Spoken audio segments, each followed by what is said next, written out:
Good evening, ladies and gentlemen. Welcome to Super Bowl Game Saturday. The long week has ended. The weekend is here. This is the week we stop for classic gaming goodness, and we're rolling in tonight for sure with the game we're going to be playing, which is on the viewer request case of August. Yeah, July was last week, as well as we're on at the end of July as far as, but now we're in August. Every month on the show, we pick a game out that all of you in our best chat on Twitch wanted to see. So I say, all right, what is it going to be? As I mentioned before, is getting a little bit of a demo of what we're going to be playing. It's a case where usually just people come in, it's like, hey, I love this game, I have memories with it, I'd like to see it. I don't ever say no, as I said, unless it's a case where I can't actually stream it, which are extremely rare anyway. But, as I say, I do appreciate all of you coming in and joining us for this show, this independent program we do usually every week, as far as how it goes. So, thank you. I always pull one of those out each month, and for this month, I'm taking a look at a game that actually I was mentioned about 4 years ago when we played GoldenEye for Nintendo 64. We're going to come back to that next year, by the way, next August, for its 30th anniversary, just to indicate that briefly. But on that show, Electverse, who comes to our show, came in and asked, did you ever play On the Ball for the Super Nintendo? To which I said, no, I didn't. I'd never heard of the game. As it turned out, it was the home version of Camel Try from Taito. Actually, I've been calling it Camel Tree for years, including when we demoed that arcade game when we played Taito Legends 2. We played that last year. I'll link to that below in our link list when I edit in a couple of days. But it's a tilting ball puzzle racing game, as you're kind of seeing here. It came out on Super Famicom in Japan first on June 26th of 1992, then in the U.S. in November of 1992 for Super Nintendo and 1993 in Europe. It was published and developed by Taito, I should say. I was thinking, I don't know, Titus. It's like, no, that'd be something different. No, it's Taito. Is their second home version of Camel Try. Its first port was in Japan on the Sharp X68000, where it came out there on September 25th, 1991. And then got ported to the FM Towns over in Japan in November of 1994. And it also got released in the Antstream Arcade. We talked about that, I think that was when we played Shadow the Hedgehog like 5 years ago now, the first time we played it. I think Electverse mentioned the idea of Antstream Arcade. They did get licensed with Taito to get this game released. And this specific release, as is, because the arcade game Camel Try, it's been ported a couple places. It was ported to Taito Legends 2, where we looked at it. It's also in the Taito Milestones 4, which is out on the Switch now. And it got a port to the Arcade Archives from Hamster Corporation. It was about 2 months ago. I did buy that one because I wanted to show people this one, because I told them, like, hey, I was requested this game. In fact, I picked this up Too Many Games last year, not last month, or month, 2 months about now, I should say. Where I was actually saying, I was looking around and said, I told my friends and coworkers, I said, I found this game On the Ball. Electverse wanted to see this. And they're like, what is this game? And I said, well, let me show you. It's this kind of tilting ball puzzle games you're seeing. And I mentioned to Edwack, he said, it's almost like Super Monkey Ball, perhaps. Yeah, not necessarily off base as far as that. And look, I said, you know what, maybe I want to play this game. And I think that's a great thing to see, and a great case of saying, why do I take the viewer requests? Because it's a case of something like this where, I don't know if people know this game. I didn't 4 years ago. I heard On the Ball, I said, what is this in particular? And it was also pointed out, that was before I learned to understand and love Taito as a company. And that discovery was really something I appreciate, honestly. Because we had that with the Taito Legends collections that we played, both of them. And then now with this, and also we played Bust Move 2 earlier this year. Just understanding really what is the idea of Taito as a company. And this kind of small, simple, and unassuming game. And from the box of this one, I'll picture of what the box of this looked like. I'd never seen this growing up, even in a case of going into video rental stores all over the place in terms of it. In fact, the copy I got, it did come from a rental place. It came from a place called Movie Max. Not sure where that was or what the story is behind. Maybe I can figure something out when I edit in a couple of days. But that's where it came from, and then I found it Too Many Games. I said, okay, we're going to play this game. And so it is a viewer request for pointing out, I will take a little more time to get to some of these if it's cases where I'm not that familiar with it, and also to understand what's the scope of it. And you might think, because there's a port of an arcade game, saying, well, how's this going to go? It looks a lot like Camel Try, if you ever played that one. And it is, in the sense that it has all 30 of its levels, and also has support for the Super Nintendo mouse. We'll show that off later. I'll actually be live on camera when we get to that point to show that idea. But for the time being, we're going to start playing the game as is. But on top of the 30 levels it gives you, you have 69 unique stages to this version. I don't know if they're in the FM Towns or the Sharp X68000 editions of these. But that being said, we're going to go through them all. Basically what happens is you go through each of the stages in groups of 4, and you complete all of them, and you don't get a game over across any of those, or like don't lose continues across any of them, you unlock the next tier. And there's a password that goes with them in particular. I did practice this game, and as I said, that's part of the idea of the viewer quest. You're saying that I wasn't sure what this game was going to look like, what was the scope of this going to be. I understood as I played along more over the past couple of months, saying, all right, we want to show off all these stages. They do change a lot as far as the game mechanics, to the point where this is not only maybe one of the best arcade ports to Super Nintendo in terms of being really on point with the original Camel Try game, but also with the extra content, it kind of makes you have to rethink this game. And also rethink the idea that you're tilting around basically all the way, but there's other stages you're going to have later where they're going to have switches up of the gravity and also limitations on your tilting. So we're going to do that. We're going to show off all of those modes. I have the password set that go through each of them after we go through the first set of them. And also some other odds and ends they'll go over. And if things get really bad, because this game does get pretty hard later on, I do have the Game Genie, so there is a code for that has infinite continues. I will put that in if it gets bad. But I did practice this game going all the way through it a couple of days ago. I did beat it. It is a case where some of those last challenges are insanely hard. There's nothing more frustrating. In particular, I know, like we said this when we previewed Camel Try, saying you're seeing that timer up there. You have to get the ball over to the goal over there within the timer, and you're running out of time. When you're almost there, and you basically got to get 1 second, and it's just going to hit 0 right before you hit it. Man, it can be really frustrating. It's like, oh damn, I just missed it. But there also is something that kind of save you. We'll see that a little later. And also, if you hit the goal when there's only 10 seconds or left on the timer, you get a little bit of a bonus, potentially, which will show that off in particular. One thing to start, though, as far as how this goes, and I'll go in the spiel on it, I'm going to put in one of the passwords because there's something as far as listening to sound tests. First, okay, that's cool. We can listen to sound tests. I'll have that probably at the end of the show, have some music to go over. And I'll talk about the music and go into some history of Camel Try itself and this version. But there's one password I want to put in particular because it's kind of weird. For one thing, I didn't actually not know this until I was doing my audio checks a little bit ago. So hit NRRRNP. That unlocks the sound test, but also it says sound select. It defaults to mono sound, although on my tech, because I'm running through OBS as far as this, hooking my Super Nintendo up natively as far as this, it doesn't seem like the audio is actually playing in mono in the sense that it's only playing on one speaker. But it defaults to this when you boot the game up. So I said, let me go in here. I'm going to turn it to stereo, and you can also listen to music as far as how it is. I'm going to do that, and it's going to hold to this, by the way. So I'm just going to put it on stereo just to be set as far as that. But it's kind of weird that way. It's like, okay, I got to go in that. There's no options menu because we press the start button. You have 1 player and 2 player, and you have password. I will sort of show the 2 player off later. I will actually pull up the mouse probably for that as part of it. But as we go, actually, no, I'll see. Is it going to go through the demo now I'm in the menu? If not, I will go through a set of stages and I'll go through some stuff with history on this one in terms of how Camel Try operated. You know, in that case, I think it's going to stick there. So I'm going to do something a little different. I'm going to go through the first stage, and I'm going to, or the first set of stages, to say, and then I'll go some history about the game. Because basically, you have training course, beginner course, expert course, and special course. You have to go through each of these and go through training to start. It explains how the gameplay works. You turn the maze around, the ball gets the goal, so come on now, do your best. You're tilting, it works, there's 3 speeds to this. Use up and the X button, or up on the D-pad and the X button for slow tilts.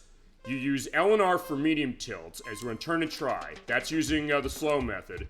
L and R is the medium method. Going left and right on the D-pad goes faster, and then on Y and A, you also have that going. And then on the B button, you hold that down, you descend faster, and also when you're on the ground, you kind of do a bounce. And the idea is you have to go faster, as we're going to see, because you have to get down in time, and there's going to be obstacles going on. But turning and trying, pretty easy to start. And you're getting these training mode aspects on the first couple of these, saying that the time, the game ends when it reaches 0, so get going, and the time remaining on the clock will be added to the next case when you get there. You go into the concrete jungle, and then at that case, then I'll go into the background of the game. First, it said, hey, in this case, I'm holding the B button. That's why it's also going so fast, because you'll drop faster. That being said, it is also kind of a risk as you go along, because as that happens, you're seeing the great Mode 7 tech of this game, basically doing the rotation. So it's really, really smooth. Depending on who you are, it might be motion sickness for you. That was the case with Chack'N 22 when I was showing him Camel Try, because I bought that Arcade Archives version for Switch 2 to indicate it. He was like, I don't know, I might be getting a headache, but the other thing is that now we're going to have obstacles and hazards. In this case, yeah, when the ball touches the timers, you get time deducted, and it says 5 seconds B are deducted, as far as it's a typo right there for the red one. So basically, don't hit those, because you hit the yellow ones, you lose 2 seconds on the timer. Hit the red ones, you lose 5 seconds. And when we hit that, which we will eventually, there's also a nice touch going to that as is. That's it. When I go through the stages, I will then go back to the title screen, and I'll go into the history of the game. This is also kind of a simple one as far as how it sets, but right now, it's easy to go is with the Celestial Steps. At the end, you get a new record. Worth pointing out, the scores and times do not save the cartridge, so as soon as you just turn it off, they are going bye-bye. But here's also why you want to use that B button, because bricks. You can break them by smashing the ball into them. You have to be going fast enough, otherwise they will not be destroyed. And the way to do that easily is hold the B button down, but sometimes you might not want to do that. Yeah, but don't tell me that, because clearly I'm like, I was a supersonic break. Yeah, fitting as far as like the Sonic case, as far as it, and the fact that these stages, or this whole game really, was kind of mirrored to in Sonic 4 Episode 1, and also in Sonic Superstars, in the sense that basically they kind of play like this, but not as good as this, in all honesty. I mean, I don't dislike Sonic 4 Episode 1 that much, just to briefly go into that. And in this case, you also use that to bounce around, because you might have to get bouncing up there to get through all the blocks as you go. And you hit them, you get points, and you destroy them in quick succession, you get more points, and they multiply through. But as I said, I don't like Sonic Superstars, as I mentioned, but also in case, like, now that I played this game, I'm like, yeah, just give me Camel Try, give me on the ball. And they're also showing you how the bouncing works. It's on B button. You hit B button to do the jump. You hold it to do the speed up, as I've been doing. And if you're using the mouse, you press the left mouse button in order to do that for the bounce, and also the hold, as far as dropping faster. I'd also like how nice and polite that the little woman here is that they're saying, like, hey, you can do this, and then she does the bow at the end. But in that case, we find, whoa, yeah, and if you bounce just right at the edge of that, you will bounce back up. Yeah, here you go. Yeah, the ball is sentient, so yeah, in that case, the ball is getting hurt. So it's like, it's actually a real being. In that case, also, I'm bouncing along. I'm also bouncing on, and I'll say this in the next set of stages we'll go to, different materials that does have an effect on your physics. And also how the ball's going to bounce. And it is really, really neat. Whoa! Yeah, but this is not going to be easy, but to start, it is. Because they want to get you set in. So talk about also a very gradual learning curve. And a game that... It's funny, when I was doing the announcements as far as what we got coming up as far as this week's show and my socials and things, saying, okay, what kind of game is this? It's a puzzle game, so we're the final trial of this set. But it's also kind of a racing game, because you have to get to the end. As with the Visionary Castle, that's the last stage as far as training, but in that case, I'm bouncing that way, going over here. And if you were able to get things bouncing right, you can just kind of go crazy. And they have arrows which point you in the right direction, which you think, like, is that a cheat? Not necessarily, because in some other cases, you have multiple paths you can go. We'll see that as we go. And also bounce on the little rocks there. And also hear the great sound design, the clink, clink. Just sounds really nice, and, like, yeah, the ball's bouncing around. Whoa. And the great music, it's good stuff. And that can rotate there, where's the goal? Fantastic. Okay, so now I can go into the history as far as the game. A little weird how to do it, but having said that, there you go. And you get the Mode 7. This is a great showcase of the Mode 7 rotation effects of Super Nintendo. And it's pretty smooth, and not a whole lot of slowdown. In the cases where there's slowdown, kind of weird where it is, but the warm-up is over. That's true, the warm-up is over, and now the real show is going to begin. So, for that, we have that set, and one thing also at the end of that, if you get fast enough times and scores going on, you can put your name in, and like the arcade games based on, which ran on a dial, by the way, I'll go to that in a second, you basically are able to kind of have it moving on its own. It's kind of tilting on its own, you hit the B button. That's your select case as far as this to type in your initials, in that case it's SOG, short for Super Old Game, and it puts your case as far as today's most skillful players. There you go. Yeah, so yeah, TT, yeah, I guess I kicked his ass, or her ass, either way. But let's talk about history as far as this game now. Because I mentioned the idea that it is based on Camel Try, which first appeared in April of 1990 for the arcades in, yeah, everywhere, basically. It was running on the F1 system hardware of Taito, which powered Dondoko Don. We previewed that in Taito Legends. I want to say Tecmo. I was like, no, Taito Legends 2, I should say, in particular. That was the first game to run it, by the way. This is the second game. It also ran Hat Trick Hero, Metal Black, Thunder Fox, and Dead Connection. We looked at all those in both those Taito Legends games we've played. I'll link to both, in fact. I think I said, oh yeah, I'll link to the second one, which has the arcade version of this. But I'll link to both. Because I think with any time we play a Taito game, I pretty much have to reference both of those shows. We had such a great time playing those, but also seeing what they go along. As I mentioned, this game used a rotary dial when you're in the arcade. I've never seen the arcade machine of this. It's worth pointing out. But apparently it's the same one that ran Arkanoid, which does have a Super Nintendo version of itself as well, that being Arkanoid Do It Again, which came out in 1997. That was a late one. That and the port of Space Invaders, which it was actually a weird case because it's for Super Nintendo, but if you have the Game Boy version, it ran the Super Game Boy, so you put it into that as far as the Game Boy version on Super Nintendo to play it. It's the same as the cartridge version that came out in 1987. So it's a case where you might actually already own that game technically bought on Game Boy as far as it just run it that way. It's literally the same. But as far as Camel Try, it was designed, produced, and its bit graphics were done by Kenji Kaido. He was the designer of Bond's Adventure, which was in Title Legends 2 of what we played, as well as Champion Wrestler, Night Striker, which we looked at the Sega CD version, the Mega CD version years ago, which he also directed, by the way. He was designer and director on Warrior Blade, Rastan Saga Episode 3. That's the third game in the Rastan franchise. He designed Cleopatra Fortune. He also designed Ape Escape for the PlayStation, and he was producer on Eco, and he was product manager on Shadow of the Colossus for the PlayStation 2. So yeah, he went and worked with Fumio Ueda, who made both those games, also made The Last Guardian, but I don't think he was involved in Last Guardian, and I also don't know if he's involved in the Code Atlas that's in the new game that Ueda has, I think, in particular. The sound, by the way, in this game, that was done by Hisayoshi Ogura. He did music for The Legend of Kage, as well as Kiki Kai Kai, Darius, The Ninja Warriors, Master of Weapon, Saigaya, Dungeon Magic, a lot of games we've looked at those title collections. And he also did the sound direction of Exit for PlayStation Portable and Exit 2 on Xbox 360. And he did the music for Stage 7 in Cotton Reboot for Switch.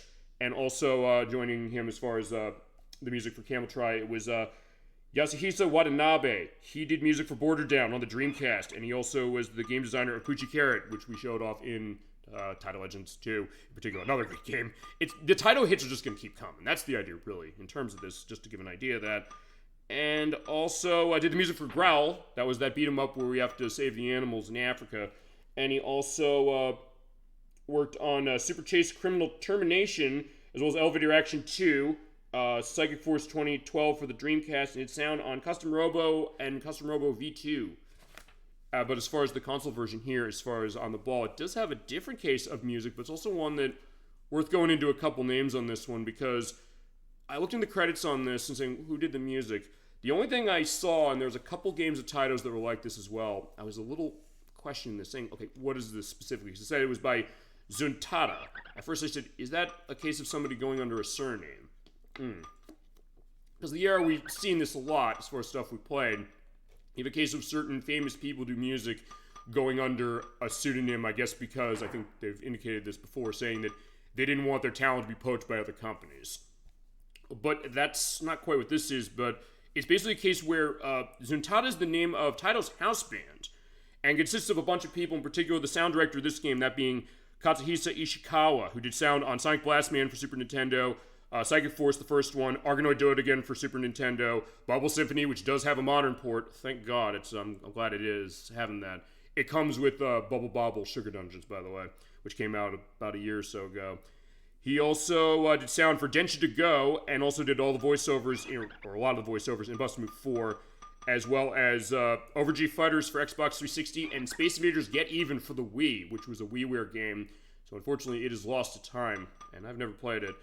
But also, as far as this band in particular, they basically indicated them saying, okay, the sound director, but also the bassist, who is Yu Shimoda, who did music for Mega Man 9, Mega Man 10, Ate Ayesha, The Alchemist of Dusk for the PlayStation 3, Bubble Bobble for Friends for Switch, Toho Spell Bubble, which I didn't realize that actually is a game by Taito. I said, oh, it's a lot like Bust-A-Move or Puzzle Bobble, and it's $55 on the eShop on Switch. Because it's basically the Rolls Royce of Bubble Pop games. And I realized, wait a sec, Taito made that, and it's a case where the sound is that case as well.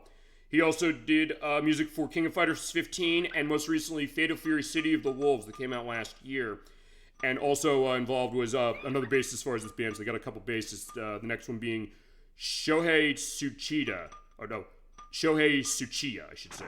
He did sound on Otogi 2 Immortal Warriors for the Xbox, which is by From Software, a game I absolutely adore from that era. Actually, my exposure to From Software for the first time. Those games, unfortunately, go for a lot of money, but they have been released digitally on Xbox One, Xbox Series S and X. They're $10. You might want to go get those in particular just because of how cheap they are, and that's probably what I will do for the purpose of being able to show those games. They are lovely and beautiful games. Also did sound on Metal Wolf Chaos for Xbox, which originally was only in Japan, also a From Software joint, but it has been re-released over here on PlayStation 4. And did music for Darius Burst for the PSP, Gaia Attack, Groove Coaster 3, Link Fever, and did bass work in Final Fantasy VII Rebirth.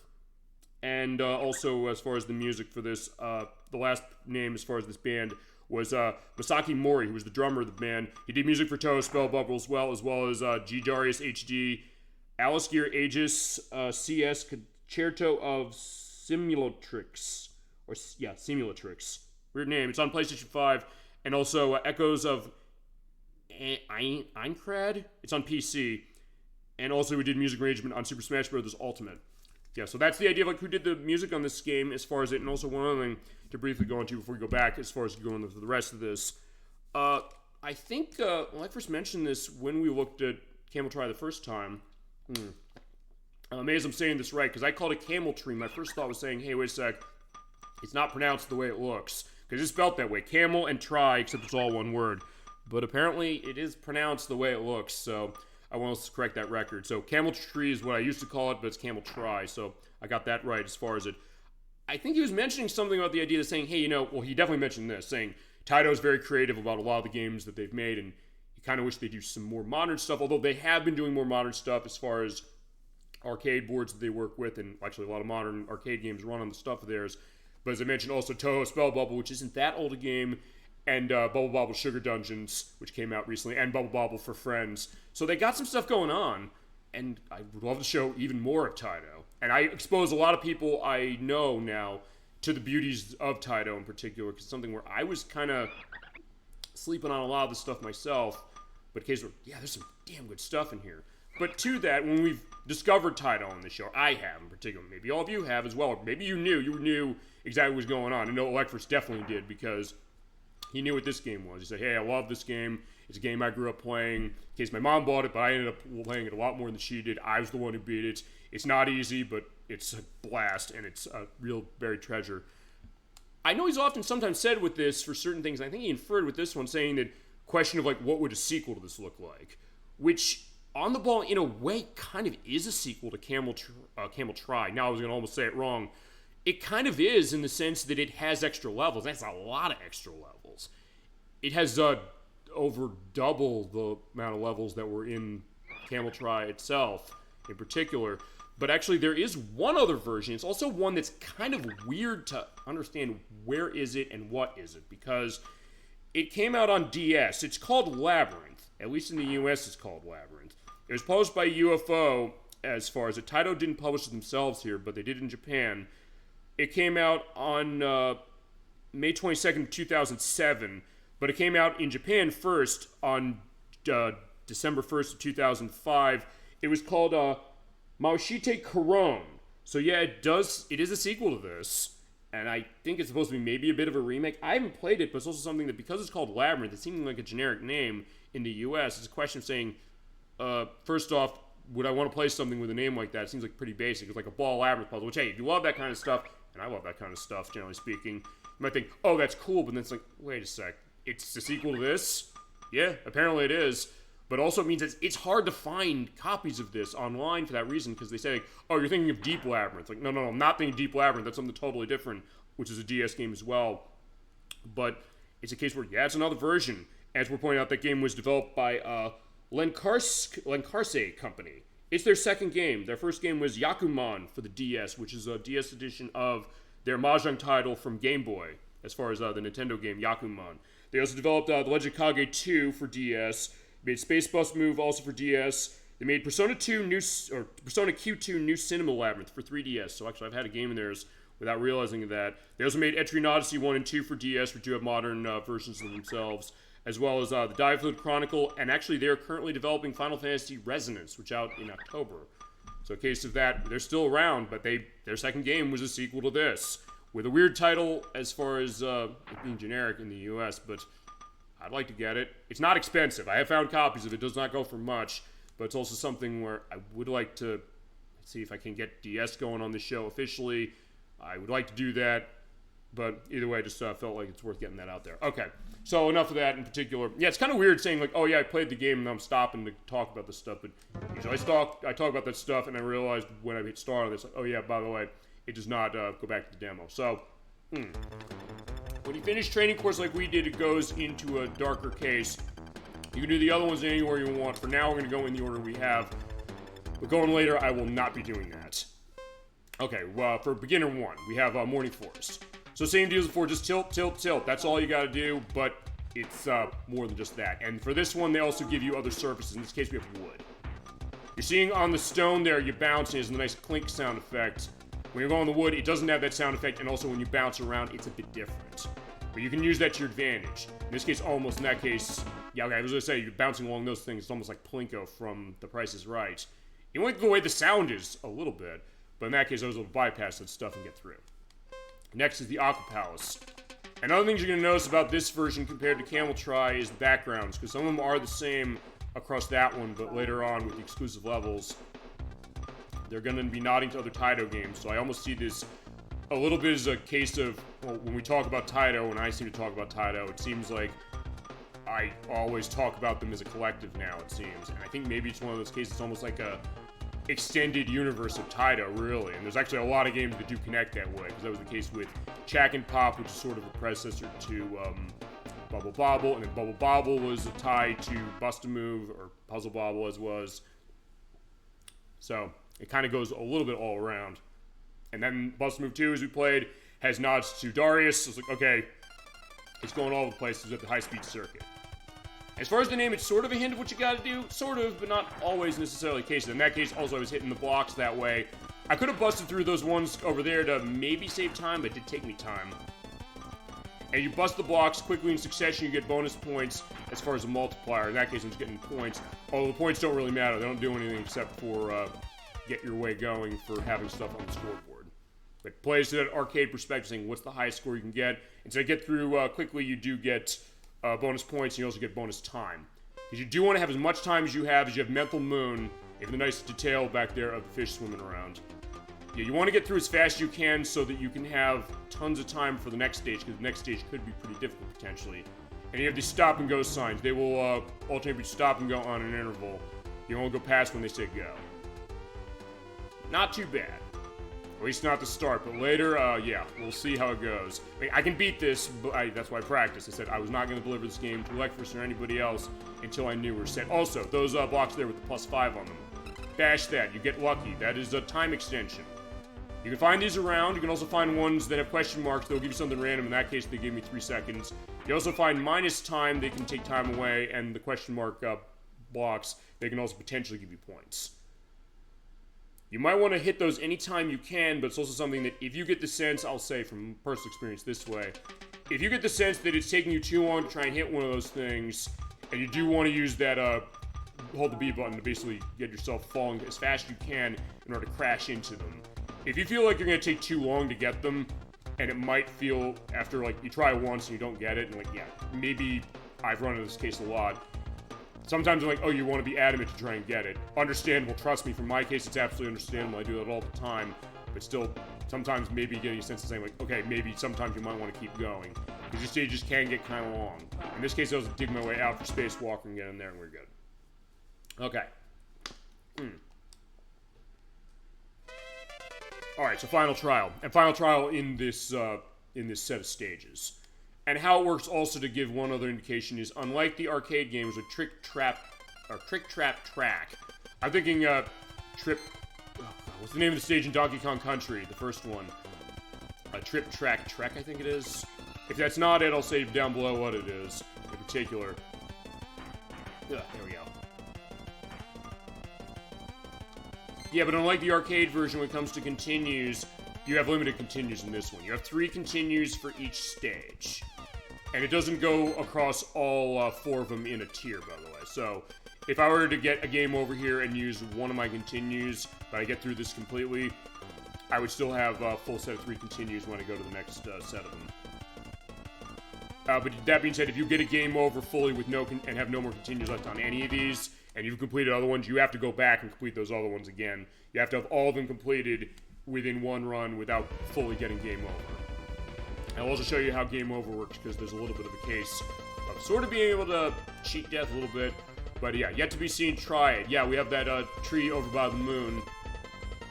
Yeah, I don't know where the ball's going, but the ball's going everywhere. And that's kind of, I think, something that's kind of unique, because when you get to the end of every set of these stages, you get more adventures about where the ball goes.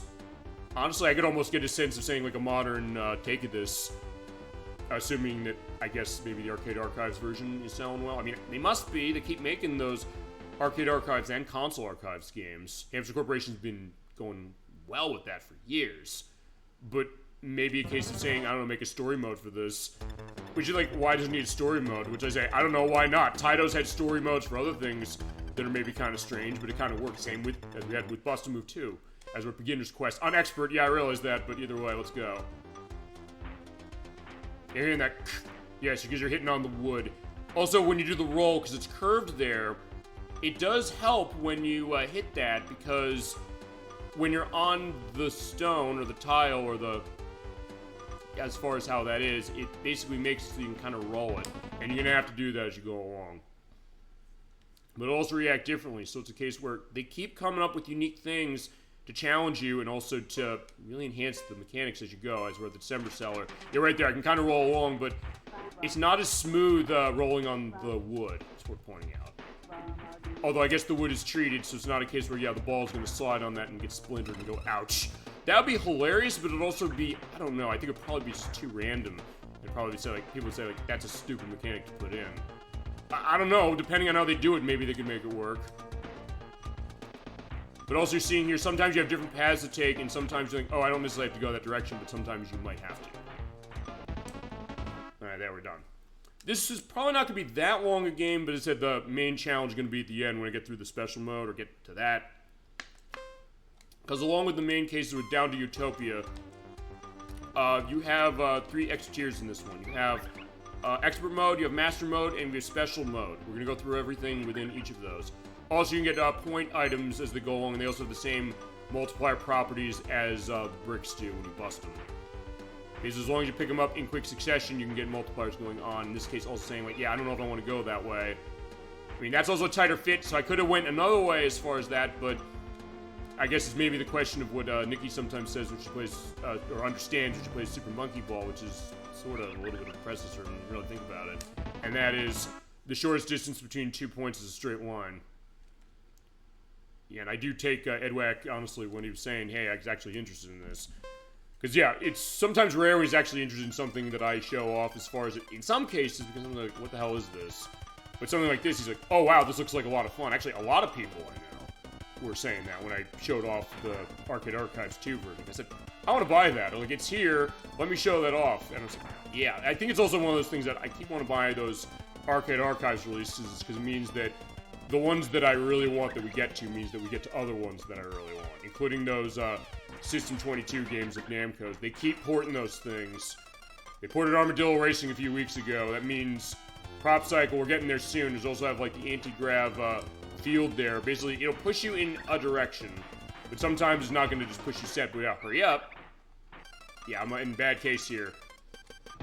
Okay, there you go. I got there within 10 seconds left. If I had less than 10 seconds, there's something else that happens. I will show that in a bit. Alright, the Moulin Rouge. This is going to be a hard one. In this case, also, sometimes you have to curve it and make sure you're going fast enough to bust blocks. You're stuck there. Like, ooh. Again, I love the sound design. Going back to that. That's also why I went into the stuff on the audio so much, because it does have this nice appeal. Even when it goes in, boom. I don't know if I necessarily would have thought that if you'd show me this game, like, what would the sound design of this necessarily look like? But listen to this. Like, you know, I kind of get it. Ooh. Also, yeah, you have -3 as far as blocks. You lose 3 seconds hitting those, so don't hit them. But sometimes that's easier said than done. Then again, that's this game. It's easier said than done in some cases. But, alright. There we go, made it. That can be really hard because that field over there, it pushes you out. And if you get in that case, you're going in a loop. But if you have less than 10 seconds on the clock when you hit the goal, like I do, you get a lucky chance. Hit the B button to stop each of these reels, or they stop on their own. You can get 1, 3, 5, 7, and 10 seconds, and they add up. In that case, I got 14 seconds. As with the Ancient Battleship. This is going to be a bit tough as far as how it is, because I know what's coming at the end of this one. especially because I played through this as is. It is still the arcade stages, but we'll go through as far as that.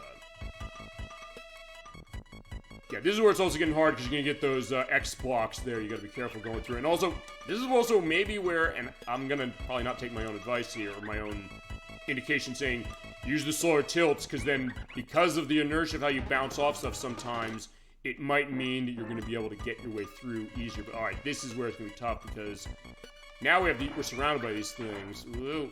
Whoa. Oh, that was lucky. But also, with less time set, that means also less time for the next stage. So it is a little bit of a risk. And also a question of saying, hey, can we get tons of time? Alright, 15 seconds. I'll take that.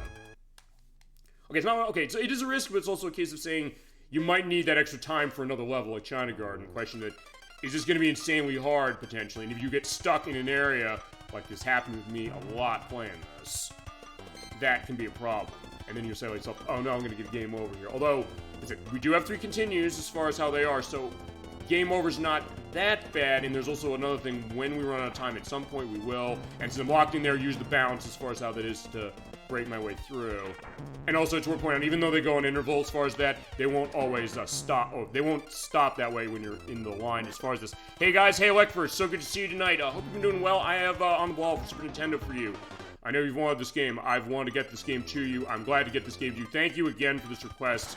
My god, this is a terrific game, and I can't believe when you mentioned this a couple of years ago. I was like, I'd never heard of this thing. I'm glad, I guess they didn't, because it meant that I had a great discovery of the game here, for sure. For Super Nintendo, of course, run it natively.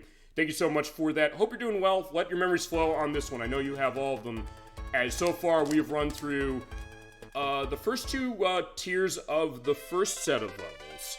We have the special levels here specifically, and then the next couple, because we have all 69 of the extra levels going on. We're going through everything. As with the EY special. Yeah, this is a terrific game, and I do have to thank you for this one, because I get the sense, I don't know. Do you get the sense people know this when you've mentioned this game to them? I mean, I know you said your family knew it. You said your mom bought this, and like, I played it more than she did. But, I don't know. I mean, it's a game where, I guess, it kind of drew a blank a little bit as far as people. And I bought the Arcade Archives version of Camel Try. I think that's how it's pronounced. That's what I saw online. But people were like, yeah, this looks cool. But alright, I'm running out of time, so I gotta hurry up in particular. I had quite a week in particular, so definitely quite a treat. I'm glad as far as that. Ouch. Yeah, same case as myself. It's just been busy for me. Oh crap, I'm gonna run out of time. But if I run out of time, I can show this. Okay, 70. You have a number match. You match this up by hitting the B button on the number. Well, if you hit the right number, you get 20 more seconds. Otherwise, you explode and you're dead. And you have 3 continues. We're at the end at least, so it's not gonna be too bad. But in that case, we'll get through this. I did practice all the stages, and I'm glad you've been looking forward to the show. I'm glad that this is a good case of escape, which is, or just, I guess escape, but also, I guess, a case of just being able to sit down and relax, and especially with a game that I know you want to see. And I'm very glad to bring this one. Ouch. But I'm doing a bad job as far as doing the rotate. Because also the way I tend to play this game, I tend to play this with just the fast rotate, even though there's options for medium with the L and R buttons and slow with the X button and up on the D-pad. And I'll also be on camera live later, by the way, for showing off the mouse. This game does use it, and yeah, I guess there's something to be said about the fact that when it comes to showing off the Super Nintendo mouse, Mario Paint is not the first game we're playing as far as using it in particular. So just keep dropping down. Also, I hold that B button basically the entire time, which might be a bit of a risk. But if I can get my ass down, he'll be set.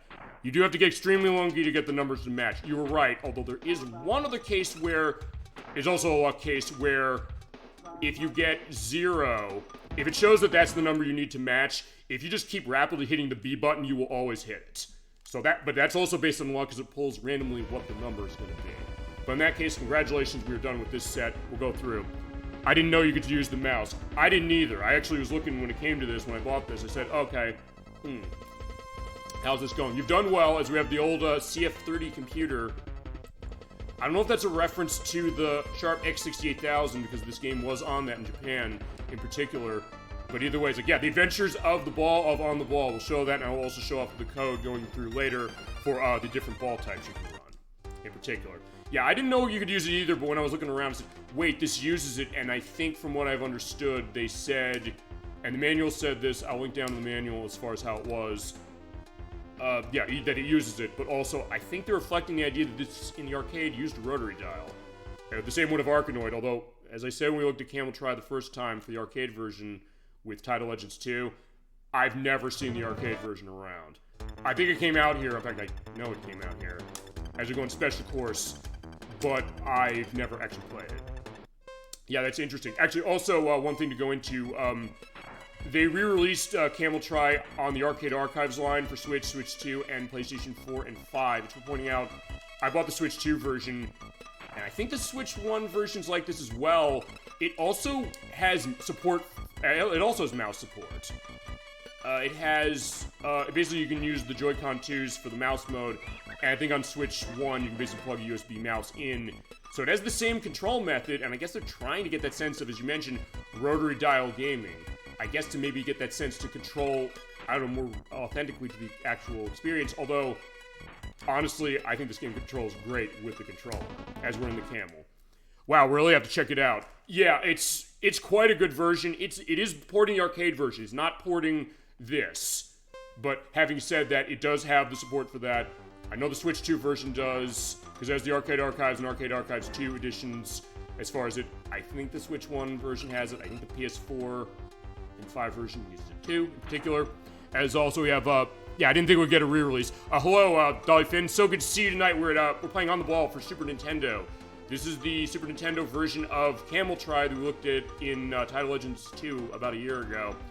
Yeah, this has extra levels, and we've been talking about the new re-release. I didn't think we'd get re-released either, but it was also in Title Milestones 4 as far as it getting ported from Taito, but I don't think it's the same port that the Arcade Archives one is, and I don't know if it uses the mouse in that one either. Also, one other thing Electros was thinking of you as we were finishing there with Dolphin Passage, there is also a sequel to this game, because I know you sometimes ask, like, hey, where's sequel, where's Modern Taito going? Well, okay, Modern Taito is, okay, a little bit of a misnomer saying that in the sense of saying this is like a modern sequel. It's not a modern sequel. But Modern Taito, cases of stuff like Bubble Bobble Sugar Dungeons, that being something that came out recently, and Bubble Bobble for Friends, and some other stuff. But there is also a sequel to this on the DS, which is called Labyrinth. It sounds like a generic title. It came out in 2007.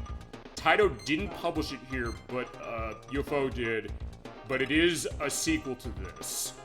And in Japan, it's called, I'll get a sense of that when I get to this, as we get into the forest area at the Techno Cave, got it.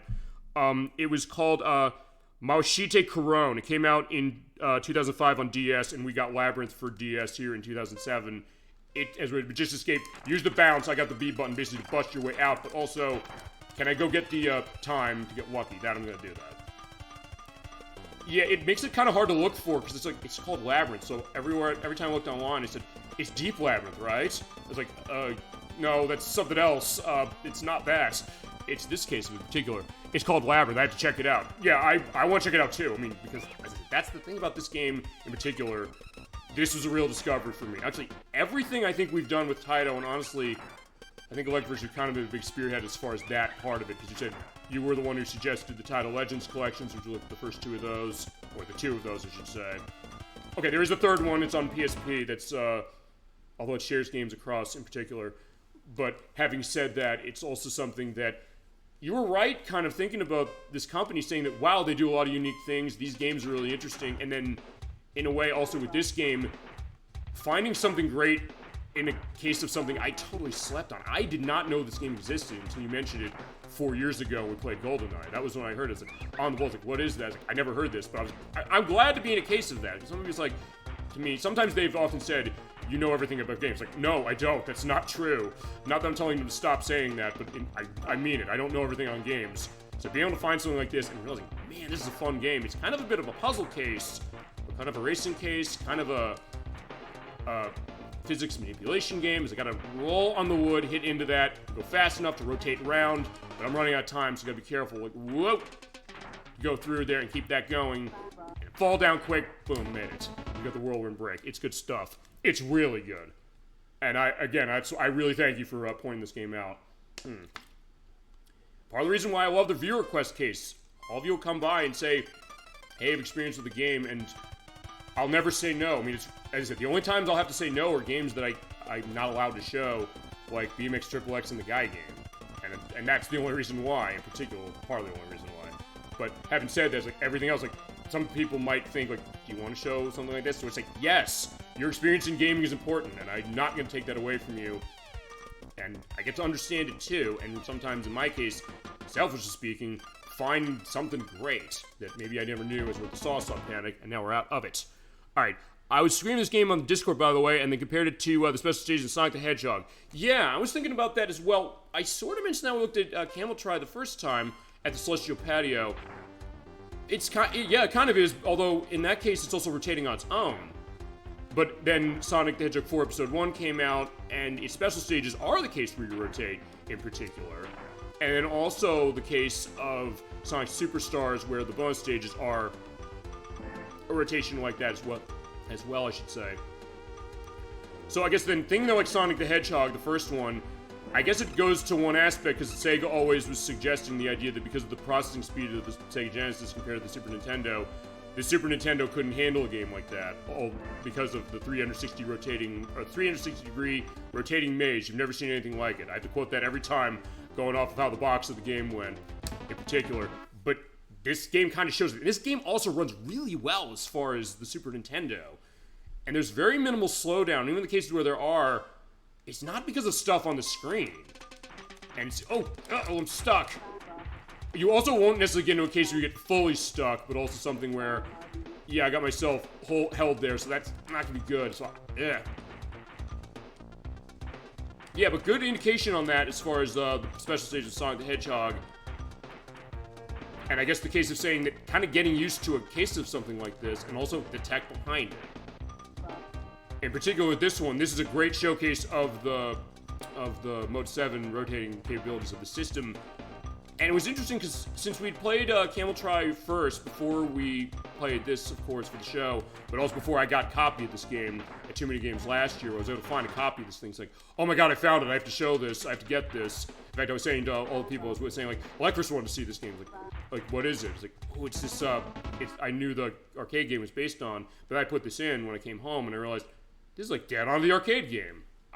In some ways, it might be one of the best arcade ports to the Super Nintendo when you think about it, because of how on point of the arcade game it is, but also the extra content it gives you. So in that way, it's even better than the original game was in particular. Some of the levels I feel, though, you're just meant to lose on the first try. Well, yeah, we're gonna get to those, and I think, maybe part of it is, first off, I'm being reckless. The case that in here, you have to go through the gate of Sword of Thorns, but also, because of the way the timer is, because it starts at 60 seconds when you first go into the stages, but also, it's a case where if you, like me, take too long to get to the end, you only have time based on what your, what the end of the stage is. So I'm not making it through this unless I get the 0 on this. Let's see. So good indication of that. 0, hit the B button. Okay, there you go. Usually you have to match the number up, but if you see 0, I'm glad that happened. Just keep hitting the B button, you always hit that. You get 20 seconds extra. It's worth pointing out, though, if you do cheat death that way, for the rest of your case going through here, if you hit 0, you get a game over instantly. Nicely done. Yeah, that was a lucky case that got the 0. And then the lucky chance, because when you end the stage with less than 10 seconds remaining, you do get bonus time. But it's also something you have to be ready to get that set. And it was... I actually didn't check this in the arcade version, the fact that...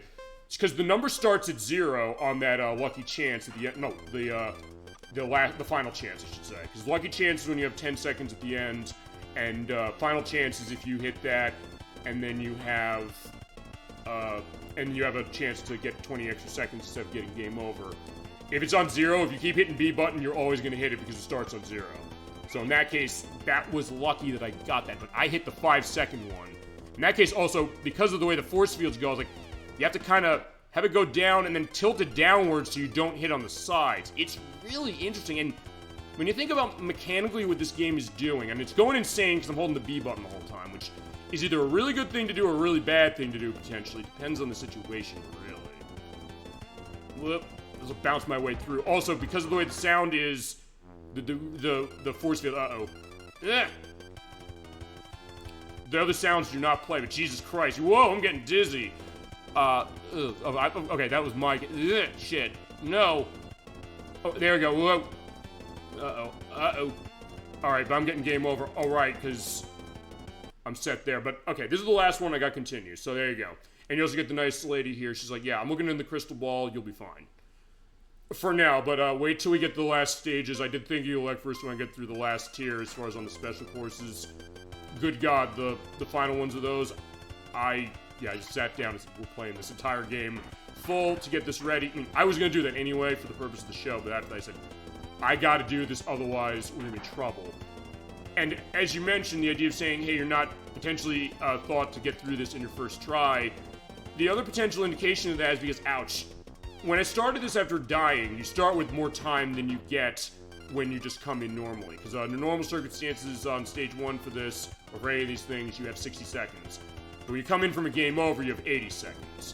So in that case, you have more time to go. Well, in this case, there we go. Okay, and then go on the side. There we go, because it pushes you down that way. And then go down here, and then rotate your way around. And when you rotate around enough, you'll hit the goal. There you go. Or as you said when we looked at Camel Try, you said, like, hey, there's nothing more frustrating when you're near the end, and then you just have the case of run out of time. Okay, that is the end of the first tier. We have the next one coming up, and there are 3 extra ones total. It totals 69 extra levels. We've got all rounds clear. It also will show this, by the way, if you go through this one first. You can go through any of the 4 in any order you want, but in that case, we do have all rounds clear as the balls are going into space. And when you do go through all 4 of them, you get a password here. I do have them all written down. We're going to go to the next field. This is exclusive to On the Ball here, and I do not know if the Camel Try ports that were on Sharp X68000 and FM Towns in Japan, if they have extra stuff to them, as far as stages. And then the other re-release I noticed, because I was looking around saying, where else is this game around? I think you mentioned the Select Verse when we first looked at Shadow the Hedgehog 5 years ago. The first time we looked at it. And that was Antstream Arcade. In fact, I think you were the one who mentioned that to me. It was, or is still on there. If Antstream Arcade is still around, I guess they're able to get to Taito to get the rights on that one. And there's 2-player, so 2-player later, sort of, in the sense that I guess I'll pull the mouse out for that. Okay, so... Oh, right, I forgot. Shit, I gotta... hang on.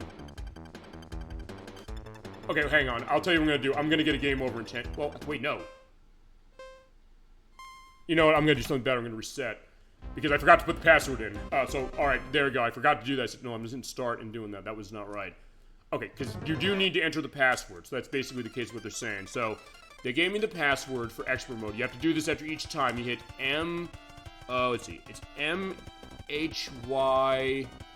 And it is the same entry's name as far as as in the arcade game and also in this. Oh, no. M-M-H-W.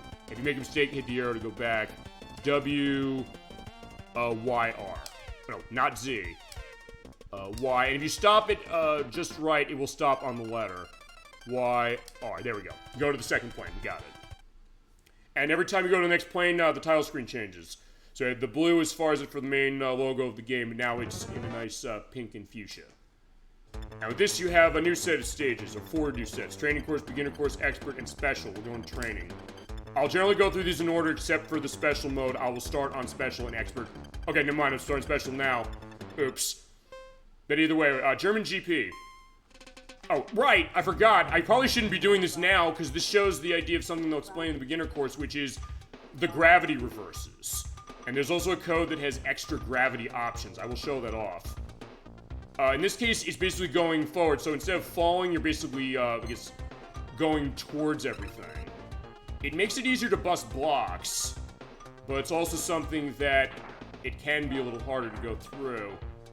Also, you can go through that. That's where the game was going to start to slow down more when you get in between a case of that. Whoa!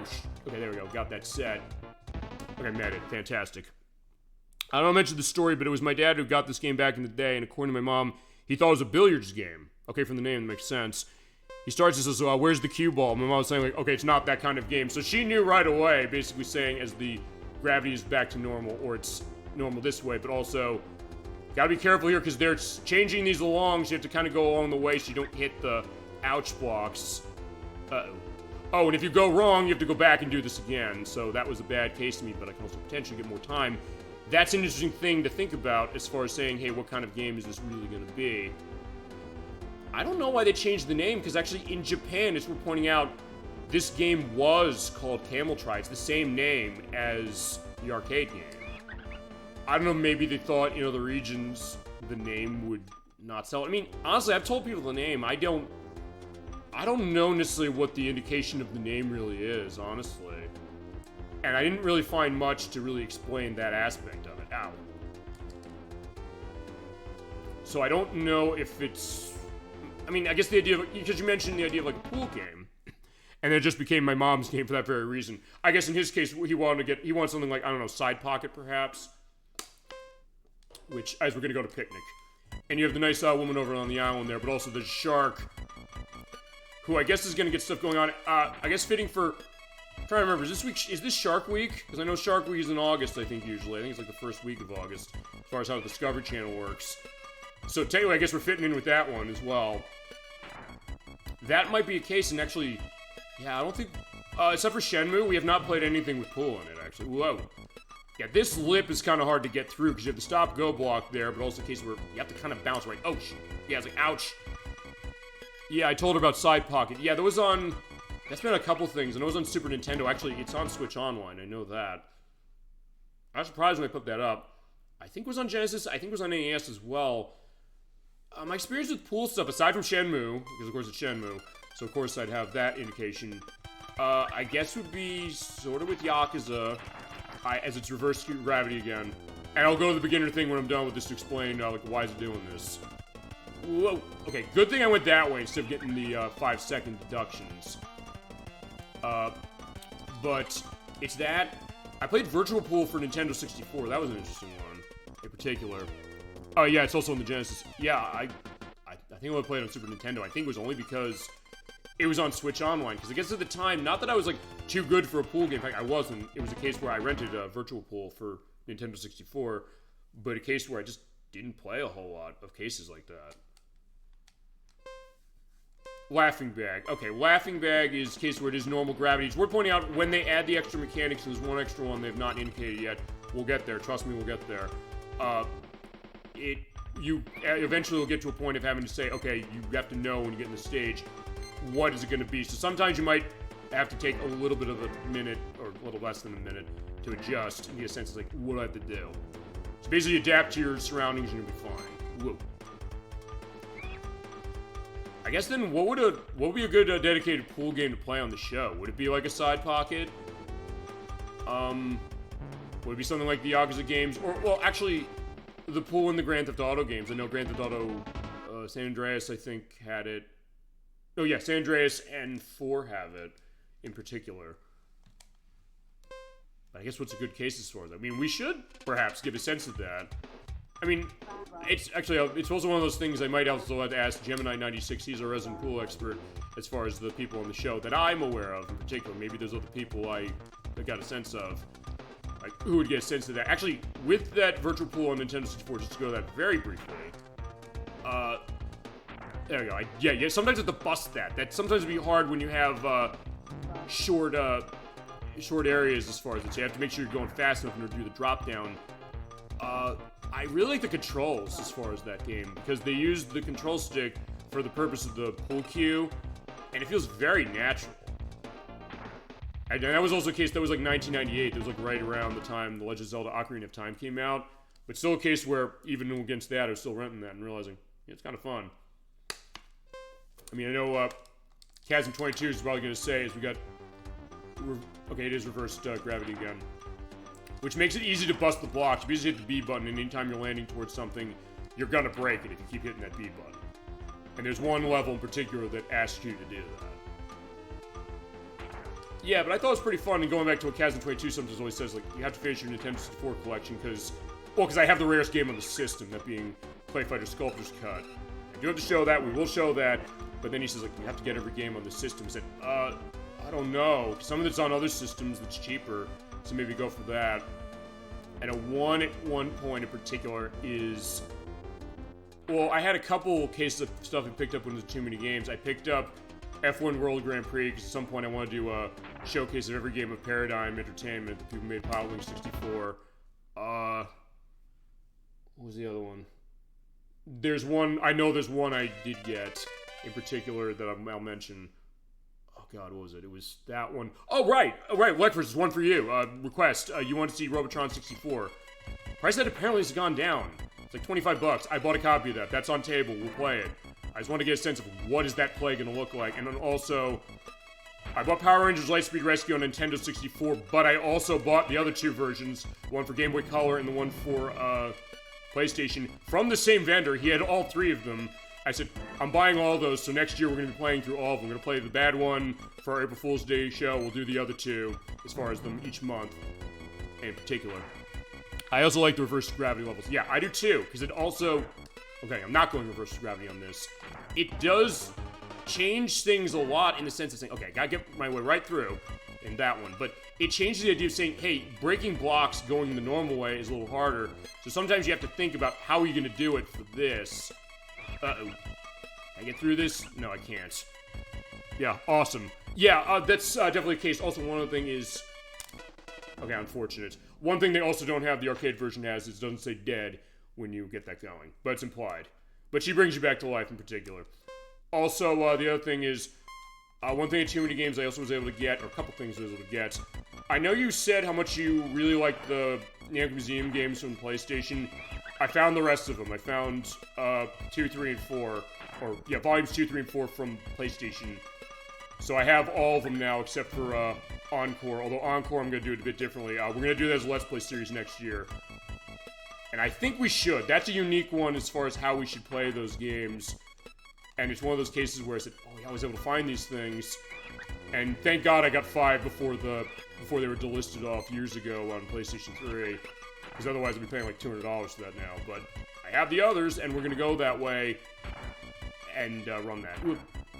Also, a case of, some of those being cases of games that I'm not that familiar with as well. Kind of fitting, I guess, something like this, too. Okay, I think... Okay, that was the last one as far as this. I'll also go to the beginner course. I didn't mean to go this one, but yeah, that'll be a preview to the end of this, because at the end of this, I'm absolutely going to be going across that idea there. Congratulations. Okay, yet to be seen, try it. So yeah, we're hanging around with the buffalo as far as how it is. So I like this idea as far as the ball going around. Yeah, it's a good case. I like the I missed the museum part of the Namco Museum. Yeah, I do too, and honestly, I'll tell you, because I didn't have PlayStation growing up, it's something where, in a way, I guess, now that I think about it, really all of the Namco Museum games I played, none of them had that part to it, because after ones on the PlayStation, they mostly focused on porting games as far as how it was. And then I guess a case of, the one that came closest is one I don't have, that is Namco Museum 50th Anniversary Arcade Edition, which is on the PlayStation 2, GameCube, and Xbox, and here's the beginner, so it goes to this. Are you prepared to face the biggest challenge you've ever encountered? Rotation angles limited, here we go. Okay, let's talk this too. Yeah, this case you can't rotate all the way across. You have to be very clever on how you bounce, and how you kind of just go left, and they give you a quick practice. In that case, I'm just tilting that way, but because of that, you have to be careful of that, so you have to kind of use that bounce to basically go along and also avoid hazards, and also tilt the ball right to bounce along to get what you need, and then also to not hit the blocks. This is clever, but these are some of the hardest levels in the game when we get to them. In that case, I just fell down the goal. Yeah, I was mentioning the Namco Museum 50th Anniversary Arcade Edition. They sort of go the arcade direction as far as like the museum, and even the licensed Daisies music for it. And same case of the rotation angle being limited. Yeah, that's really the only one. The other ones are cases that, and I don't know why they necessarily went away from that. I mean, I don't know if they thought, I mean, you'd think with that name, you'd think they keep coming up with things to do. Oh, okay, right. Because you can only do weird tilts, you have to kind of hold the bounce on those, I guess like the point balls, or whatever they're called. And you have to hold the B button, because as you go along, you bounce higher, which is amazing. Yeah, these bounce levels are a fun challenge. Yeah, they're a unique challenge, too. And sometimes the gravity is reversed. I probably should have done this ahead of time to say, you know, we'll show the gravity reversed, but now the game is explaining that it does that at the Stone Gallery. And to think the arcade version didn't have levels like these. So, smart idea of Taito to say, let's port this game, but let's also say, why don't we, in a way, almost do like a sequel of saying, we give you over double the levels the arcade game had, and then we also add new game mechanics here. And honestly, games like this, I don't know, like for anybody else, can you think of other games that are like a ball labyrinth tilting case that does something like this? As we go to the little cave. In that case, I also bounce that way for it. Can you? I don't know. I don't. Because Super Monkey Ball doesn't have something like this. We demoed Mercury it's on PSP, but we demoed it on the Delicious Xbox Live show we did last year. That doesn't have something like that. I haven't played Kororimpa Marble Saga on the Wii. I know Sean was going to do that for us at some point. I don't know if that game does it. This might be the only game that has something like that. As, yeah, we're fighting robots in its city, or they're trying to shoot us, so yeah, it's not over yet. Nothing comes to mind as far as that. Yeah, me neither. And I can't think of any other game that has a case of saying, yeah, the ball's going into a city and fighting a robot. That in of itself is kind of amazing, but it also seems like, in a way, that is like a kind of on-brand thing for Taito a little bit, in the sense they'll say, we'll do something maybe strange that way, but in the context of it seems totally normal. Or as you said when we played a lot of these Taito games, the case that it's something unique, and they have these unique ideas they keep coming up with. And as I said, I also do want to start looking at some of the more modern Taito stuff. Particularly, I guess, the stuff they did in... Well, when I say the modern stuff, I mean as we're going to Italy GP for this one. I would say, well, most recently stuff like Bubble Bobble Sugar Dungeons, which I heard is like a really fun roguelite. You were talking about the idea of turning Tower Dragon into something like that. They turned Bubble Bobble into that, and from what I understood, it's pretty good. There's the Bubble Bobble for Friends that's like that. There's Toho Spell Bubble. I didn't know that was actually by Taito. It is like a Bust-A-Move case, and it is by them. And I guess also other stuff they were doing, I guess, sort of in, like, the 2000s. Because I mentioned some of the people involved in this worked on Over G Fighters for Xbox 360. They worked on, what was one of the other ones? Well, Exit. I've shown Exit before, and I have the sequel to Exit as well for 360. And I have the original. So, I mean, as I said, that's something I just have found really interesting thinking about this over the past couple of years, and that's just saying, understanding Taito as a company and realizing what are they really bringing, what have they brought, and in some ways still bringing, maybe not as much as we'd like, but maybe in different ways.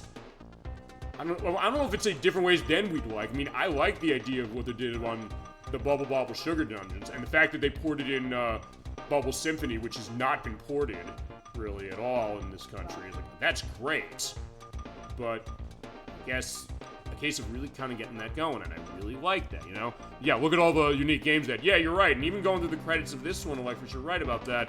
I was going in the background of who worked on this. As I mentioned, the designer of this game, Kenji Kaito, he designed Bond's Adventure, which we looked at, and Night Striker, which we sort of looked at as far as the Mega CD version, even though it's a case where, yeah, that game was... The Mega CD was, like, struggling to survive with that game in particular.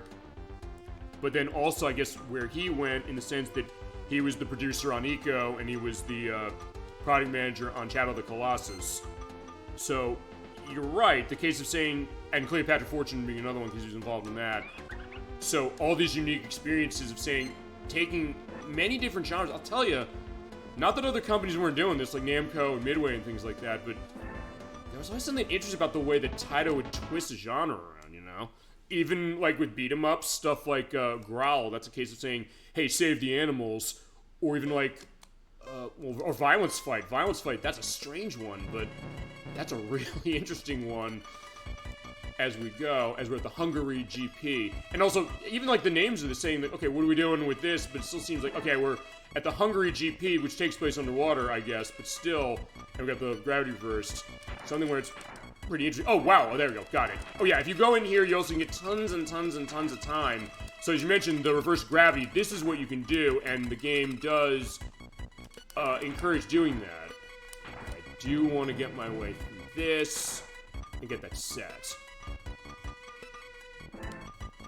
Okay, now, question is, where am I going? Because sometimes you go in a little bit of a circle, or that's how I was doing. Or, you know, I should use the other tilting speeds. I don't when I play this game, which is probably the wrong way to go. Yeah, nicely done. Thank you. Like, yeah, it's also, it is one of those things that, yeah, you can kind of make this game look really stylish, but also something that, as I sat down and played through this entire game a couple days ago and have been over the past few months to get ready, because I want to get ready for the shows. I'm not going to come in and say, like, oh, you wanted something, I'll do it next week and I'm going to suck at it. I want to show that I'm living through this game the same way you are. I really want to give that sense, you know. Get a sense of saying, okay, understanding what do I have to do? How's this game working? Understanding really in a bizarre way, and I know this sounds maybe potentially, you know, hoity-toity if you want to put it this way, but kind of understanding the philosophy of this in a way that maybe I didn't even think about. And honestly, in some ways, maybe I don't even think about it that much until I sit down and say, we're going to play this, let's take a look at this thing, let's see what's going on with it. And understanding, you're right, other games that do stuff like this, but then seeing, what does this do unique that, in a way, makes you want to tell people about something like this? The idea of saying, oh, I played this great game, I played On the Ball, and somebody's like, including myself, years ago, saying, what is this game? And then I found, I was like, yeah, you're right, this game's really good. I mean, it's maybe one of the best arcade ports to Super Nintendo, and it was under my nose the entire time. Normally I think stuff like Mortal Kombat 2 or the Street Fighter 2 ports on the system, you think like, what's a great arcade port? As, I guess they're crossing over with Shinobi, but it's not really Shinobi. It's not Joe Musashi, it's... I'm trying to remember. Well, we played the Ninja Kids, I'm trying to think of other Taito cases, and your Taito universe knowledge is going to potentially go far here, as you still have a long way to go to become a master. Yeah, that I definitely do. Okay. Yeah, you're a skillful player, and we got that set. Okay, so 2 more cases, and then we'll go in the next tier. We're running through every one of these. And so far, having a blast going through. And as I said, I do think this is a game that, I mean, I think I could get a sense of saying, hey, how about a re-release, or fine, a re-release of this version. I like that Camel Try came out as far as the Arcade Archives case. I love the Hamster Corporation keeps putting games out like that. As we're Mountain Road, Reverse Gravity, with this nod to Liquid Kids. Actually, these are the characters from Liquid Kids that we showed when we played Title Legends 2 last year. That was sort of at the end as far as how that was, but it was a little bit of a platform game that we went through, basically picking up the bubbles and throwing them. Or, fine, not the bubbles, picking up water. You're one with the water, and you have to save your girl over there as far as who's gotten kidnapped. Ouch. I even like that perspective as well. Got it, goal. Oh, they also had the Ninja Warriors and its sequel, Ninja Warriors again. Right. Yeah, because, yeah, you're right, because they did re-release the Ninja Warriors, the arcade version. I have the Mega CD version ported in, it's the Genesis Mini 2, I have that one. And they also remade the Ninja Warriors again. That was the Ninja Saviors. Yeah, another great call on your case saying play that game. You're right. We did demo it a couple years ago, but that's one. No, it was last year. Actually, no, it was this month last year we did that. Okay, that feels like it's been way longer than that. That was another awesome one. It's like, that's fantastic. And it was okay, because it was a Taito game, but it was a case where Netsume, they were the ones who developed it, and then did that sequel, or they did that modern sequel, and it's great. Whoa. Actually, you're probably right. It might be coming from, actually, maybe it is from the Ninja Warriors. You're right. And that's a nod to Darius, that I know, in particular. See, all this Taito stuff, you know, I mean, that's going to be the other thing as we're going to Japan GP. Other Taito games we should be showing. I mean, oh, right, I forgot. Right, if you get stuck in the force field here, you go back upwards, potentially, or you get stuck. So, actually, you know what? Yeah, I might have bounced my way out. There you go. So it is kind of getting a bit tricky. So you're saying, oh yeah, I usually want to hit that. But now it's like, no, I don't want to hit that because I might get myself pushed back. And there's one stage in particular at the end of this, or the end of, ouch, what was it? Uh-oh. Okay, this is getting a little devious because you're right, saying like, yeah, you have to get through this, you're running out of time, it's surrounded by those blocks, I'm getting through there. Am I going to make it to the end? I don't know. And also, where can I get stuff going on there? Okay, there's some time. Basically just pretty much buying as much time to get through. Go, go, go. Get tons of points. Whoa, whoa, whoa. It's over there. Okay, you go. You're right, Electfors. Like, I'm almost there, but... All right, we got lucky number. Can we get lucky number? No. You're right. That feeling when you see the exit in sight, or the goal in sight, you're like, oh no, I gotta go back and do it. But sometimes you mentioned benefit of doing it again. You're right, saying maybe they don't intend you to do that because, okay, I made a mistake hitting into that. That cost me time that way. But also saying that I have 80 seconds now, so At that case, sometimes getting a game over once, as far as when you have continues, is a benefit. Sometimes. And you also have to be careful, because the other thing is that against those X blocks, one thing I realized when I was doing my practice, ouch. Yes, you're gonna be the ball indeed, because you're saying ouch at the same time as the ball is. If you just stay on those things, you're gonna take damage. So it's something where you have to really get your way going and eye the needle. It is not easy. Even though I'm just saying, like, you know what, I'm taking a I don't care attitude, but then saying that, okay, I gotta care a little bit, because I'm running down on time. But the exit is down there, so I can take that, and we got it. But then we get it, like, oh, thank God. And background there, I don't know if that's a nod to Cyvalian. It might be, it might not be. Which, Cyvalian is on Super Famicom. I don't think we got the port of that here, though. And we got ports of Taito to Super Nintendo, because this was an early one. This was 1992. But as far as other ones, we got Arkanoid Doid again, which was 1997. That was late. And then the Space Invaders, which was actually porting the Game Boy game. Interesting enough. Hang on. I need to bounce from here. Yeah, basically find out where's the way to go through. And then... Okay, Bust a Move. Yeah, Bust a Move was on Super Nintendo. So there's that. I think other Taito ports on this console. Okay, that's good. Can I get my way through? Whoa, no! I'm going backwards! Oh, whoa! It's right there! It's right there! Well, you know what? I'm gonna try and get that 5. There we go. It was either that or I wait to under 10 seconds and hit that to get more time. I said, okay, okay, so we got through the American GP. Skydiving. Alright, there we go. I also love the music as far as the way it has, the way the percussion goes, as far as how it is as well. Actually, I guess one of those cases we talked about is we played Cool Spot a month ago, or 2 months, yes, okay, almost, a little over a month ago, I should say now. Where the case of saying that game was amazing with bass and drum. But for this game, saying like, yeah, the Super Nintendo can definitely do it. But it is always a case, I've sometimes said this when it comes to the way that sound design of a console works, is it's usually a case of saying, what do you do with the tools you have? And Taito, it seems like, knew what they're doing.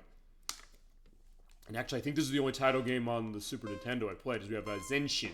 And it's another one of those where you can only tilt a little bit, so you have to bounce specifically to avoid that, but sometimes saying like, oh, I can't do that, but also using that to bounce the walls. I love that. But also tilting it specifically so you basically get the force field, or whatever they call it. I don't think the manual even says what they call it like that. You have to make sure you get that going so you're going straight, and that you don't get a case of having that go. But there we go. Lucky, fantastic, got it. Whoa. Okay, now for this, I'm gonna tilt it a little. I'm gonna bounce it. There we go, perfect. Okay, sometimes you have to give it a bit of a light touch, and you think, oh, it's gonna be a limitation, and it is a bit, but then saying that, okay, what can I do to get that going? And then we got it. And yeah, the designs of the stages are really, really good. And the difficulty curve is also really good. So, last stage is insanely hard. But early on, it's like, yeah, you can kind of get your way going. Yeah, don't be relieved. Yeah, the flowers are telling me not to be relieved. It's like, okay. We'll be fine. We got this. Okay, we got the next set of stages. Also, I don't know who the woman is, but I do know we have the case of, like, the woman on the well, giving us the lesson and also on the game over screen. But here she is. Next field, that's going to be master mode. So there's the password. In this case, I'll also remember to actually hit start on the password as far as opposed to going into one player. Alright, so we got that set. And to be fair, putting in the initials is a little bit of a formality because this game does not have cartridge save or way to save your scores. But either way, we have that going. Alright, so that is the next case.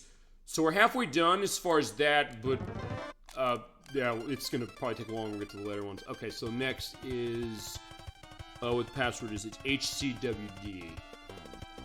Or HC, HCCWD, so it's 2 C's. There we go. Okay, third plane.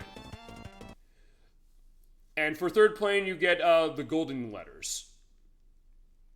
Alright, fantastic. Alright, so next we got beginner course, expert course, special course, master course. I'm gonna go in order on this one. The next ones, we're not going in order.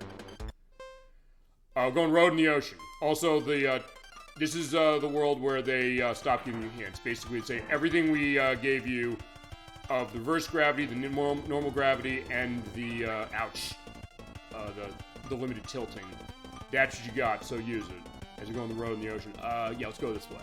This is also where they're going to start giving you stages where you can kind of go different ways. And also in that case saying, okay, sometimes they make a risk assessment saying that, is it good for me to, oh no, not do that. Good to get, ouch, the extra time or not? Whoa. Sometimes it is. In that case it would. Whoop. Whoop. Okay, that worked out better than I thought it would. That's sometimes the question, because it sometimes be a case of saying, okay, I'm doing really bad. You hear that, you're like, oh yeah, that's your last 20 seconds. Hurry! Yeah, they keep saying like, yeah, just hurry, you gotta go. But then say, okay, I was close to the end, so in that case, when you hear that victory, yeah, it's music to your ears, quite literally. Let's go. Yeah, this one's, from what I understand, not too bad, but you also have these steps here, so in that case, it kind of gets that set. Oh, right, and you also have to go through here. Whoa. Well, because you're kind of curved. Ooh, that's the problem. Or do that and say, okay, that's the way I need to go. Whoa, there we go. Whoop. Yeah, that was lucky. Okay, stop, go, whoop, whoop. No! Right, they put that right in front of it, so you have to tilt out of the way, but alright, we made it. And since I do get timer extends going on, not too bad to start. Escape. Alright, so we're gonna have our escape. Yeah, pretty normal as far as how this one is, but also, yeah, just go around that. Sometimes you have to go around, but also it's a case where I sometimes feel like, I don't know if I have time to go around, but sometimes you have to make those decisions. That's what I've understood going through this game. In this case, I'm just saying, I'm also not gonna hold the B button down quite yet. Oh, right. Oh, I forgot, right, because the ones on the other end go forwards, the other ones go backwards. Whoa, and that one's saying you have to go that way, so I have to go down here, then, yeah, down there. Whoa, and I'm already running low on time, but if I can make my way through. Or say, yeah, do I want to stop to take that? Sometimes you have to make a decision saying, do you want to stop to take that? Is it better just to skip it? No, I can go that way, I can go that way. Turn! Just made it. Okay, and since I have less than 10 seconds, hopefully I can get more time off of this. Alright, lucky chance, see what we can get. 5, 10, okay, 20 seconds, that's good.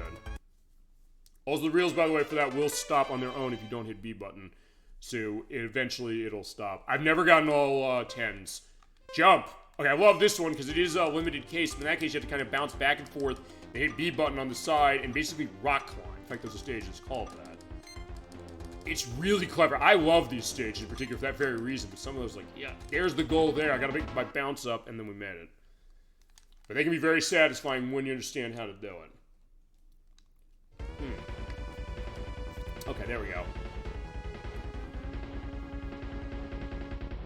And it also feels satisfying when you see that coming across saying, like, yeah, congratulations. Okay, so here we go. It might drive you crazy. Don't give in to defeat. No, I won't. So kind of doing the Top Gun thing. Or I guess we're doing, well, another Super Nintendo game I owe you, like, first, which I'll get to practice. I want to see if I can't do this one next year. I know you want to Turn and Burn No Fly Zone. I have that. I do want to get that one going because of what I played of it. I quite like it. I think it's really interesting. And another underrated case of Super Nintendo. I mean, sometimes I guess that's something unique when it comes to any system, really, which is, and also why I always ask is, like, which are some of the games you really like playing? Because sometimes it's the case there's certain things that kind of just slip past me, but also vice versa, stuff that I know I played that other people might have missed. So I did, sharing that around. I know there was a case, because we were not on last Saturday, we're on last Friday, because I know EdWack throws his game party case, but there are a lot of people I know, like, stuff they were playing with. I was constantly going, like, hey, what are you playing? What do you really like in particular? Because I know one of Crusader 64's friends is playing Xenoblade X. I'd seen a little bit of Xenoblade X as far as it. Played a very little bit of it myself, but kind of getting into that. Another friend of mine was playing Fantasy Life I. I hadn't played it, and I wanted to get a sense of what that was about. I'd heard really good things about it, and I could see why now. And then in my case saying, well, let me show you Gargoyles from Sega Genesis, which was interesting. And actually some of the people I were with saying, oh, they actually knew the show quite a bit. And then There was... Okay, I sort of showed Bubsy, and then I showed Harvest Moon 64. I know somebody wanted to play that. And then Pilot Wings came up as far as Nintendo 64. And then I said, okay, we're showing that. That's really kind of was sort of the extent. And then I guess also some other stuff we had going on as far as that. Well, yeah, we're gonna get giddy. Although I think the reason they name it that way is because there's so many of those blocks and you have that sound, which maybe sounds like a laugh. It's like, no, the ball's in pain. You don't want the ball to be in pain. Also, I have to remember in between these things, do change of ball, because you can have other options to run things other than this. Whoa! Oh, right, they put the little pebbles over there, so in that case you have to go right underneath it, over on the side, and get through. Although, I have run into cases where I think if you're going fast enough, you can just barely clip through that, and as long as the ball touches the goal anywhere, it counts. Alright, an hourglass. I guess I think it's the song Hourglass by Squeeze as far as that a little bit. I don't know if that's what they had on their mind. Whoa. Oh, it's one of those. Alright, also, yeah, the Easter Island heads going on here as well. I don't think there's been a title game that I know that has something like that. Whoa. Okay, in that case, I just gotta go that way, rotate enough, because in that case, it gives me enough speed to go to hit that. And in that case, I'm saying, do I want to get that? And the answer is yes, I do want to get that. Okay, there you go, that worked. Whoa! Yeah. That's like, yeah, I don't want to hit that. Oh, wait, that is the end. Okay, got it. Yeah, so in that case, they say at the end, it's like, yeah, you can get your way pushed over there, although at least there's a time item to grab. Rock climbing. Here we go. It's another one of those limited tilts. They just move left and right and hit B button, but also now, because they have the stop cases, talk about transforming this idea, saying that, oh yeah, you usually want them just to say go. Now you want them to say stop, because otherwise you're going to fall in. Whoa. Talk about really clever and something where, as you go, you really get a sense of the evolution of what this game is going to ask you. And sometimes they're like, yeah, you have to be hitting that hard enough in order to get through. And that's one of the trouble spots I had when I was running this as far as practicing, but so far so good. But yeah, next tier, I'm nervous about the next one. But all right, there you go, rock climbing. All right, yeah, so not bad as far as on the ball or Camel Try rock climbing. I mean, it's on the ball. That's the name of it here. So where that goes, we're at the final trial for this one. Okay, France GP. This is also reverse gravity, so in that case means a really easy way to get my way going quickly and hopefully find a bunch of time blocks. Or in that case, say, I'm not going to bother going that way. Whoa. In that case, yeah, you're going insanely fast. Oh, wait, no, I don't want to go that way. Yeah, sometimes you don't have to go down the directions they tell you. This time, I think you did. Well, oh, no, I do, but I have to do that over here. Yep. Also, yeah, don't touch the sides. That's a case as far as how that's looking like. Whoa. Okay, there we go. Lol. Alright, so not too bad, but also I was blasting through just seeing, like, the old-time cars there. Alright, so there we go. That's the next one. Yeah, so basically this is going to be pretty much just going all the way as far as how these are. And, yeah, it's really kind of the idea. Oh, here we go. Right, we get abducted by aliens. So talk about the world-faring adventures of the ball here, saying, yeah, okay, the job in this field is complete, so I guess the idea is that when it comes to the aliens there, we did something for them. I guess we were abducted. They say, hey, go take care of those other aliens, come out here, help us do something. And the ball's saying, yeah, I'll do it. I mean, it just involves, really, when you think about it, the idea of saying, just get through these stages. I mean, in a way, not dissimilar to something like, we played Magical Tetris Challenge last year, which is the case saying, the answer to everything is saying, let's play a game of Tetris, and if I win, we'll have it going that way. Alright, I think we'll do the thing with the extra ball options as far as, because you can select other things other than this. I'll do those, I guess, either at the end as far as this, as we get nervous. I mean, I'm getting nervous when we get to the next set of stages, that's for sure. Well, right, because you also can get caught in the lips there, which looks nice. The effect of how the rotation is going and also the way that the ball physics are contouring to that, it's awesome, but also something of saying, hey, you can get yourself stuck. And yeah, this is a trouble spot. In that case, you have to go fast enough in order to bust these, Sometimes you have to bounce up and then tilt down in order to get through and actually hit one of those. Okay, I'm hitting all of them, which is sort of good in the sense of saying I can get through that way. I can also say, oh, go through that way. Okay, so not too bad. But I just need to make sure everything's going to go set on this one. Whoa. Ouch. Okay, now it's interesting because I just say that instinctively oftentimes when it comes to game, and you can bust your way across that, but sometimes the case of saying, I don't know if I got the time to do it. Except in this time saying, no, you gotta do it. Whoa. Let me go, so I can go through there. I gotta go through here. I gotta go down there. The exit's over there. I see it. I think I can make this. Also, the ball does flash a little bit when you get to the case of that in a minute. Okay. Yeah, so the tension is gonna be high, and that's what's saying, hey, it's nervous. Alright, lucky chance. We got 3, 10, 2, 15. Not bad. Yeah, every second you can take is a good case of it. Now we're at the gate, and we're going the way with Darius again. Okay, the gate, yeah, this one...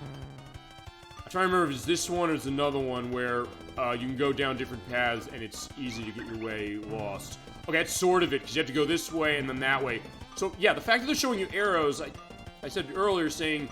Is that a cheat? Is I'm saying, like, yeah, it's making it too easy, like, just go here, stupid, or something like that. Like, not really, because in some ways you might want to listen to them, but also case of saying, well, it kind of points you in the right direction, but also, as you saw in a couple stages, you don't necessarily have to go the direction they tell you, and sometimes you can get benefits for it, but sometimes you get your way into trouble if you don't do that. There you go. Made it through the gate. I think it's the one in the special tier coming up later that really does something with that. Okay, go over hill. It's one of those limited tilts. Whoa. In this case, also making you have to use those 500 things, saying bounce over the hill and then bounce here, or bounce high enough to get a sense of saying, go down, and get to that. Whoa. Get that set. Go in there to go hard enough onto it to get through. There we go. Whoa. Boing. Right, come on, come on, come on. Yeah, okay, that's the other thing, because, yeah, based on how this is going, you can, because I'm bouncing, I'm just kind of going too fast. There we go. Yeah, sometimes just staying still, that can help, and you would not think, looking at it, that you have to do it, but then, in my case, understanding how the play of this game really is going, it's like, oh, wait, I gotta do this. Wait, no, I'm not gonna do the bounce.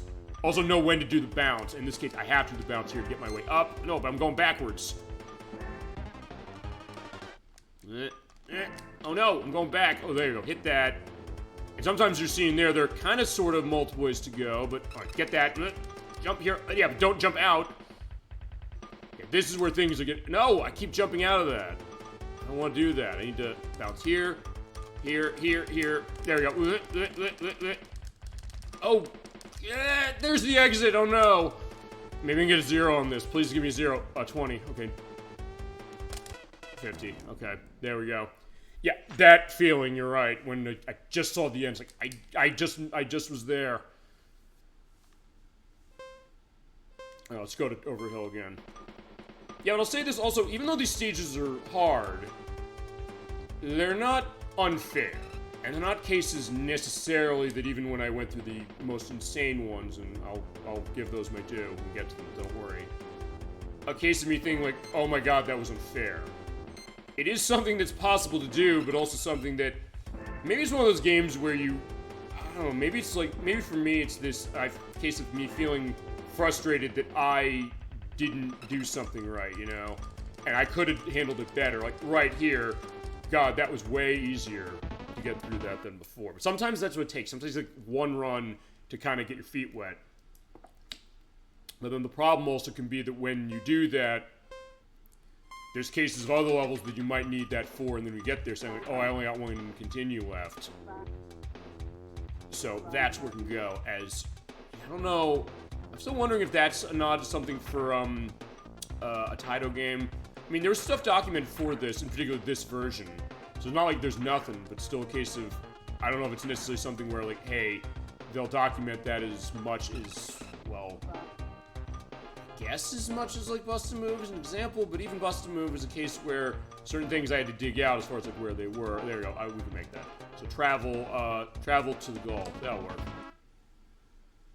Okay, awesome.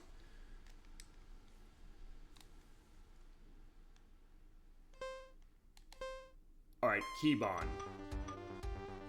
I also like the attention to detail here because they do have unique backgrounds, but also there's like, yeah, it's the hourglass with the sands going down. Yeah, and so the sands through the hourglass, so are the days of our lives. Blech. Oh, whoa.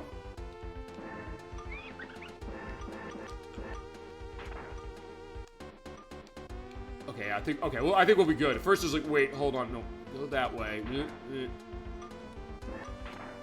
Yeah, in that case, yeah, to kind of go underneath that, just let my way roll down. So yeah, a lot of strategy and depth to put into this one, which, as I said, looking at this, I would have thought, well, I don't know if I would have known just from looking at it that it would have been like that. Even when we looked at Camel Try the first time, I don't know if I really understood, really, I guess, the idea of the way this game goes, which I think makes this version, again, maybe more valuable because it makes you understand the other one more and understand kind of how to get your skills going on that. All right, walk with me. Okay, here we go. Whoa, reverse gravity. Okay, no, I can go this way. When I hear walk with me, I'm thinking fire walk with me, the Twin Peaks thing. I guess I still have Link's Awakening on the mind since we finished it. Okay, no, we didn't finish it last week. I finished the off-screen thing I'm gonna have next month for it last night, as it was. But we did get through a lot of it. I mean, we finished the game as far as going through it live and going through the stuff with the story for both the Switch and the Game Boy Color editions. But still a case of saying, let's go through that. And, well, like I said, I have the stuff off-screen that I'm coming up with next month. Yeah, because we're only going to be on, I'll just reiterate this since we're going along. And there's also a good place to go through and just get all the time that you can. But yeah, we're only going to be on twice next month live, but I got off-screen content ready to go. So you'll definitely want to stay tuned for that. I just need to record the stuff for Final Fantasy XIV, which I think I'm going to start doing that, or continue doing that more tomorrow, as we got that set. Yeah, we did walk through and we were fine. I think we're getting close to the end of the Master tier, so we'll get to Special next. Yeah, don't relax, hold out. Okay, so yeah, I wonder what the ball's doing here. I guess maybe it's... Looks like there's like emeralds of things here. There's like open doors, there's a closed door. Yeah, not sure what that's necessarily saying, but either way, we got through. Okay, there's one more as far as within this tier. G. Okay. And they also give your time and score as far as how they are, just to give indication on that. And I think part of that also goes to stuff with the two-player, which I'll show off later. Alright, let's go to Master Course. Very difficult. Let's do it. Now for this one, long. That's how we're going to go. Whoa. Right, this is a case where you're just kind of just going in a loop. And you have to hit very specifically, but I'm also doing a really bad job of it because, yeah, there's those lucky blocks, but they're also surrounded by minus blocks. So in this case, hold that B button and don't let go, and try and just curve the ball as you get to the end. Yeah, you can also kind of cut your way through that way, but you lose time doing that. Whoa. Whoa. Okay, that's also where things are going to be... Probably killed that. There we go. Got it. In that case, do I want to take those fines? They're tempting, but this case was like, I think I gotta make a choice saying, no, I can't take them. And this is long, so you have to get yourself moving. What? In this case, basically have it set so when I hit the side of that, I just roll. And if I hit it wrong, I'm gonna kind of stop. So, alright, this is gonna be close. Whoa. She just made it. That was lucky. Let's see how we get on the lucky chance, though. 12 seconds, not bad. Okay, lucky on the second one, I should say. Alright, sunrise, let's go. Reverse gravity. Okay, there you go. Whoa, okay. Oh, right. This one, I had this happen on my test, which is, yeah, when you hit that force field, or whatever that is, the red thing, it pushes you back. So if you're going too fast, I hit that, I go back. I had that happen on my test. So in that case, that's one of those cases of me saying, like, usually hold that B button and never let go. No, not here. Yeah, and eventually, especially when you run into fail cases like this, as far as, you know, running into stuff like that happen, then you learn, like, okay, don't do that. Sometimes that's what it takes for me, saying, like, okay, it looks like I'm playing this game really recklessly, and maybe I am, but also saying that, okay, now I understand, and when I see something there, it's like, yeah, if I had went too fast there, I would have went backwards, and I wouldn't have been in good shape. Okay, lucky chance, again. 18 seconds. And it's worth pointing out, if you hit 10 seconds or less, as far as when you hit the goal, you do get that. Karkuri Yashiki. That, I think, is a reference as far as ninja, I think. I looked up as far as what that was online, seeing, like, what is that? It's supposed to be reference to someone on the dev team. But no, I think it's basically... I don't remember if it's a case of something as far as, like, Japanese legend exactly, but something where everything I found was referencing stuff as far as ninjas. I think there was some kind of ninja exhibit of some sort that had something with that name. As far as how that was... Okay, that was lucky also to be able to sort of take a shortcut and then kind of get my way back to where I started for how that was. Whoa. In that case, yeah, I could make the curve. I could also say do that and take a shortcut. And actually, that ended up working out. Okay. Yeah, so far we're going okay. Super jump. Okay, here we go. Another one of those. You can probably tell from the names also as we're in space. So actually, it looks like, I don't know, the U.S. space shuttle is there. It's one of these. Yeah, you do have to be kind of particular running this, but this is a fun one. Whoa. Yeah, but you also have to turn your way when you're in the force fields. Whoa. And also pay attention to where they go, but you also have to find out where are they going to go, and then also bounce off the sides, and there we made it. There are a couple, though, as far as these, that I would say are probably the hardest stages in the entire game. Okay, this is not a limited tilt. It could have fooled you as far as saying it was, though. And I guess then there's also... Okay, one thing this game doesn't do, there is a gravity code, but it's... Because I was going to say, is there an option to turn on, I guess, all of the level types, as far as, like, reversing the gravity and reversing... What is this? Oh, no, I have to go this way. Reversing the gravity and basically making it so your tilts are limited. And the answer is no. And the gravity code, what that does is it lets you change gravity based around... Oh, right, I gotta dig my way through this. And this is where the game's frame rate's gonna start chugging, because weirdly enough... And I gotta go through this... Okay, I gotta go through one of these at a time, if I can.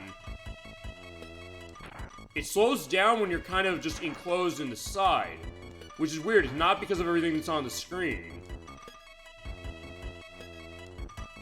Yeah, in that case, I gotta go through there, and then go that way, and down there should be the exit, or getting close to it. Whoa.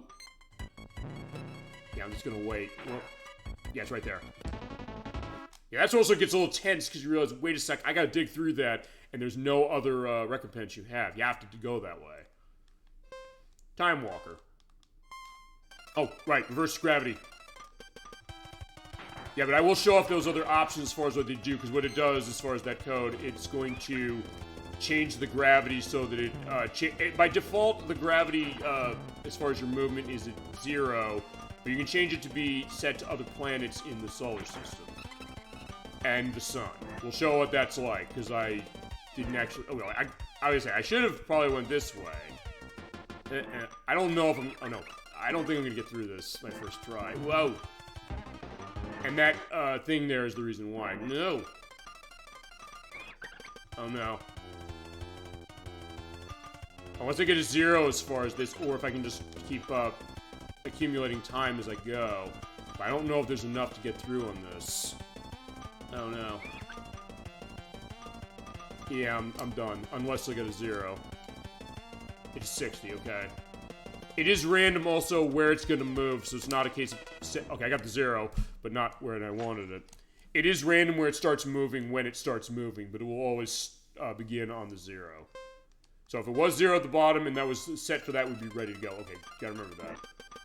Yeah, but okay, good. So good insight elect versus that way, saying that it seems like maybe some of these levels they don't intend you to get your first time. Oh no. Okay, I'm gonna do the slow tilt. Can I do? Okay, there we go. I mean, I guess it sort of changed your physics a bit. Okay, yeah, let's go, let's go, let's go. Yeah, I'm running out. Oh, no, why am I doing that? I don't want to go that way. Okay, well, that helps. Alright, that worked. Okay, that's gonna be way better, because I definitely have more time. In that case, I'll just go there, there, there, and we're all good. Okay. But in some ways, I guess I like the idea of, I guess, Jane says that, okay, not that they're impossible to do your first time, but also something where it helps, I guess, for you not to, not just because of the extra time you get, but also just to get a sense of saying, hey, you can kind of think a little bit differently, saying, okay, maybe this is the way I gotta approach it. And usually that experimentation does help you out as we're going to Sanpo. Whoa. Okay, tight quarters here, and then also those X blocks, but it mainly is mostly the 2 seconds, but either way, you're losing time. So that's gonna be the question. Ugh. Okay, so there's the goal. They show you the goal. Also, I guess it's not so much a, hey, they're gonna tease you, but sometimes just the way the level's designed, it's something that, oh, you're just gonna see the goal anyway as you go. Whoa.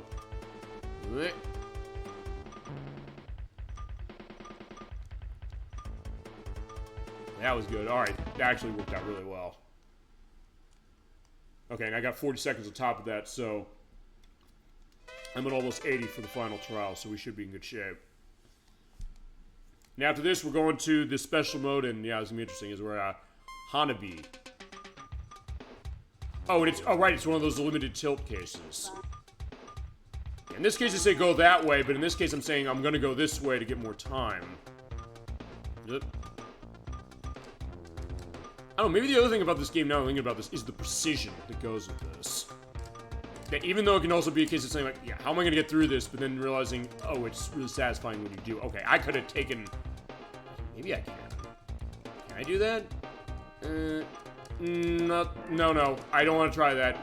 Oh, maybe. Okay, I'm not gonna try that. That's a massive shortcut, because you have to go up here, you have to hit this, you have to go over here, go into that, because you can also bounce your way up as far as that, but oftentimes it bounces you back. In this case, I gotta get that set so I can... There. Yeah, you go right there. In this case, just jump, because that also means that you go up higher, and in that case, try and get into that so I can get my way up. In this case, it's not about climbing the wall, it's about... Can I get my way in there? Whoa. No. Yeah, because it's there. There we go. Oh, no. Alright, this is gonna be close. Oh, no. Okay, can you get something for this? 70. No. Alright, there you go. Yeah, right at the end. But I do have 2 continues. But I don't want to lose this. I mean, I don't think I will, but we'll try.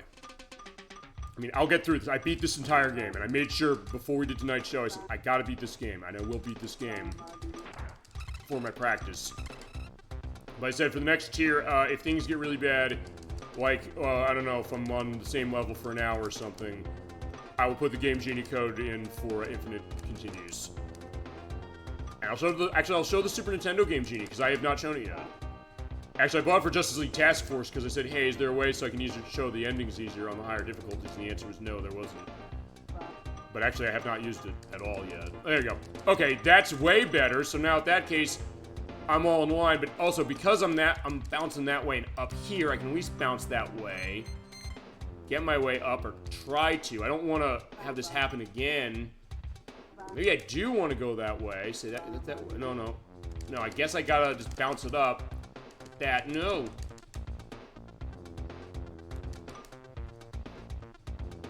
We're saying, okay, if I have to do that, make really long bounces, we'll do this. Uh-oh. Alright, that'll work, and in that case, I was gonna say, I can bounce off that. I want to get this. It's so close. Oh, going up. No! Oh, shit, I'm gonna lose again. Oh, shit. Alright. 40. Now I got 0. I didn't want 0. Alright, I have one more continue. If I fuck this up, we're gonna do this again. Well, actually, we have to do all the other ones again, actually. I hope not. This is the hardest of this tier, no question. So, in this case, I'm gonna do what I did before, saying, get all the time I can. And just that last room. Whoa. Yeah, every one of these is coming with me. I don't care. Honestly, even the part I thought was gonna be the worst, which was not that. It was the bouncing point or whatever it's called. No. I thought that would be the worst, but it's not gonna be. Okay, there we go. Because in that case, I got that there. I can launch it in there. Okay, so I have full time. Here we go. Let's go. Let's go. Let's go. There we go. That should be enough. Oh no. Okay, I'm just gonna tilt all the way here. Just a bounce here, bounce. No, come on. I don't want to die here.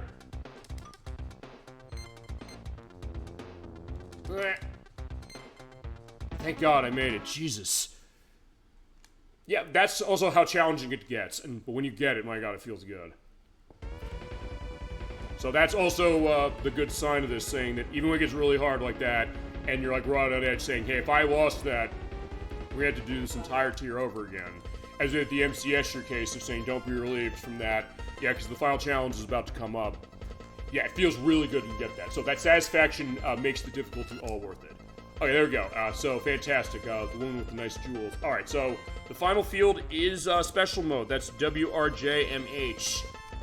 Let's go. So this is going to be where things are going to get harder, and I'm going to be running the hardest tiers first. So we're going to go backwards. Because you can do these in any order you want. But for this, I'm doing that. If I do these on my first try, that'll be great, but if not, we're going to have to do that one again. We're going to have to go through this entire thing again, and I want to mitigate that as much as I can. So let's put the password in. This is the last one as far as this. The password is WRJ... No, not I. J. MH. Wait, was that right? Hold on. Oh, I put an I in there. Okay, never mind. Alright. I thought I put the J, so WRJ.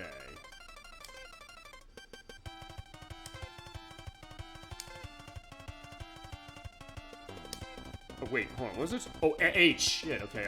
No, don't. No, I want to put this in right. So W R J M and H is the last one. Like, yeah, it's suggesting I really don't want to go to the final plane, but no, I do want to go to it with the nice green. All right, let's go. Yeah, beginner, expert, special, and master. We're going master, and then we're going special.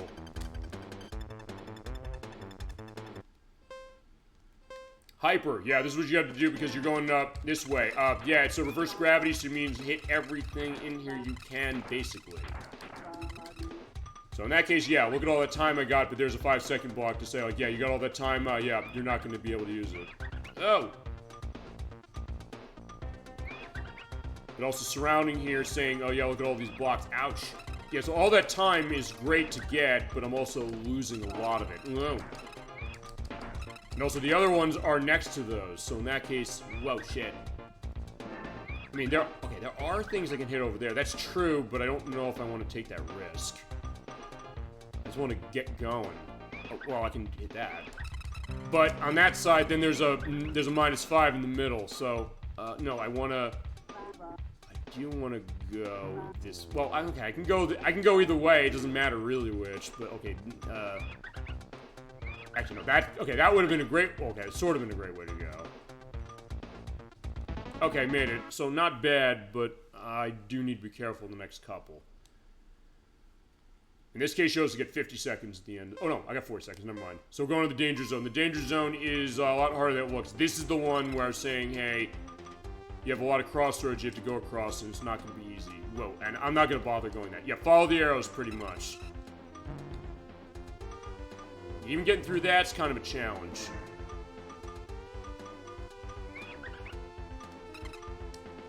Yeah, I'm seeing so much stuff here saying, where am I supposed to go? But, yeah, if you take a breath, you should be okay.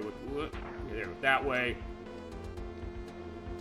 Because in this one, you have to kind of tilt specifically to get through, because there are force fields that kind of are jostling around. Okay, there's the exit, but... Alright, so far, this is okay. There we go, right, because then you have to go through here. Wait for that to go. Go. There we go. Okay. Not bad, but everything's kind of locked in, and that's what makes it a little harder.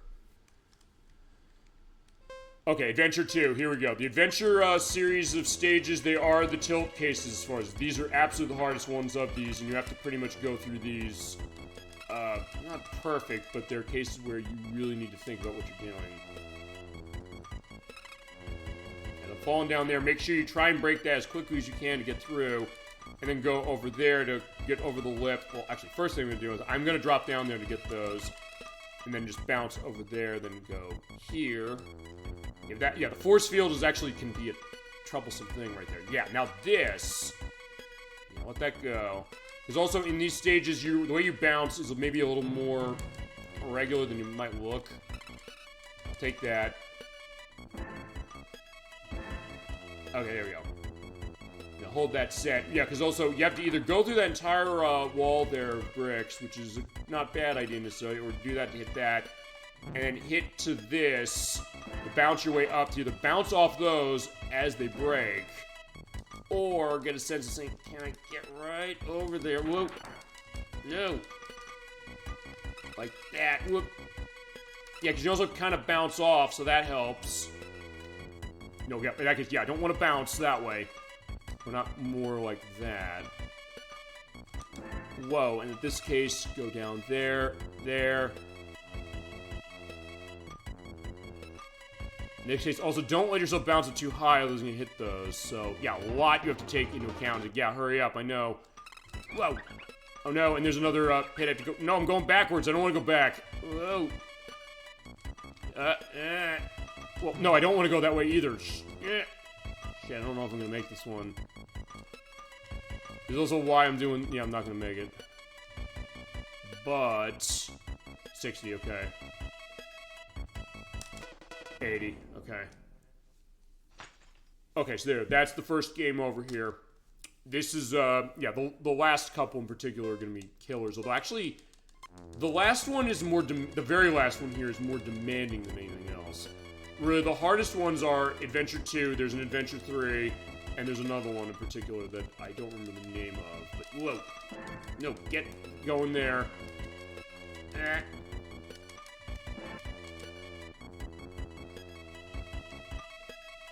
Oh no, this is actually a really bad start, but alright, I can also redeem myself doing that. That works. That helped a lot, but alright. In this case, yeah, I am gonna go for those.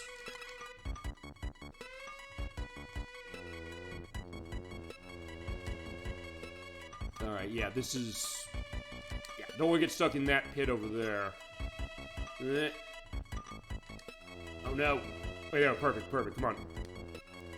Get that.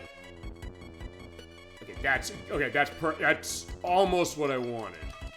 Now, that's not too bad. I can bounce that way. I think I'm going to do that perfect. Here we go. Yeah, that's absolutely what I want to see. Fantastic. Okay. It's going down. Oh, no, I have to go this way, and then I have to go down that way. No, I don't want to hit that.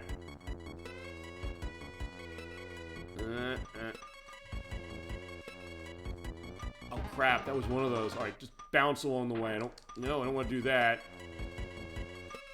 Oh, okay, and then, yeah, this is where the end is. Yeah, comparatively, that's nothing, but there we go, made it. Fantastic.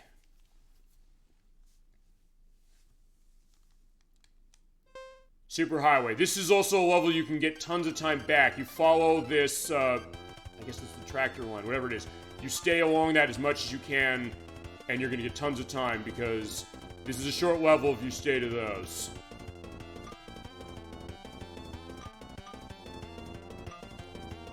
Yeah, like that. So in that case, even if the last level went bad for you as far as Adventure 2, yeah, if you can go through this quickly, that actually will really help. So actually, they give you a little bit of a breather. You're going to the Monaco GP. Not the Super Monaco GP from Sega, and this is a case where it has reversed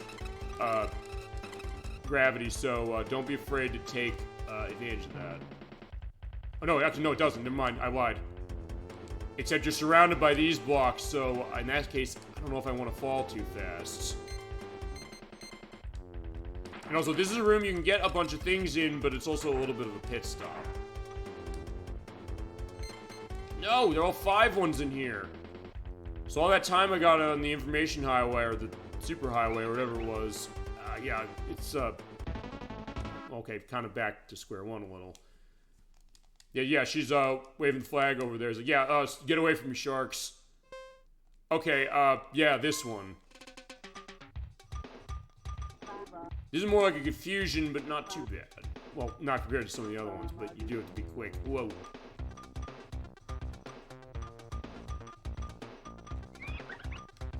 Oh no, I didn't want to hit that more than once.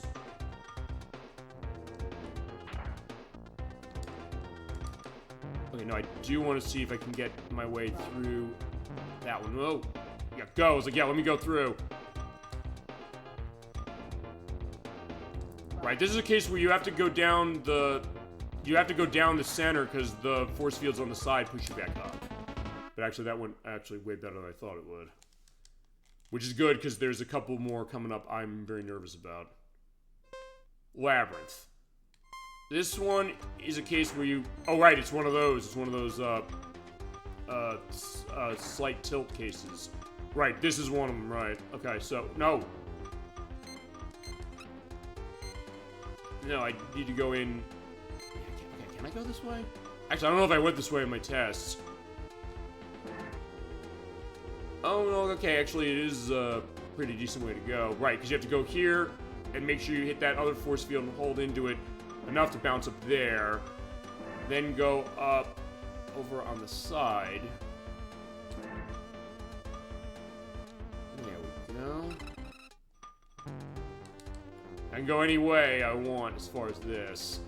Alright, because that's a goal, right? I forgot the goal's down there. So, ouch, I made the goal. Fantastic. Alright, so let's see. Next one is Adventure 3. Oh boy, this is where some of the plays of my game stopped with this one. As you bounce along, you're seeing the three blocks there that you might want to hit, but also the negative 3 blocks. So, how do you bounce along to not hit them? I'm actually doing a better job of that than I thought. Make a case of saying, hey, the practice is going to be set, but alright, make sure you sort of bounce along, but also bouncing along can have risks because it'll take you back. So, no. I might have to do this one again, but we'll see. And when you're in those tractor beam cases, hold B. And yeah, okay, that launch getting over there actually worked out really well. Because sometimes that doesn't happen. Whoa. Yeah, I don't want to hit those things, but I might have to. Yeah, in this case you have to bounce up there. There's a lucky. So that's good. Go there. There's another lucky. Lay it down. Oh no. Okay, just hit these right. Because what you have to do is you have to stay in the center. It's not easy to stay in the center. Otherwise you're going down. Oh no. You have to be very, very precise. Ooh, thank God. I did that on my first try. But, yeah, if I don't get through the rest of it, it's not going to mean anything. Oh, thank God, I got a lucky chance. Yeah, that was not easy. On my practice, it took me a long time to get that one. It's that one, and I think it's this one. Tonosama. Okay, maybe this is not as bad. I think this is more just a case, like, it's a little bit of a maze. Else I don't want to waste too much time. The last one's not too bad, just you have to go, okay, that's one you have to go DEFCON 1 on getting every single time thing you can get, but it also is a reverse gravity case, so actually helps. In this case, basically just getting the ones I can get as I can get them. There you go, so not too bad. Alright, so I had tons of time going on the last one, which is good. So actually, yeah, Adventure 3 went way better than I thought it would. That, honestly, is probably the hardest in this entire set of stages. Well, one of them. Okay, last battle. Yeah, reverse gravities. Here's what you do on last battle. Ooh. No, not what I'm doing. So use reverse gravity, take advantage of the fact that there will be a lot of blocks to get. Hit every single one, because they're easier to hit on this. I do love the fact that they are. Whoa. But I'm hitting all those things. That's not good, but I can make up for that.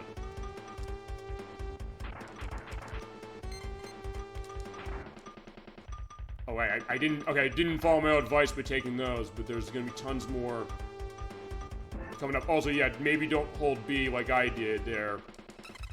There you go. Alright, take those. Because then I hit into the other thing and bounce back. Uh-oh. Okay, so now in this case, just don't leave any of them behind, because it's easy to hit them. Yeah, it's way easier to hit them going reverse than it is the other way, which is interesting, but still a case of saying, yeah, just go, go, go. There's one.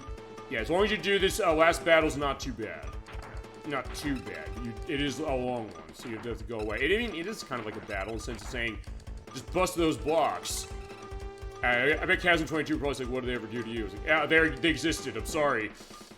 And also because of how Adventure 3 went. Although, doing Adventure 3 on my first try, that was nerve-wracking. But I'll tell you one thing that was really a bad case when I was doing my practice the other day was... Because I said, I'm going the entire game as far as running through, as far as like a fresh case, getting ready for the show tonight. When I did that, I ran into a case where I went through this. Right, there we go. So there's the exit, but... No! That's...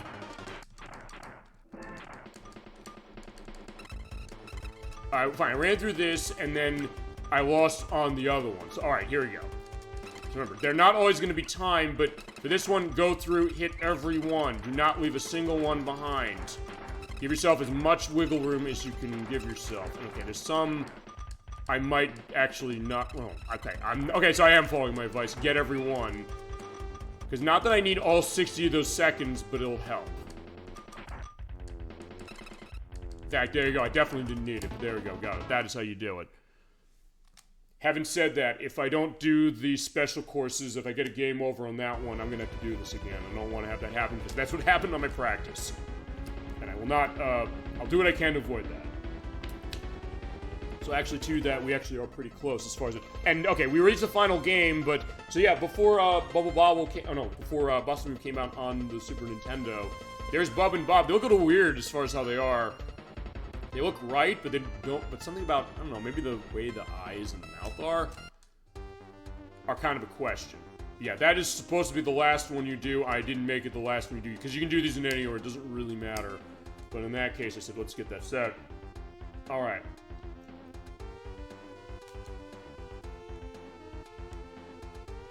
So that's Master Mode. Not too bad for that one. Or not as bad as I thought, but it's not easy.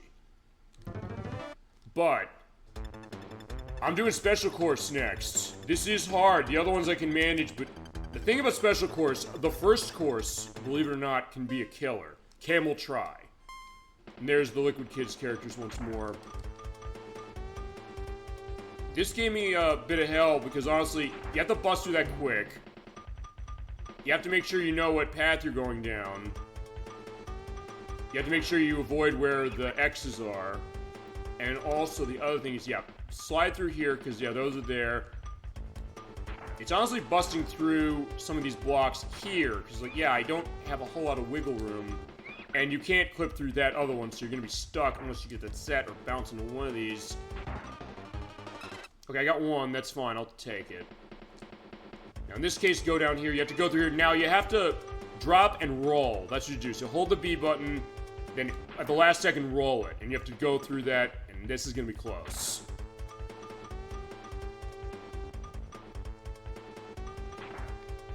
Oh no. I can 80. 40. Okay. This is what happened on my practice as well, because... Yeah, this first stage, there's 6 of them. It seems like it's not going to be too much. But this one, even for the first one, it is kind of a killer. And the keys here basically, how quickly can you get through this and not get stuck. Get my way out. But if you do get stuck, just keep hitting B button to jostle through. Go that way, and then where I was, because you do have a little bit of a case where you have to get that set, that's how you need to go. Yeah, try to avoid that and try not to bounce through, because otherwise you're in trouble. Whoa. We're saying, like, yeah, I'll go this way. Oh, that was lucky. Okay, that was absolutely the best thing that could happen. It's alright, this is gonna absolutely be way better now. I wish I didn't get the game over there, though. I really do. And I need to get that set, because you have to basically drop and turn, because otherwise you're not gonna hit that thing flush and go fast enough in order to bust it. Well, in that case, I did. We're good. Okay. So if I can keep that as far as a minimum, as far as getting game over, I'll be okay. But it's the later ones. There's another one that's really hard as far as that, as we're going to reflect. Reflect on what just happened. This one's more of a case of saying just pay attention to where the arrows are and just follow the way through and be careful of those things. That's going to help you there. In this case, you have to go down this way. Okay, you can go that way, you can go that way. There's this. I'm going to go this way. I was going to try and see if I can't make up time. In fact, there you go. Perfect. I was able to do that. So, we'll get that running.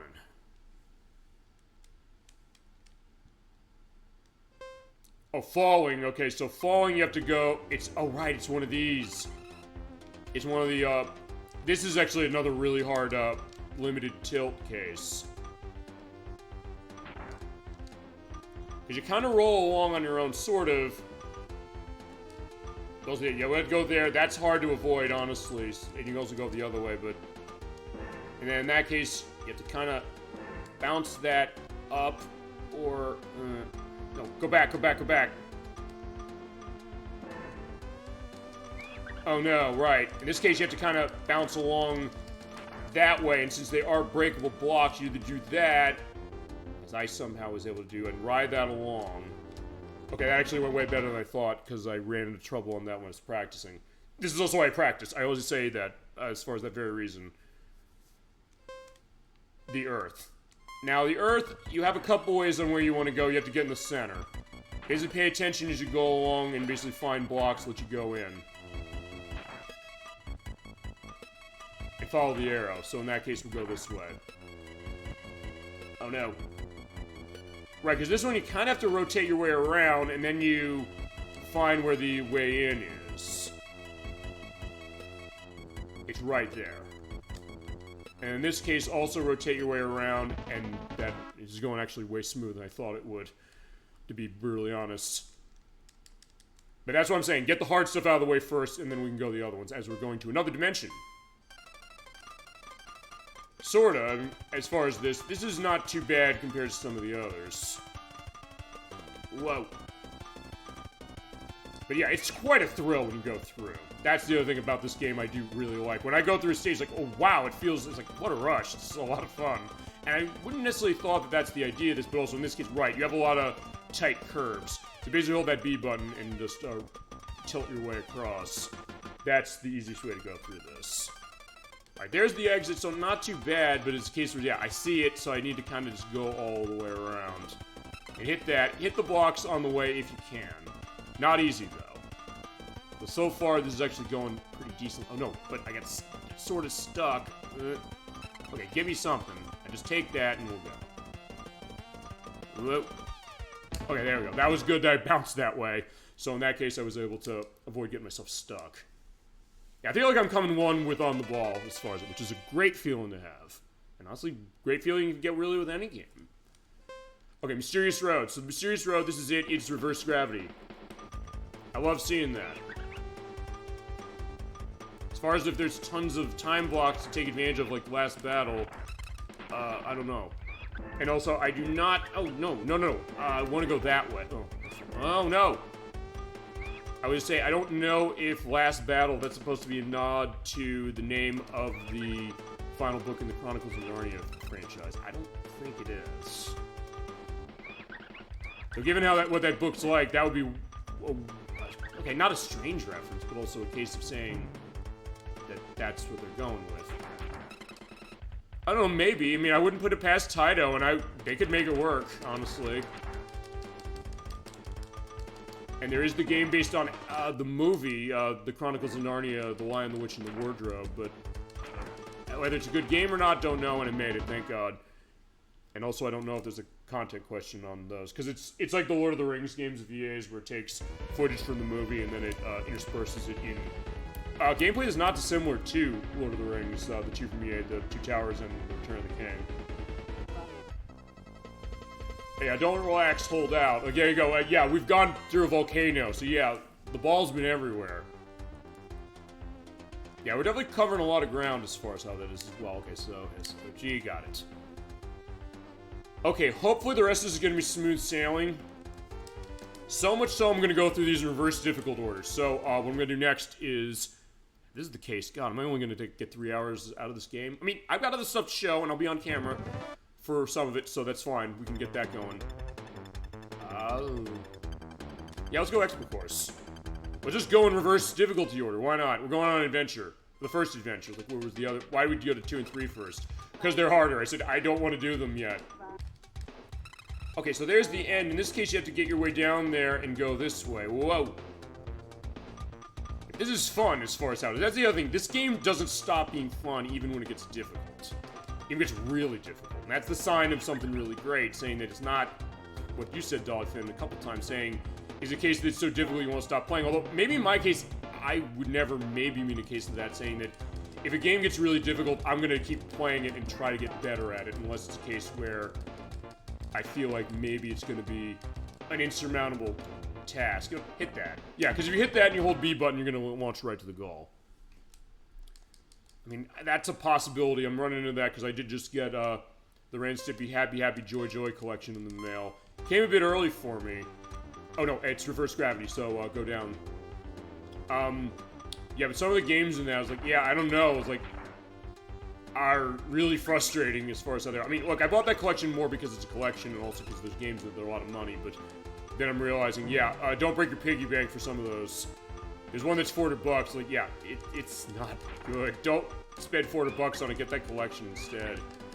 Or if you have it, just hold on to it. I mean, look, I'm the guy, as I mentioned, who has Clayfighter Sculptor's Cut, so it's easy for me to say, don't buy that game for $1,000.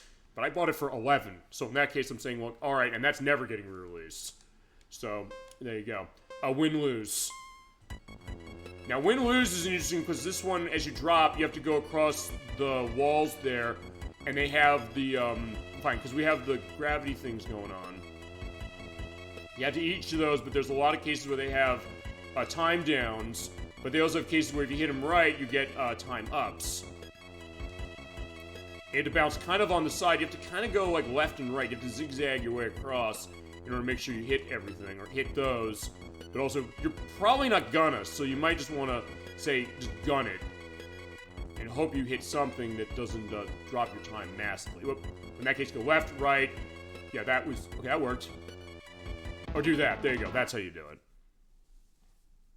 Yeah, we're going through the strands of DNA, I just realized that. I did not even look at that when it was on my tests, or notice that. Right, here we go. So, next is the final one here, that is Hurin Kazan. I don't know what that's a nod to. As far as what I saw online, well, first off, it's like Red Zone City here, as far as it. I didn't find anything specific. I think I found artists of erotic anime, I think. Ouch. Or like erotic anime. Oh, Joshin, is it? I don't know what the writing case of it is, as far as, you know, the artwork concept, as far as that. I think it was that, but it was way after this, so it's not something like that. Okay, so in this case, yeah, we're fine. We're good. So yeah, we're gonna get through this on our first try. Thank God. Just because I didn't want to struggle. I want to go through. I want to show the game fully. Alright, and in that case, I'll also go into some extra stuff. So yeah, this is not going to be a long show, I don't think, but we're going the full way and on the ball, and I'm having a blast. Okay, speaking of pool, there you go. So, elect first for your father. This is something maybe for him, saying like, hey, you've done well for the job in this field, saying, I thought it was a pool game. There's sort of a nod of this here. We have to go through most of the game to get it. So, there you go. Actually, question, did Taito make a pool game? I thought they did. I'm not sure, but either way, I'll edit down if they did. Or if you or anybody in chat knows, feel free to just shout it out. Alright, got it. Alright, last one. We're going to the beginner, so we're going backwards. So we'll be fine. Unless I absolutely make the absolute most, I don't know, horrible reversal of any case of success in the history of this program, I think we can do the beginner course. As we're going Summer Dream. Alright, so we're having a Summer Dream. Fitting, because yeah, this is summer now. We are in the dog days of summer. Depending on where you are, it's probably hot as hell, but in my case, it is hot as hell. But still a case of, yeah, staying cool. Oh no, gotta go that way. Pay attention to where the arrows are going. That's the other thing, because they have a bunch of them around saying that, oh yeah, that seems like it's a wider distance to go through. But you realize, wait, no, I can't go that way. Or this way is a little bit of a shortcut saying go down that way. Whoa, shit. No. I mean, I'll make this. I just want to...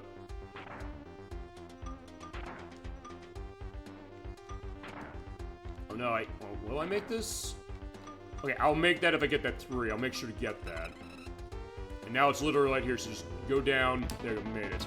That also went way smoother because those little triangle corners can bounce you around, but I made it. Alright, so let's get a lucky chance in the summer. Here we go. 13, not bad. The dungeon. Okay, the dungeon. This is actually the one I was thinking of saying, like, you have to be kind of on your toes with this one. Yeah, because the way the force fields go, they're going to go in different directions, so pay attention to every single arrow, and sometimes you have to kind of go in a roundabout way to get that happening. And sometimes get stuck in, so you have to bounce here, and here. Get your way down. Boom, boom. And also, it's tempting to go into the area there for some of the things, or sometimes you think you really can't avoid it, I should say, as far as how that is. Yeah, but it also might take you backwards as far as kind of having to repeat parts of the level, like over there. If you hit that wrong, you're going back as far as a bunch of different areas. Oh, shit. Okay, well, that's okay. Alright, there we go. That helps. That actually helped out a lot. In this case, then you go down here, and there's the ball. Yes, as long as you know where to go, but as I said, you're not going to know that the first time you play, and I definitely didn't. It can be a bit of a struggle. Even as far as beginner, so they're not screwing around as far as it... So now I'm about to break edge reverse, so let's go. So they tell you, hey, try breaking. God, this is fun, as far as how this part is with the game. And I'll go to that when we get to final thoughts. Or sort of final thoughts, but I guess I'll do final thoughts. Okay, this is also a little bit of a tough case, because that's the end right there, so it's not too far. But you might want to just take advantage of the fact that it's pretty close and just say, what can I get on extra time somewhere, and hopefully avoid the minuses. So in that case, we got that. And you basically have to break your way in the center. And it makes it really fun. All right, here we go. Final trial. This is absolutely the final one. And then that's going to be the end of the game. But then I'll come on camera as with Silver Stripe.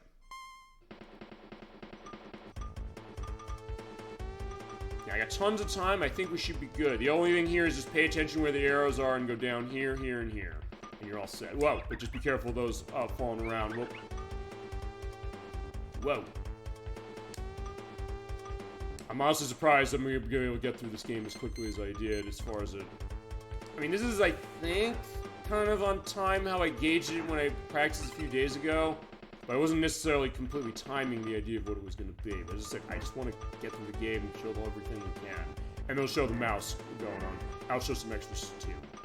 Okay, now this one... Okay, this is where it gets a little harder for some things, because over on the left there, there's a pit there that basically has nothing in except these blocks. Or the circles, I should say. And then you kind of can get trapped there. That happened to me. But there you go. That's it. We're done. So yeah, within under 2.5 hours, I beat every one. Okay, there you go. But it does get hard. You saw where it got hard. I showed you where and how. And there you go. Fire Warrior. So I don't know if it's supposed to be Rastin. Yet to be seen. Try it. Yeah, good case as far as this game saying, yeah, try it. It's good. It's also not that expensive. When I picked it up, it was like 15, 20... $25, I think, around. And given the case that it's not well known, is there we go. We have the ultimate ball going on here. You would think maybe it'd be more, but no, it's not. It's one of those games like Pieces from Nipponichi from Super Nintendo, where, like with this one, I hadn't heard of it until a couple years ago, and then I realized, yeah, it's not that expensive. there we go. So that is the end of On the Ball as far as that, but not the end of the show. At least not quite yet. Here we go. So those are the credits. All right, so I'll go into final thoughts, I guess, later, but still, I guess since we do have these credits going on here, this is a great discovery as far as myself, but also just it is a great discovery of the Super Nintendo. And it is, if you're a fan of puzzle games, and I guess also kind of racing games, or kind of like these physics kind of games, this is a terrific game. Congratulations. Well, thank you. And also, thank you to Electors, of course, you in particular, for requesting this game. This is a great game. You were absolutely right. This is also why I love to run the requests this way, because of all the stuff that you or anybody really kind of comes up with and says, here's a great case of something maybe deserves more attention. You sometimes say a game deserves more love. And there you go. Zuntata, the Taito sound team, that is what they mean, right? And they do indicate that in the background. Saying the case of, hey, this is a great game and something that maybe deserves more love. I agree. This game definitely deserves more love, and I'm glad to be given a bit more, and also show off some extra odds and ends that I will do in just a second. But there you go. So there you go. Thank you to Taito, and thank you to Lekverse as well for making tonight's show possible. That's the other thing I think when it comes to a lot of these viewer requests, really, because sometimes they'll overlap. Sometimes cases like, hey, you want to see a game that I might have grown up with, or cases like, hey, I know something, but also sometimes cases of something unique, and I love that kind of unfamiliarity of myself, because then it means that I get to understand like what is your story on gaming, whatever that might be, and kind of get a better sense of that for myself. Well, it sounds selfish, yes, but also saying that I also want your involvement as well, which is obviously the idea here, saying you have stories, you have experiences, you're like, oh, I know how this game works that I don't have. So in that case, basically being able to get that going. Okay, so what I'm going to do is I'm going to let this go into the attract. Next thing I'm going to do is, for what we're going to show, because we do have a little more going on this, I'm going to show off some of the hidden codes. I'll show the ball select. I am also going to, I just need to check something, if I have everything in line for this. Yeah, you know what, I'll do that. Yeah, I can tell you really practiced for the stream. Right, and the reason I do that also is because I said, I'll before I come on the camera to indicate this, the reason I do it is because I do really take any of your requests from you or Dollyfin or anybody in chat seriously. I do know the idea of saying, you take time out of your schedule, out of your life, cases where you have multiple choices of things you could do, you have multiple choices of things you could watch, saying, what was that going to like? You come to this small show that I just really do for fun. That's the idea, and I know you know that. But also I say, when you come in here and say you want to see a game, it's something where I say, well, okay, we'll do it. And sometimes maybe, I don't know, if you've ever had this question, or if other people say, like, when he says, like, oh, we're going to do it, it's like, yeah, right, of course you're going to do it, sure. But do they really mean that? The question is, like, is there going to be that follow-through? And someone believes, like, no, I want to give that follow-through. And I say, well, let me do that. Let me just say, because you're coming here making that commitment as far as just coming by, as far as, or even saying, like, I want to see something like this, I say, okay, I feel a sense of duty. I feel a sense of wanting to give back that way for that, to thank you. So I say, well, let me pull this stuff out. Let me get it ready. So in that case, we have a great show. And all of you in our best challenge Twitch make it a great show. No question, just because of what you do. But as I said, I want to, since I'm the one who's going to play it, I know it's a weird case of saying, look, Electors, I'm going to have you play it instead of me. It probably would have been something I would have done that and set myself that way just because you know it really well. But then I said, okay, so what are we going to do this way? So this is the way to go, I guess. But also saying that, considering my thanks for everything that you do for the show, everything everybody just does for the show. Even if you just stop by once, or it's like, hey, I want to see a game. I just like, let's do this. Let's give back to the community that way. Maybe in a way that's not as important as other things in life in the grand scheme of things, but still a case of saying, I do feel like I owe that to you. And I'm glad that as far as that it is showing, because sometimes a question when I come on for something like this, question, is it a case where I'm going to be ready? Even for something like this, I said earlier this week when I was practicing the last tier of levels, I said, uh-oh, am I going to be in trouble as far as this? I practiced the game the other day. I said, I was running into trouble for this. I want to get stuff set. And sometimes you never know, even when we come on a show like this, saying that what's going to go on. I always joke of, we plan the show, I swear to God, this is where it kind of comes from, that idea, which we do. But certain stuff you maybe can't predict. And I say, well, I want to get myself given the best show I can. And it means taking time as far as getting the game set to show it and practice for it. And as it showing that respect to all of you as far as how it is, that's what I'm going to do. And I love doing it. Okay, so what I'm going to do now is I'm going to say hello to everybody as far as this. I just want to see sure I have everything in line that I need to have, which I do. Just got to make sure of that. And then with on the ball there, let's pull up the webcam. Hello, everybody. So good to see you. Okay, part of the reason also I'm running on camera, wondering why. When we did Okami, I did a preview of that, or I did a scoping session show of that. I'm going to be live on camera for that, and you can probably tell because of the posters in the background. Also, the weird case of the Virtual Boy accessory from Switch over there, with the Kool-Aid Man and Sarah Bryan for Virtua Fighter, and actually Title Legends 2 from PlayStation 2. I had that set as far as it. But also, the reason I came on live for this one is because I want to show you this thing. The Super Nintendo mouse. Here it is. This is the device that came with this game, Mario Paint for Super Nintendo, which came out in 1992. Now, story about this game briefly. I'm not going to necessarily show it unless it's a case where, maybe when I run out of stuff to do with on the ball, maybe I will. But point is that the reason I have this case is that I actually bought this game from my Blockbuster video store going back in the day. This is a case of going into history, saying well, let me show you Mario Paint. This came from a Blockbuster video store in Wheaton, Maryland, as far as where this one came from. And it does indicate that this game came out on September 15th, 1992 for Super Nintendo. Thing is, I bought it just with this box and all the stuff in the back there saying, hey, every week we get new games for Super Nintendo, Sega Genesis, Sega CD, and NES. But it only came with the cartridge. You're probably wondering, what does that matter? Well, I put this thing into my Super Nintendo as far as that. I didn't have the mouse at the time. This game went unplayed in my collection for years for that very reason, because you actually need the mouse for it to operate, and the game came bundled with it. Even to the point where I tried renting it again from another Blockbuster store, saying, can I rent this, and maybe I can get a sense of it working with another copy? But they didn't have the mouse either, so it didn't. So then a couple years later, Nintendo was selling these things directly from their online store. This was like 1999. They do not sell this thing that way from them anymore. So, oh my god, I can get a mouse, I can play this game. And I was able to play it. So in that case, here's the mouse. This is the device. It came bundled with Mario Paint, so it makes sense as far as why you'd need it for it. So point is, it's not like Wacky World's Creativity Studio on Sega Genesis, where if you do that, as far as it has a mouse, but the game works without it, which is good because I actually told my Blockbuster store that the mouse didn't work when I rented it. I had like an 11 p.m. call on a Friday night to them saying like, hey, I rented this game, it's not working with this mouse that came with it. And they said, why don't you try using the controller? And I did. It's like, it works fine. Then when I went back, like weeks later, they said, it says Wacky World's Creativity Studio with mouse. They crossed out the with mouse part in a Sharpie, saying, we can't say this anymore because it doesn't work. And we basically had to toss the Mega Mouse from Sega Genesis out.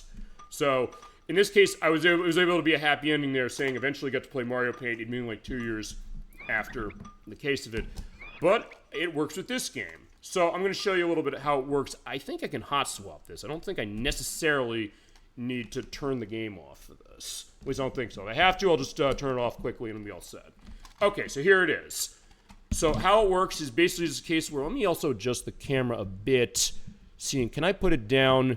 Yeah, you know what, let's do that. Let's have camera view. In fact, let's have camera view so much. Let's also get that set. I'm using mouse, but I'm also saying, hey, I hit my screen and it went there on the laptop. So there you go. This is also how the recording works. So in this case, now we're going to see camera mode and hand mode as far as how this works. So hit the right mouse button and you do clicking and you're able to run through this stuff. Okay.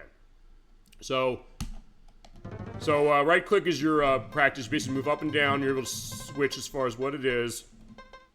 Actually, for variety's sake, let's go on the password screen. I'm going to put in the password of... Okay, right. So while you do tilting, by the way, you're moving left and right. So in that case, I do want to move this over here. Or over here. There we go. This also came with a mouse pad on the Super Nintendo as far as when it came bundled with the case of it, and it was like a plastic one. But it does have like the trackball as far as how it is over here. You don't necessarily need it. So in this case, I got a nice hard surface you can run that way. So I'm going to see, can I put this password in? Or if not, I'll say, you know what, I'll just end. You know what, I'll end. Or you know what, I'll tell you, I will actually what happens when I reset it? I'll just go to a stage. Okay, no, it holds to the expert stuff, which is fine. I'll tell you what I'll do. I'll put the password in later as far as it, but in that case, use them up and down. Hit that, we'll do one player. In this case, basically just move around. You know what? Let's try beginner course. Basically use that as start button, and left mouse button, by the way, is going to be your drop, I believe. And so there you go. We're playing on the ball with the mouse. I'm not necessarily going to guarantee victory running this way. Okay, pause, by the way. So start is everything as far as on the right mouse button. Just to get a sense of that. Because this only has 2 buttons. It has the mouse for, the mouse movement was left and right and up and down. But in this case, also, you do have to kind of keep moving it. So that's one thing to keep in mind. So in this case, I'm holding this. So, okay, so it's not to say, what I'll mention above anything else with this is not saying that this is suggesting that this game doesn't play well with the mouse. It's more suggesting that I'm not good at playing this game with the mouse above anything else. And I practice with the controller. Just because they said, okay, I took that wrong. Okay, no, that's fine. It's sort of right. But also, I'm doing the hard courses, so maybe what I should do is I should do the easy courses. Or easier courses. Okay, so I already lost. Actually, you know what? In that case... yeah, I died. So you know what? I'm going to tell you what I'm going to do. I'm dead. So, actually, I'm going to turn the console off. I'm going to see if that stops this. Because basically, I'm going to go back to the default stages. Okay, it does. That's fine. We don't have anything more to prove. We have, as far as the stages, run that way. We'll go this way. So let's do training mode. Oh, so here we go. So it does show on the screen right there. There's the mouse. So you can use the mouse that way as far as tilting. As far as where this game is better when you play it with the mouse, I think it's one of those cases where, depending on who you are, it can be. It also just depends on how you want to go, but it's also something that the speed is a little more variable, but also I think you can get the speed going a little faster just in general, I think, than even running, well, maybe very slightly, than when you run with the main case of controller. Yeah, this is interesting though. So in this case, I'm saying, yeah, you saw me, but in this case, now you're getting my hand view as far as how it is. And also seeing, I guess, sort of fitting, saying, yeah, that's the way I roll for Sonic the Hedgehog. So fitting to talk about Sonic 1 as far as how that was, and also the case of saying, what's the most, most appropriate thing for playing this game, which is, I mean, I don't think I have any, like, t-shirts or merchandise for Taito. I guess I gotta change that. That's probably what I should do, is just get, like, a Taito shirt. So, like, find the weirdest thing for Taito I can find. I can probably find something, or catch something custom made or something. It's like, hey, I'm on the ball. What's on the ball? It's like, oh, let me tell you. It's a great game. I'll point to the show as we're going on the concrete jungle. In this case, also in my case, now trying to get a sense of saying, let me get the mouse in the way so I'm not, losing it as far as here we go. When the ball touches the red timer, 5 seconds B are deducted. Avoid touching the red timer. So typo as far as Crusader 64. Yeah. But as I said, I guess going back to what Electric was saying, hey, really practicing for this, I guess prepping, I say, look, I want to give you a good show, whatever it is. Even a case where I'll say this, there's certain games that we'll play that I know might not have a massive audience, and I do pay attention when I edit these and, upload them to the YouTube site, and also when they go up on the Twitch site, seeing like, what are cases of people, what do they want to see.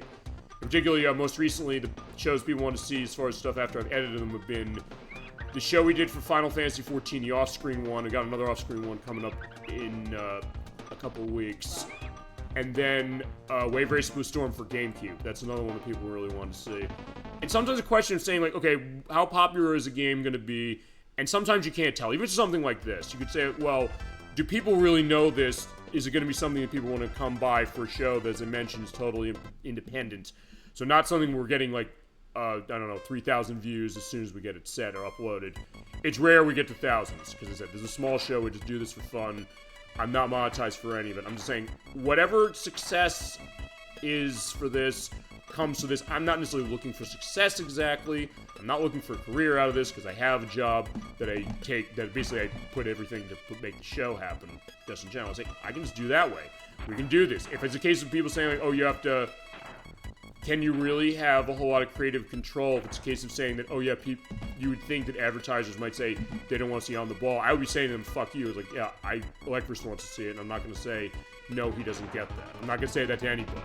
So, in that case, I guess it's really a question of just saying that sometimes you don't know, and sometimes when it comes to what shows people want to see or they don't, that sometimes can be something that even surprises me. Even as far, because we're playing Kudelka for the PlayStation now. That's a case where that's a very obscure and expensive game for that system. And in case like, do people want to see it? I mean, maybe not right now, but sometimes it's a case where I put videos up that way, and then they become popular later. Actually, Electra's one of those. Actually, the 3 most popular videos we have on our YouTube site, just to briefly go on this, because it goes in this topic, as we're trying this with the mole dwelling. And it is nice how it controls. I'm just not good at using the mouse, is my point for this, at least for this game. And they are the Namco Museum Virtual Arcade that we played. So people do want to see their Namco, no question. Castle of Illusion starring Mickey Mouse the second time we looked at it. And unfortunately, I got an unfortunate case, so my ball's going to be going. In this case, I can also hit to continue or not. We will continue. And then after that, actually, is Tetrisphere for Nintendo 64. You'd think of the games we played on Nintendo 64, the popular one is going to be, I don't know, Super Mario 64 of what we played so far, or GoldenEye.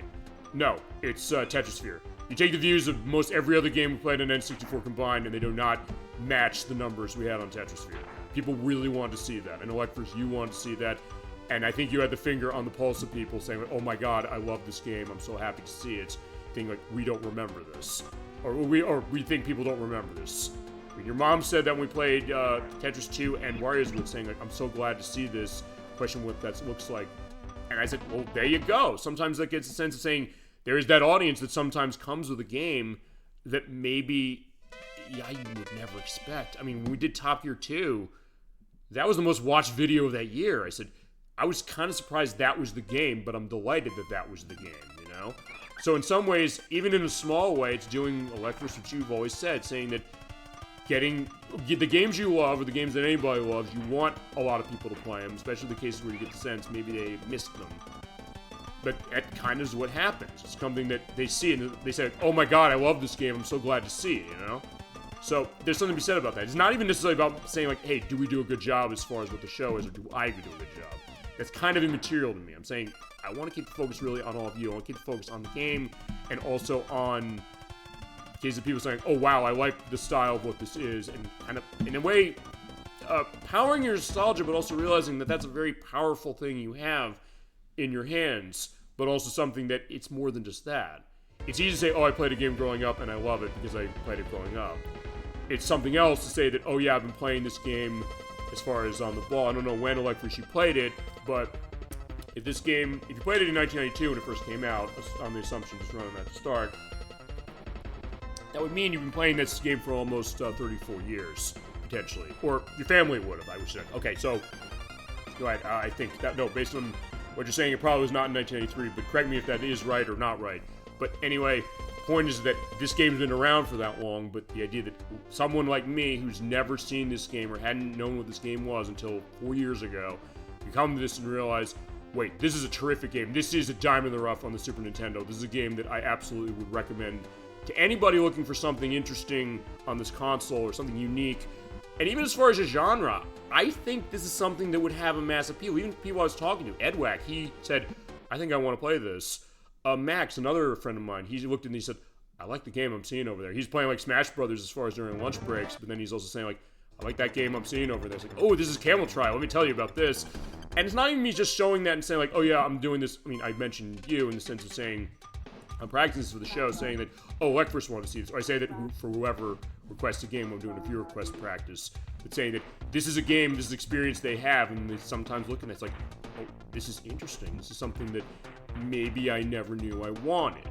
And that's, in a way, kind of my case with this, because, as I said, I've named games that is kind of similar to stuff like Super Monkey Ball, Korimpa Marble Madness, or no, Korimpa Marble Saga. Marble Madness, it actually is kind of like that too, now that I think about it. But also a case that this has a feel of its own. This has something unique, and actually, unlike all those games I mentioned, you're not playing them with a mouse. I'm playing this one with a mouse, which is really interesting to think about. As I mentioned, the Switch 2 port, or at least, the Switch 1 I think does it too.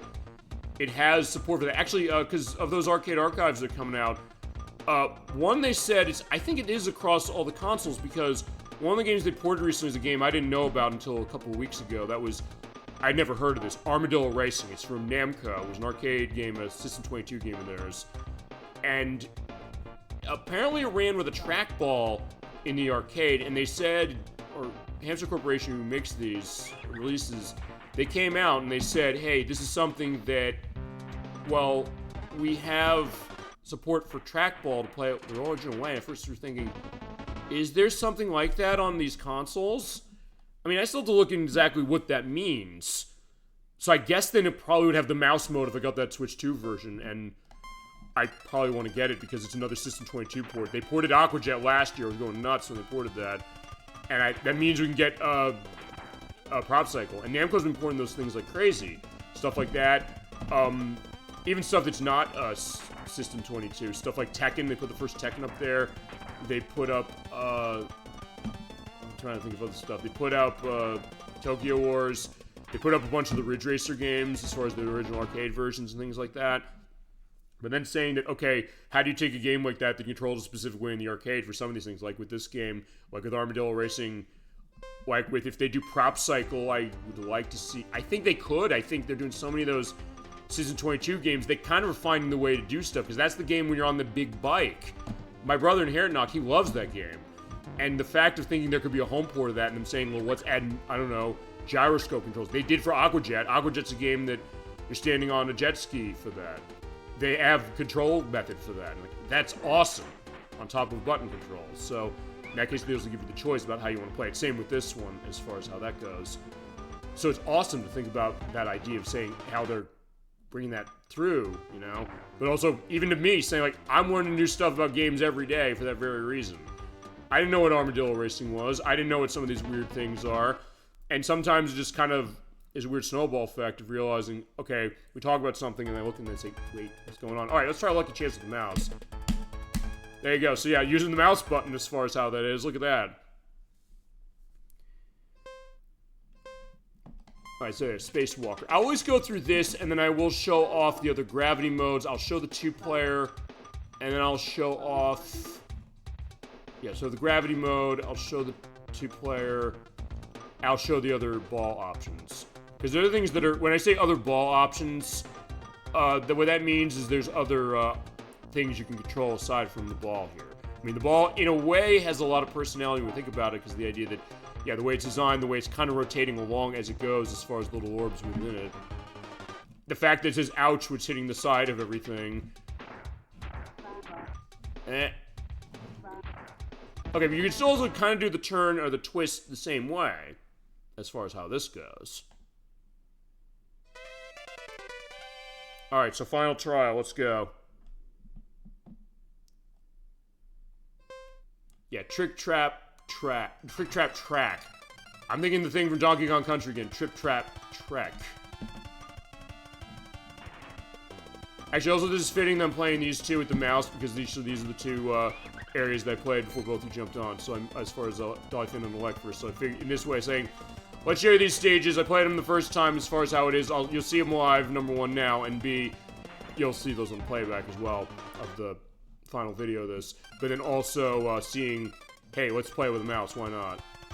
I'll be curious to kind of watch this just in my own case of saying, yeah, you know, we'll do like a model case as far as this. And also, I guess, a good case of saying, hey, you know, let's show a unique control method. Although, by that standard, I probably should have had this up when I played Age of Empires 2 Definitive Edition a few weeks ago, saying I was running mouse and keyboard for that one. Maybe have that as a way, you know? There you go, yet to be seen, try it. So yeah, there you go, you can try this game with the Super Nintendo mouse. It is an interesting way to play it, and not a bad way to play. I mean, I would say the controller, I guess, is more preferable only because I know controlling it with the controller. But either way, this is a nice case of it, and the mouse does work quite well. As far as other games I have that use this, I think it's just this and Mario Paint. And I have said before, there are other games I do want to get that do use this, and this is also going to be our way of running first-person light gun games as far as that are on this console. In particular, I know Tin Star is one of those games. Terminator 2, Judgment Day, the arcade game, we will run that through Super Nintendo because it does use this in particular, so it makes it for an easier movement method. And one that, because I can't show light guns on the show because they're, okay, I can't show certain light guns. Yeah, I don't know if I think the Silent light rifle for Xbox does work on HD TVs, but I don't have it, and I've heard it doesn't work very well anyway. Like other light guns, I can't really use them. I can't use the Zapper from NES as far as that way, but I do have a couple of the Zapper games from Wii U Virtual Console. I got those before they got rid of them, so I have those set. We can show it that way. So I have to come with a different method, or Time Crisis, because I bought Time Crisis. That was on PlayStation 4 and 5. It's out for that now. It has motion controls with the controller, so you can run the light gun case of that. So in that case, we have that running for it, so we can do that way. And I guess other cases showing stuff with mouse. I mean, I'm trying to think of other games that use the mouse that I would really like to show as far as Super Nintendo, aside from Mario Paint. Because Mario Paint's an obvious one, because chances are, if you own that game, you have a mouse, or unless you're like me and you got it as far as later. So, alright, what we're going to do now is we're going to run 2 cases. I got controller, I got mouse. In fact, you know what? How about this? Let's try something unique. Let's see, we're going to do 2-player. Sorry, I think I need to have some more water. Oh, okay, so you can actually... that's interesting. Player 1 ready. I was gonna say, can I... Oh, okay. Alright, so I guess it's 2-player alternating. I guess it's the same way the arcade game goes. Although, okay, I don't know if the arcade game necessarily does that. So, alright, let's try 2 things here. I'll run with a mouse, and I guess then... we'll see what just swap off how 2-player works, you know? And that's the other thing also to say when it comes to doing a show this way. I say, like, look, I want to show the game fully. If you were going to show this game yourself, I would want to... I mean, you probably want to go through all this stuff. Okay, player 2. So now I'm going to run the controller. So how's this going to work? Oh, we have other ball designs. Here we go. There's other balls. So in this case, playing with the Super Nintendo controller. So in this case... I guess it's a case of saying, yeah, can you get through faster than I can? I guess so.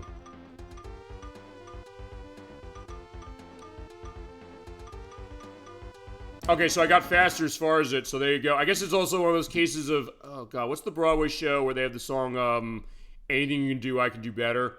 Okay, player 2 won.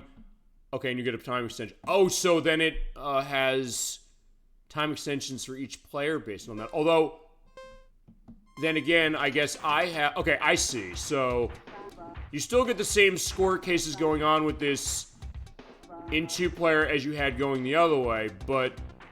unlike in single player, you get extra time if you get through fastest.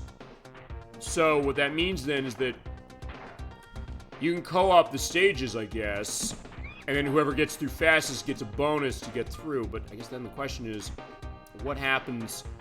Does it handle continues differently, or what does it do with continues? Or is it even not a factor? Okay. Alright, I'm curious as far as this. Sorry, there you go. So as I mentioned, it's like, anything you can do, I can do better. I can do anything better than you. It's like, yeah, I don't know. We'll see. But I said, I think if I were just to practice this game with the mouse, I'd probably be able to really go well with the mouse, you know? I'm just so used to running the controller method. But I said, just because I'm doing better with the controller is not an inference to say that, oh yeah, the mouse mode is inferior. It's not. It's different. It's really a case that I would think... maybe anybody who plays this might think, well, if you have the mouse, hey, use it with this. Give it a shot. You have another game to run with it. And then also have a case of saying, you know, you might like playing a game another way as far as that. Okay, actually, that was not that far off, honestly. That was still kind of close. And we'll go through this tier as well.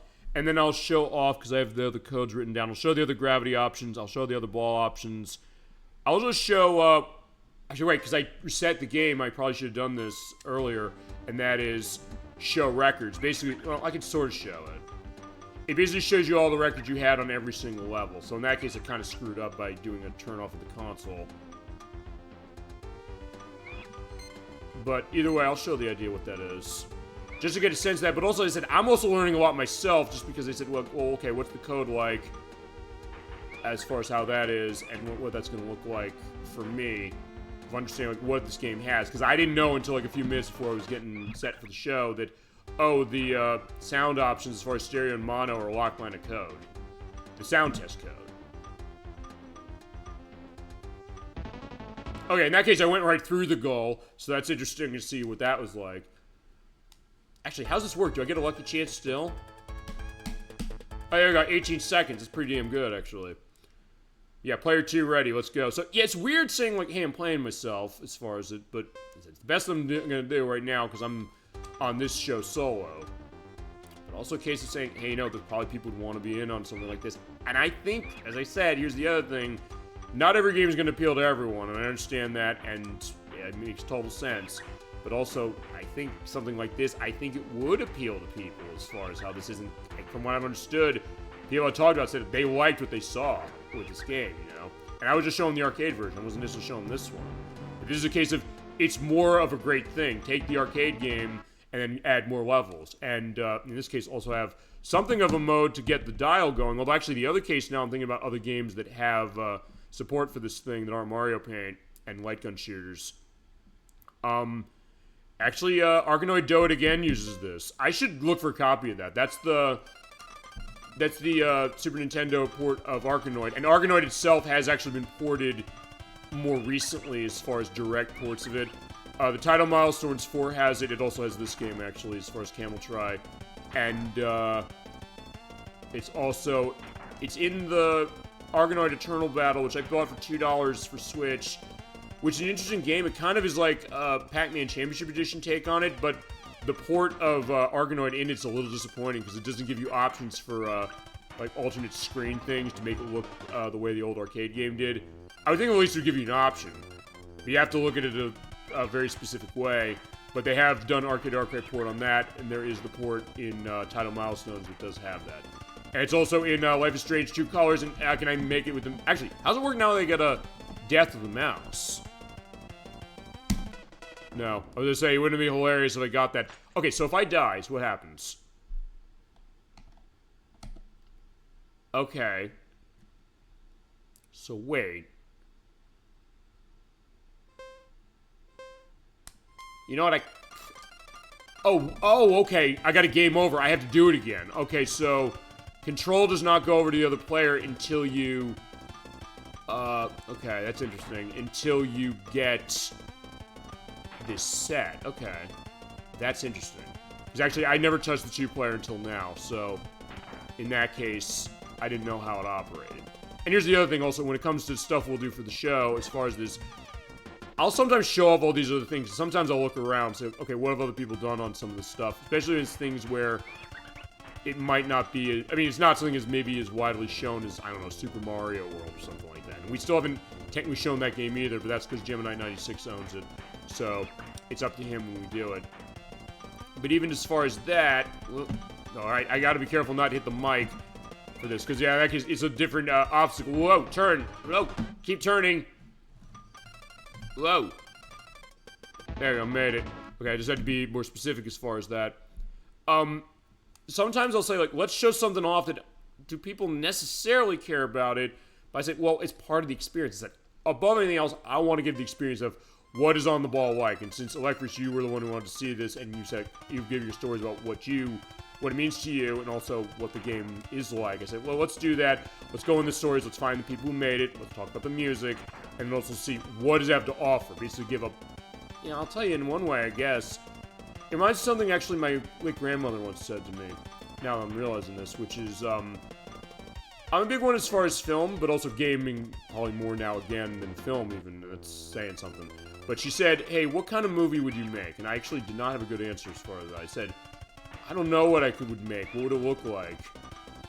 And I think I sort of eventually came up with the answer on that, saying that I would maybe make, I don't know, maybe a documentary of something. But it was like, question, like, what would I make a documentary of? But honestly, I guess when it comes to the show, I mean, in a way, I guess okay, it's not a documentary, really. I mean, it's a document of what the games in question are going to be. But also, in some ways, I guess it's a documentary of all of you saying that, okay, what's your experience with the game? What does it mean to you? What are the stories you have to tell? And in my case, saying, what's my experience with it if I know it really well? And also getting ready to set it up and then understanding stories about it that I never knew. Maybe other people knew. I know the Lectors, you mentioned certain things when it came to Metal Gear Solid, saying that when it came to that game, a lot of the voice actors, they formed a strong bond, so in that case, they kind of became friendly together, which is sometimes a question of, is that, whoa, oh, inches away. Sometimes a question, if I can get 50. No. That is, yeah, that one hurts, as far as it, and if I hadn't already beaten the game, that would have been a question. Right, I also want to show, I guess, then failing on the other one for, player 2. But, yeah, the case of saying that usually at that case, would you always get that if,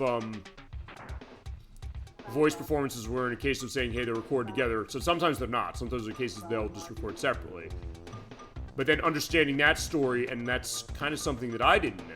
So in that case, saying that, okay, what are some other stories I can learn or gotta go into? Like, we had that with, The Legend of Zelda Link's Awakening. As I mentioned, we've basically played through most of that game. The only thing is I have an off-screen show showing off the Dante's Shack missions, the rest of them, because I figured, it's worth doing that. And in that case, I learned that game was heavily inspired by Twin Peaks. And that say they want to make this more of a parodic case of Zelda. You might wonder, why is it this case of Cullen Island talking about waking the dreamer? Why are we running into cases of a character who's themed after Will Wright falling in love with a goat? Why is it a case where there's a walrus where you need to go and, you know, sing him awake with Marin, this girl you're going on a date with? But then thinking about that, it kind of makes more sense as to what's going on with it. And I think I'm just going to get a game over probably, unless... Oh, never mind. Good fortune. I got to show good fortune on something not 0, so I'll take that. Whoa. If I can get my way in there. Whoa. Okay, good. With the extra time, I was able to get in there. So, alright, I'm going to try one thing. I'm going to try running with, 2-player. I'm going to intentionally lose. I want to see something. Question is, do you share continues? Because if you do... Okay, it's interesting that it's kind of a co-op game then, technically. Or it's something you're just kind of going along this way and just trying to see who can be the very best going through this, I guess. Alright, I want to intentionally lose. What am I doing? I don't want to actually win. All you're seeing there when it comes to the points, if you get a game over, your score goes down to 0. Which is interesting because a lot of title games do not do that. In fact, a lot of ones we showed in the Title Legends collections did not have that happen. So alright, we're going to sit on this. It also shows if you're sitting on that thing, you don't want to do that because then you're going to keep running out of time, but there is a little bit of a window where it happens. Alright, there you go. 80. Okay, so I've got a game over. I want to see something. You do share continues. Oh. I have a question. If I don't continue... Game over for player 2. Okay, let me see something then.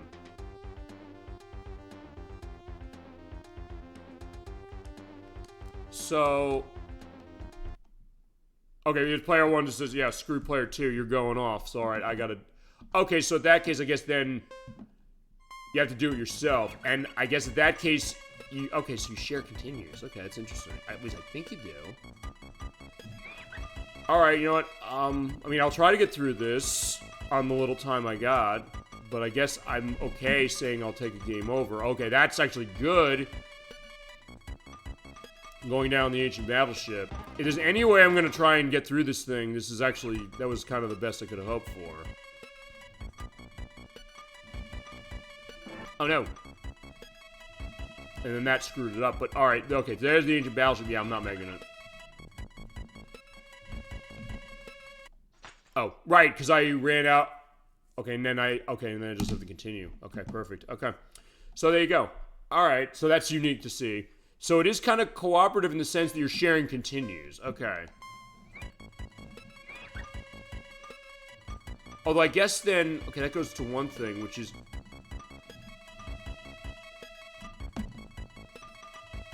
Actually, there's one other thing I want to... Well, no.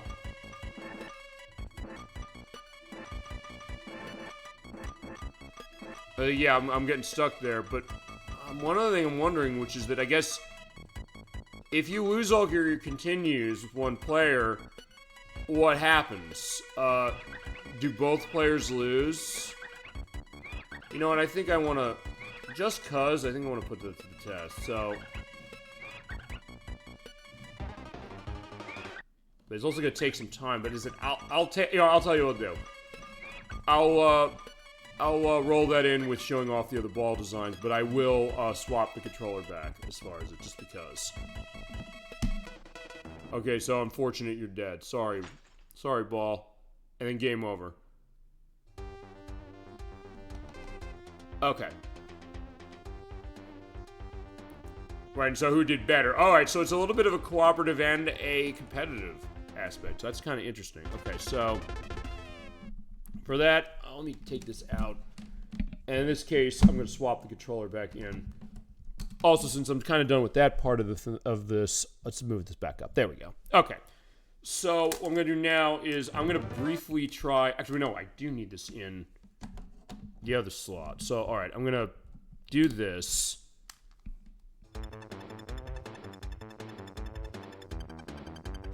Okay, that's interesting. I guess it didn't take the... Or it still takes the other levels of being finished. Which it doesn't on the higher difficulty. Okay, so beginner's quest. So what I'm going to do is I'm going to intentionally get a game over by losing all my continues. Or maybe this is not a good level to do it. Because I guess if I lose all my continues then with one player, the other player has to do it without continues. Is that right? I mean, the only thing I guess I could do, now I'm thinking about this. Oh, right, I gotta show the other ball designs. I haven't done that. And the gravity. Yeah, in this case, it makes it really easy to go. Okay, so, as we go. Feel free to go into anything else you got as far as the chat, and we can definitely go into that as we go. As I'll show those other things, and I guess that'll be it. I think. So, yeah, not going to be as long, but we'll go where the game goes. Sometimes it'll be shorter, sometimes it'll be longer. Sometimes it'll depend if I do well with it, or sometimes I don't, you know? Okay, so, right, I want to lose. Oh, wait, yeah, why am I trying to win? Oh, yeah, I was saying, yeah, I don't want to win. That's the case to say, like, no, you want to go to the goal. It's like, no, I don't want to go to the goal. I want to go to the X. That's a reverse case. Actually, that would be interesting, saying, hey, you know... Well, it's like you mentioned Sonic the Hedgehog 1, going back to that, Alec, for saying that, hey, you know... When it comes to that, it's like those, because you hit the goal in that, and that's basically you getting thrown out. The case like, yeah, you don't want to hit the goal in that game. So there's kind of a bit of reverse that way. Although this game also predated Sonic the Hedgehog 1, as far as Camel Tribe is concerned, by about a year. So in that case, we got that set. Okay, so let's get ourselves set.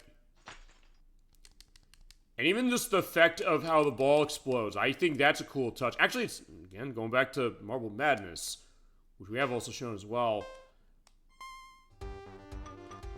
But, yeah, that one, the case that, yeah, when you, when you fall, the balls, or the marble smashes, and then you get the dustpan and broom to get it going as far as the cleanup. Okay, so there we go. Also, I'm trying to get this set so I can just keep it on this. There we go, there we go, there we go. Boop, boop, boop, bounce, bounce, bounce. There you go. In that case, also, it does kind of have a little bit of a bounce, I guess, to any surface you're on. Actually, does it? Let me see something here. Oh, yeah, it does. Okay, I was going to say, does it have bounce physics on anything you're really on? The answer is just does. I didn't really realize it did. Okay. Also, another reason I'm on camera, I probably should mention this, because I kind of got sidetracked. When we did our scoping session with Okami, I was on camera, and I'm going to be on camera every part we do with that going forward. But when I did that, I ran into a case where the... Yeah, okay, I saw it on the... Right, on the OBS video I was seeing when we did that. It looks like the video was flickering from the webcam I was using. But in that case, I also was using a USB hub for that. So my question is saying that maybe the access speed on the USB hub was too slow or something where it's causing pops in the video. So I said, I wanted a reason to be on screen as far as something to test that before we come back to that. Because I don't want that to happen again. So in this case, I'm actually not hardwired as far as to my internet connection. I'm just running Wi-Fi, which usually... Question if you should do that given some of the stuff that goes on with this show, but... especially in years past.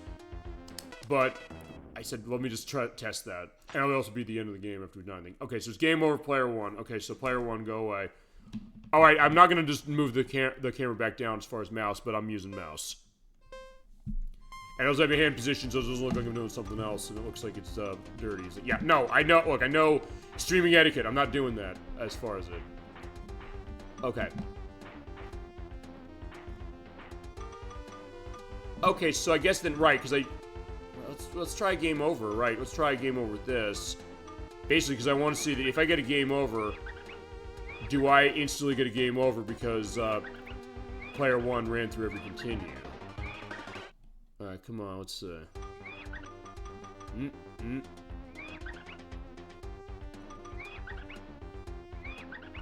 Okay, so let's see. Alright, there we go. Yeah, okay, there you go. So, yeah, you share continues, and if one player loses all the continues, you have to go through the rest of the game without, or the other players to go through the rest of the stages without getting game over. So there you go. That is interesting as far as it, but let's take the controller back, because I'm going to put in the passwords now. I'm going to put in something I probably should have shown earlier, Z and GGX. There we go. X. There we go. This shows you all of the records you have as far as the levels. So all your fastest times going on of every single one of the 99 stages of this game. You put that password in, it shows you every single one. Yeah, all the places we went. I guess I should have shown this before I turned the console off when I got the mouse running. So my apologies on that one. But still, same idea. It does show how they're reflected, but unfortunately, because there's no battery backup for this, it's not going to save it. But it's not the end of the world, really. I mean, I get the idea of saying, like, want to save your scores, but still, it's not that bad. Okay, so that's one of them. I showed at the beginning of the show the sound test. I'll show that. I've showed the passwords going on as far as things. Let me show, or as far as the stages. Let's show ball select. Ball select is on, you type in GF, XJF.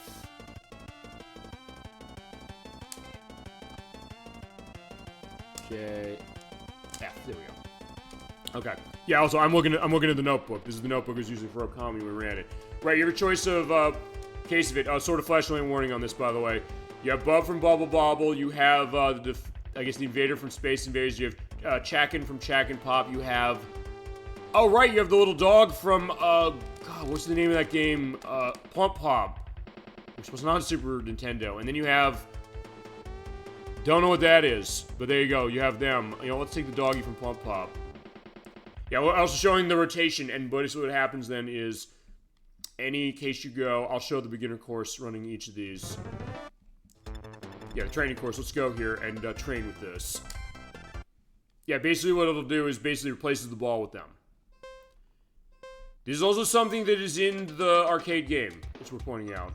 And the Arcade Archives version has that indicated. Actually, I think the one we had as far as Title Legends 2 over there, I think it did have it, but since we only did that one given one a preview as far as it, we didn't necessarily dig in. I think we should dig in probably as far as that. So in this case, we got that set. So yeah, I didn't expect there was a reference to Plump Pop in this game as far as it, and I don't remember. I think these might be different in the arcade game. I think, but I know that I think Chack'N is still in there, and I believe that Bub is still in there. Well, as far as the name of the dog here, yeah, Nice Landing. So it's like a gymnastics case of it. I've never seen these different balls. Yeah, me neither. I just noticed as far as looking at the codes on this thing, saying, let me show the other codes on this. I said ball select. I said, what is that? And I put it in and I realized, wait, oh, hold on, here we go. Although actually, here's the thing. Okay, it does still scream the same way the ball does. Also, it's not necessarily like, okay, it has the animation going on as far as ouch. But it doesn't necessarily flash as much. Although, the arcade version kind of did the flash more than that as far as it. But there you go. Yeah, another reason why to go into something like this, saying, let's look at everything we can look into it. And since this is an older game, it's something where it's been documented probably decently as far as code, so you can find stuff like this and say, what are all these little things they're doing? You're like, yeah, they didn't necessarily have to put something in like this, but in some ways, you appreciate that they did. I mean, I guess it shows, if nothing else, I don't know if there's anything that necessarily, I guess, debunks this concept or this thought of mine, which is saying that I would think Taito loved making the games they love making, and I guess then You could say this with a lot of companies. You could say it with Nintendo, you could say it with Sega, you could play with Namco or Capcom, saying that in references to other games of theirs. But in this case, especially with this one, saying that, oh yeah, Plump Pop, a case where I didn't know what Plump Pop was until we played Title Legends. It was in the first one, I think. But in that case, saying, and I don't think that had a Super Nintendo or Super Famicom version. At least I don't think it did. Head up below if it did, and I didn't know. But having said that, we're showing them all off. So you have Mole Dwelling. Low. But it does still play the same, so it's more just as far as a visual twist, but it's something that is pretty nice. So yeah, if you ever want to play a game as a tumbling dog, as far as playing on the ball, go ahead. So it's on the dog now. Actually, wait. I was saying it's like reversing on the ball. No, it's on the dog now. So it's on the dog, on the dragon, on the chicken, which Chack'N is, and then the other thing, which I don't know what that comes from. I'm gonna assume Darius. No, I don't think so. I think the other thing I'll also do is I'll probably, for the rest of these, I'll also just go through. I'll go through a stage. I'll just get game overs with them after. Actually, you know what? No, I'm not gonna do that. I want to see something. It's gonna depend on what happens at the end of this, because I'm wondering then, does it change the graphics on the end of this? Because if it does, I'll show off one run across each of them. And in that case, feel free to make it open mic night. I mean, it is open mic night. It always is on Super Bowl Game Saturday. But in that case, go into whatever else you want, or any other discussion points on this game, or anything else Taito. Or what do you want to see Taito next, as far as games of theirs that we give a dedicated show to? Yeah, because there's ones I would want to do that too, but I also don't know which ones would be a good choice, or which one makes sense to start. Okay, so it is still the same case. The ball's there, so yeah, we are playing with little doggy there from. I keep wanting to call it Poppin' Pop. It's not Poppin' Pop. It's a Plump Pop. It has pop in it, but it's not that one. And if you do want to change the ball, again, go in the password screen and type in the password. I'll keep it out just so I know what the password is, which is, and I'll show. Actually, you know what? I'll also combine this in. I'll show. It's GFXJF, but JF. Because alright, we'll change character, but also the other thing I'm gonna do is I'm gonna put in the gravity thing. So alright. Let's run Bub from Bubble Bobble and from Bust-A-Move. So what I'm also going to do is, on top of that, I'm going to put in the password. We're going to change the gravity. That is, for this one, you type in ZL, what is it? JPJ. JPJ. Oh, shit, I didn't mean to hit that. And it erases the whole thing, so in that case you have to enter it. Although it's not a long password, thank God. It's not a case like I always say this as far as, I guess, the shorthand, which is Scooby-Doo Mystery on the Sega Genesis in particular, where the password is 50 characters long. What? That's insane. There we go. Okay, so we're going to turn the gravity on differently. Yeah, you have your different options. You can go to Mercury, Venus, Earth, which is normal, Mars, Jupiter, which is pretty heavy, because the idea is that Jupiter is insanely heavy with its gravity, to the point where, as the Magic School Bus taught me, its gravity is strong enough and can crush human beings. Saturn, Uranus, Neptune, Pluto, which was still a planet, which is actually the case where you're insanely light. I think for the purpose of this, I'm going to show off. It does default as far as how the gravity is to Earth. I'm going to show off Pluto, I'm going to show off Jupiter, and I'm going to show off the Sun. And I'm going to show off the Sun first, because that has the highest gravity of anything. Fitting, it's a massive solar orb. Yeah, let's run special course, because here's the thing about this. Watch. This is going to be interesting to see, because yeah, here's Bub, but watch this. Yeah, look at this. Yeah, I'm just going through this insanely fast. He's not really rotating much, honestly. So it's not even like the Pump Pop Doggy. So in this case, like, whoa, look at that.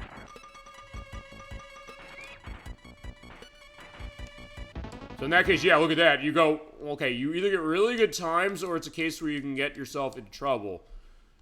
We'll see, given that I'm going on the hard one, seeing what happens. Yeah, so in that case, yeah, if this game wasn't fast enough for you, I guess it's something of saying, okay, I want to go insanely fast and then hold that B button down, basically the way I play it, and then say, alright, here you go, look at that, it's crazy. And it's not a case of the attribute of the character, although that would be hilarious, saying that, I don't know, Bub is, I don't know, because he's a human child. I'm going through that sort of a little more, that basically you just, I don't know, you're dropping like a stone. And the other one, I guess I gotta think also, where's an open area?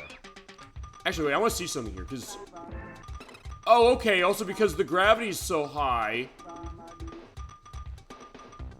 Okay, it means that you actually don't have to hit the B button for this.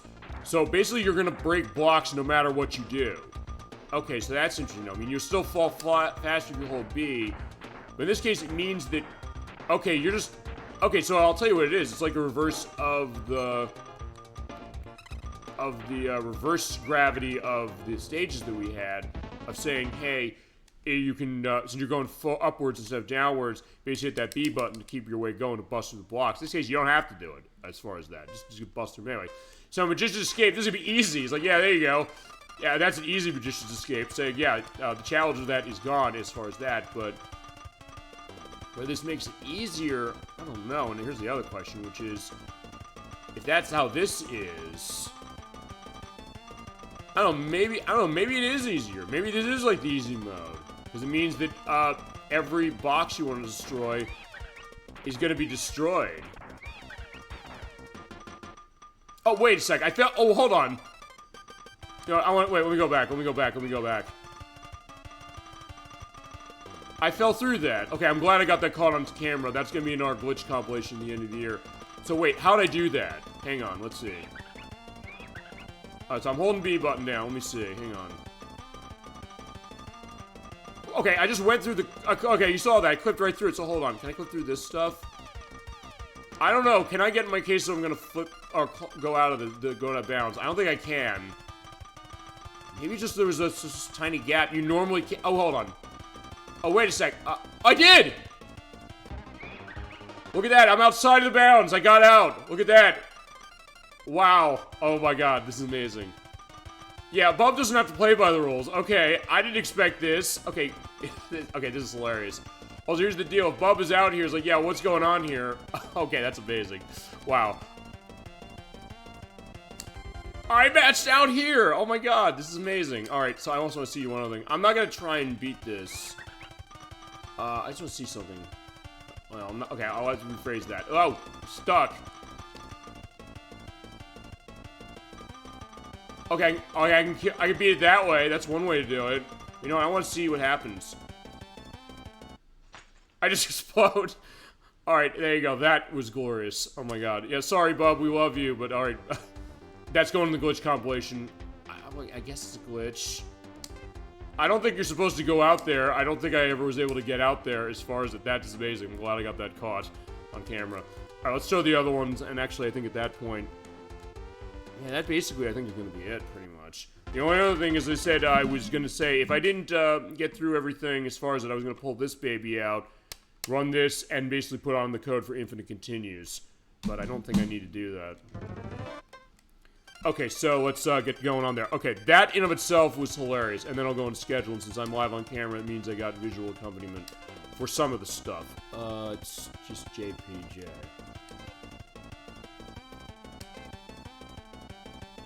Okay, that was amazing. I'm glad I was able to go out of the bounds. That was incredible. Okay, so having said that, I'm gonna go. We're gonna go the opposite. We're gonna go to Pluto.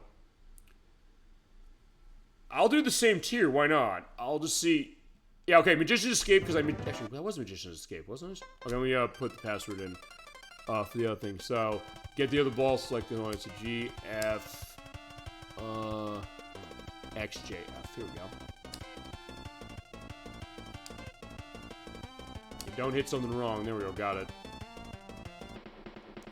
Okay, so in that case, we'll end on you. Let's run Chack'N. Why not? And Chack'N Pop I don't think is on Super Famicom either. So, either way, let's go. I got that set. I'm gonna do the same case. I'm gonna go to the special course. I'll see as far as how that is. We'll see. Okay, so now I have no gravity at all. So, uh-oh. Okay, this is not. Okay, this is gonna be bad. Oh, so all right. So for this, you basically have to hit the wall. Oh no, no. Oh, wait a sec. Okay, so it is like the other way, sort of, in the sense that you basically have to hit the B button to jostle yourself towards, but alright, I'm going backwards. Alright, so this is going to be your hard mode on this one. Okay. You know what? I'll tell you, I think what I need to do is... Whoa. I'm not just going to stop as far as this. I want to see, can I get to the end? I don't think I can get to the end as far as this. Whoa. Alright, can I match this? And if I don't match this, I'm going to try one of them, which is... No. Okay, I'll tell you what I'm going to do. I'm going to first continue on this. Let's pull the mouse out. And it's safe to do this. It's not a case, let's say that. Alright, so let's run the mouse. Alright, here we go. Playing the mouse. Oh, no, I hit right-click to pause. Okay, because that's your start button. Okay. Like, yeah, I'm just, yeah, Chack'N's just spinning all around the place. Like, I can't get past. So this is not a glitch, really. It's just a case of this is the opposite end of the spectrum from the sun. Okay, it's like... Okay, so you have to use that, bounce or that, B button thingy massively, and then, I guess, go into it head-on as far as this. And boom, boom, there you go. Otherwise, you're not getting through. Can I get through the stage this way? And do it with the mouse? Whoa. Come on, come on. Yeah, it's definitely giving On the Ball a new interesting case. Like, yeah, this is... I love that they added this. I think this is really cool. Just as far as it's saying, like, yeah, every planet is here. So, yeah, Pluto, remember, was turned off as a planet in 2006 because they said, oh, it's a dwarf planet. It's not big enough. Like, no, I don't know. Look at this. I'm like, yeah, this is why I miss Pluto so much. I don't think I'm getting my way through this. So, alright, I'm gonna have to... I'll have to admit when I'm defeated. I don't know if you can't do it, but in that case, it's like, I just can't do it as far as how it is. So, alright, sorry. Yeah, and Chack'N explodes. And also, they have the sprite going on as far as how it is. So they do have it set where, yeah, they explode in the right color. So that's an even into great attention to detail. You think, like, would they care enough to do that? But the answer is, yeah, they did. You know, we'll have the mouse in view right there. Okay. So, alright, let's take a look at a couple of the characters, and then I'll get the gravity going on. Alright, so... What is it? It's... I keep forgetting, even though I'm hitting the same password in, like, a couple times. So I'm fine doing that. Yeah, 'cause now, that's the other thing. Playing a game fully as far as... Oh, wait, I need a J, not a P. That's the one thing we do, but it's also the case of saying, what else can we do? What else can we make going on as far as this being really unique? You're never going to see a play of On the Ball or any game the way we do it, just for that very reason. Okay, so... We're going to promote the absolute maximum case. So yeah, the only one actually that's higher is Neptune, and these are actually accurate as far as the idea that the way your weight is on Pluto, your weight on as far as the moon, and then after that is Mars and Mercury are tied. Venus, okay, no, Uranus is next, and then Venus, then Saturn, then Earth, and then Neptune, then Jupiter, and the Sun. Sorry, Jupiter. Let's do this. So, okay, we saw how the Sun was. It can't be worse than the Sun, but let's see. Because the Sun is massive, so for this, ball select again. And yeah, show everyone, why not? We get 4 hours out of this game easy, or 3.5 hours about. Let's say GF, what is it, GF, XJF, okay.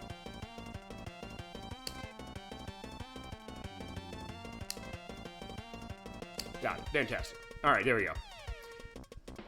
Okay, and, okay, I want to see who this is. I know the other thing is the Invader. We'll run the Invader, and at some point... I mean, we did Space Invaders, the remake. Yes. I'm trying to think of what else we can do as far as... Yeah, let's go to...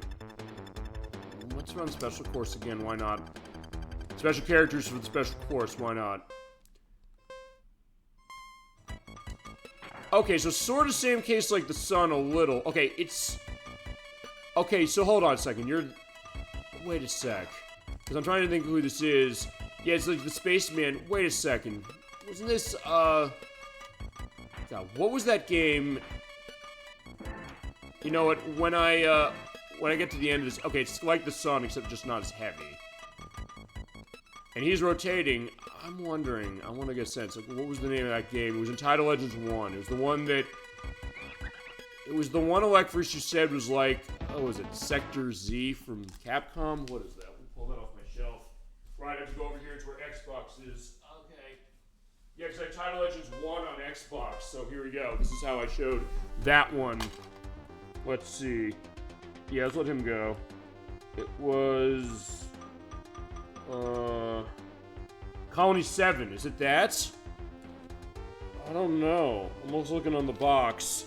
And also, let's look at the manual, what little there is of the manual. Published by Empire and sort of with Sega. Yeah, let's go, as far as that. Let's see if we can do this and also read this at the same time. This is going in terms of what the names of the games are. Okay, I don't know. I'll see if I can find an answer as far as what that's about. Okay. I mean, maybe that's where he's from. I'm thinking something space. I'm like, what are the other space games that aren't Space Invaders or... Balloon Bomber's not a space game. You know, let's look at that. Space Gun is a light gun case. It's not that. It's not Thunder Fox. I don't think it's Exesis.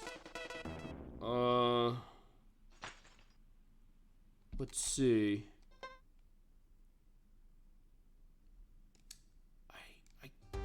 Is it? I guess it's Colony 7. Okay, but I mean, they pulled Pump Pop out, so I don't know. I mean, yeah, I don't know what anything is anymore as far as that. But alright, there you go. So let's get a sense of the Invader. And I think in that case, that's basically everything. I'm also looking at my password, seeing what else is here. I mean, I guess we'll go to sound tests. Show level workers. We did that. Okay, so one more. Let's get the Invader out. Okay, so password again is same deal as I had for everything else. We'll go another gravity case. Actually, wait. You know, let's show one more. Why not? ZLJP.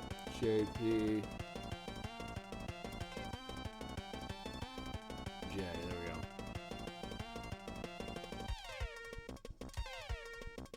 Got it. Okay. Okay, so let's see. What do we not show? I mean... Okay, so... That was Pluto, as far as how that was the moon there. Well, what... You know, let's try... You know, let's try... let's go to Mars. Let's get our ass to Mars. Let's run that one.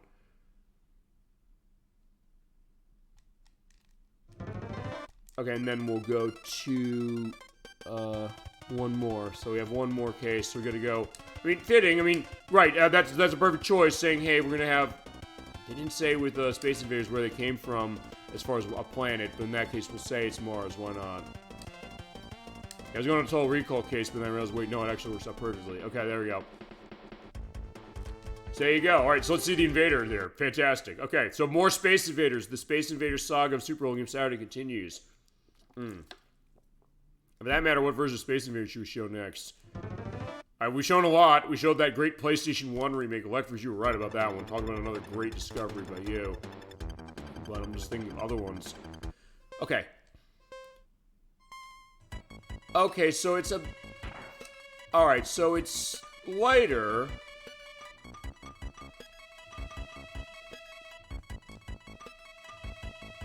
So this one's not too dissimilar to the original game, except you need more of a distance to get yourself smashing down, as far as how that is, I guess. Oh, but yeah, alright, there you go. The Invader is, you know, screaming as far as it's all... I guess, but anything else, we're learning what the Invaders do. As far as when they get hurt. Like, I guess they don't like getting hurt. We just hear the sounds, like the woo-woo-woo going on, as far as how they are, and like their approach, the doot-doot, I guess it's answering the this game is, I guess, answering a very important philosophical question, which is, do the Space Invaders feel pain? And according to this, yes, they do. And it comes from the form of a X block, or as far as it. But and then they go, okay, that's the best one I've gotten so far, as far as 22 seconds, because you can get all three 10 seconds on there. That's your best reward, as far as how it is. But good luck getting it. So in that case, yeah, he feels pain, or yeah, the invader feels pain, and the invader also gets in a case of going gambling after, because why not? I don't know, for that matter, I guess maybe he joins the girl as far as one of the end missions we had running pool. Yeah, I think as far as that, I think this will probably just be the end as far as it, because I think we covered a decent amount. I'll put in the sound test code, and I'll have that as far as music to talk over. Yeah, we'll show Mario Paint another time as far as how it is. We should do a show on that one, and we will. Actually, I guess since I'm running this, I want to see that, how does... Was Magician's Escape? I mean, this one's actually pretty playable, even though this is a case where it's a lower gravity. Oh, it's Techno Cave. But also, this is, I guess, a little easier in the sense that if you break one block and there's other ones that are around that could screw you up, like the minus blocks, you're not going to hit them, because you're going so slow. Even slower than you would normally. It also means that, yeah, you have to do that curve thing even more than we already did. Okay.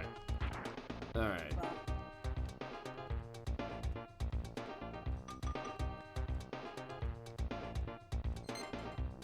Oh, but still in that case, yeah, you bounce around. So yeah, it is getting a bit harder, actually. In this case, I just want to bounce into that to pretty much... Actually, I guess I need to either curve that right or bounce right into that. But in that case, I said, well, let's take the curving method.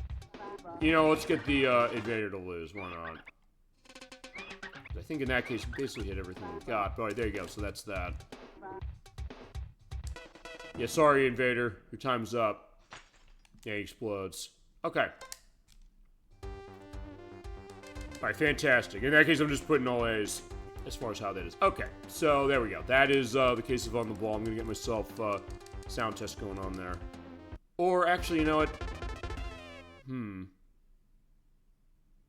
You know what? I do want to get sound tests, yes. But I also think I want to have something more... Actually, you know what? Hold on. Let me... I don't know how, you know, I'm gonna turn it off and on again. The reason I'm gonna do that is turn off the gravity. I'm gonna pick a stage. I'm gonna get somewhere I think the music's really nice. In fact, I think I know where I'm gonna end on this. Actually, I'm gonna run through the training course as far as just getting to somewhere in the music will stay and where it'll stay on here. Eventually that'll time out. So I think I know where I'll go as far as where I find music. That's a good one, but I think I want the frantic music. I think I'll run there. I mean, I think it's the last stage that has that. Yeah, if I could hold on that'd actually be pretty cool. I mean, I can going as far as the sound test, but since it's a blank screen, I showed it earlier at the beginning of the program. I think I want something with a little more visual stuff. I mean, I could also edit in some footage that I had from my test audio check, but I think it's fine. In this case, yeah, just bounce through the concrete jungle. Alright, there you go. Yeah, that is the full look of On the Ball for Super Nintendo. This is a great game. Electris, thank you once again for this request. It's a terrific game. And I thank you also because I might have not played this. I might have missed this if not for you. And that's also why I do really take a lot of the quests that you or anybody else makes really seriously. Or the case that I am genuinely interested about what you want to play. And it's, I mean, in some ways, like, how dare I say, like, hey, you know, your experience of gaming doesn't matter, and it's something where we've had that enough on the show for certain cases that I don't want to do that. So maybe I overcompensate that way of saying, I'm going to take that way. But look, my point is, I'm going to have an open mind, so since I'm the one doing the show, it's never going to be a case of saying, like, hey, you know, I don't think I can do a game. I'm never going to say that. I'll say, I'll do whatever you want. I'll figure what I can do. I'll also be honest with you, saying that if I feel like I'm not going to be ready to do it, I'm going to push it backwards, because I want to say, I want to get you right, of which I'll indicate 2 of them. because one of those was going to be for Dabula 420 Blaze, and he wanted to see Radiant Silver Gun. I knew I wasn't going to be ready for that, even as far as practicing it, so I said, I'm going to have to push that one off. And the other one is Toy Story 2 for the Dreamcast. I know I'm not going to be ready to do that one, and I said, over my dead body, I'm going to play that game and half-ass it, because I know people will adore that game as far as how it is. And I want to understand it more. I mean, I have it on the Dreamcast, that's where we're going to play it. I also have that Toy Story collection that's coming out in October on the way, which does port the PlayStation 1 version in there. So that'll actually be a better way, or an easier way to practice on my break at my lunch break at work, as far as how I have that set when I take my break. But I said I want to be ready for that one in particular, so I said I said last year I will do that this Disney game. I'm not gonna, but I said the reason I'm also not going to is like, hey, it's gonna be a disappointment. I know that, but I also said, well, I'd rather push a game off for a bit of time and be ready for it to deliver it the way I delivered On the Ball and the way we deliver any case as far as the viewer requests, than just sitting around and saying like, oh yeah, I'll pull it out, and then I show like no skill. And like, yeah, do you really care about the request I make as far as you from the audience saying that? And I don't want to get into a case as far as that, and I'm not gonna. But in that case, I always will fill that out, because remember, there we go. There's the Visionary Castle. That's going to be our last case. I'll have the music going on as far as that. But the point is that we'll have a viewer request every month, so I'll pull all this stuff out. We'll eventually get to all the stuff you want to see, I promise. As I consider my thanks as far as all of you do for myself and also for the show as far as adding content for us, really. Because whatever happens on show, it's all because of what you have to say and what you think about what we're playing, or anything, really. And I appreciate that so much. So thank you, Electverse, for this request. Also, thank you, Dolphin, for joining as well. I appreciate it. And final thoughts on the ball. This game is awesome. This is totally a buried treasure on the Super Nintendo. If you've not played this, I would highly suggest you do. If you're looking for a modern port, it is, as I mentioned, the arcade version, Camel Try. That is the Arcade Archives version that's out on a lot of the consoles. And also, Tidal Milestones 4 is on Switch. And it does run on Switch too, so that also has more title goodness for you. Or, what's that game? I've got pointed over there, Title Legends 2 for the PlayStation 2, and in Europe on Xbox, and in Australia on Xbox as well. It has Camel Try in there as well, if you play it. Or this game on Super Nintendo, which honestly I think is better than the arcade game because of the extra stages it gives. Well, I appreciate you're right, and I didn't know there were extra stages until you mentioned it. So I'm glad we were able to show all the extra stages. And it's not expensive, it's like 20, $30 as far as how it is, and I think it's money well spent. It's got a lot of value, it's got some nice stuff as far as multiplayer. It has support for the Super Nintendo mouse, so you get yourself one of these things, you can play it that way, and it's not a bad way to play it. And it might be your preferred way to play it as well. Yeah, it's terrific. I would highly recommend this game, and I wouldn't have found it if not for all of you, and I thank you so much for that, and for everything we do as far as the show, everything you have, which is the reason, as I mentioned, why every month we have a viewer request somewhere. We'll figure how it is, but also I will squeeze around to make sure that happens. And actually, let's talk then about that, because I'm on camera now, I can go and schedule in a case of having visual accompaniment for what we got for the most part. Okay, so that's the end of the show for this week, but next week we'll be back. This is going to be on August 15th at 7 p.m. Eastern Standard Time. We'll be back on Saturday. We're doing our next scoping session show. We take a game that's really long, and we get a sense of what are we doing with this thing, because I know in games I know and love, I want to get a better sense of what's the best way to handle these as far as full treatment of the show. What is full treatment of the show really going to look like? So, next week I have probably one of my favorite modern games ever here. I have Indiana Jones and the Great Circle. I have it on Switch 2, and I have it on Xbox Series X. You would not believe how hard it was to find it on Switch 2, even though it only came out a couple of months ago. I had to go online as far as finding a copy of this. And even the Xbox Series X disc version here is being sold for like $90 at Amazon. And it's a case where it's like, yeah, that's a weird case as far as it. And it's too bad because this game is awesome. This is already my favorite Indiana Jones game in particular. I did buy it on Switch 2 again because this has an exclusive whip mode going on with motion controls, but also because on Switch 2, let me show you something. It's a full card, mostly. It is, they took this game that's massive in size on Xbox Series S and X and PC and PlayStation 5. They put it on a physical card here, it's like 60-something gigs. They're filling out this entire 64-gigabyte card as much as they can, because you do have to go online to get the extra languages for the game. The DLC of Order of the Giants is not included with this, and you also have to go online for a patch for the purpose of running the motion control mode. So it is a case of saying, like, well, it's not quite a game key card, but it still is a case. It also is the only version of this game that you can play offline, as far as in the sense that you never have to go online to play the game, whereas on Xbox Series S and X, it's upside down. But as far as, I guess it's an upside down concept, I guess. This game, on any other system, and also on the PC as well, you do have to go online in order to actually activate to download what you need in order to operate the game. The disc itself, which should... No, it's not here, it's in the console, as far as in my Series X. That's a case we have to go online for it, but even with that, this game is amazing. This is the best Indiana Jones game I've ever played, and I've played some really good ones like Indiana Jones and the Great Circle. That's this game. This is it.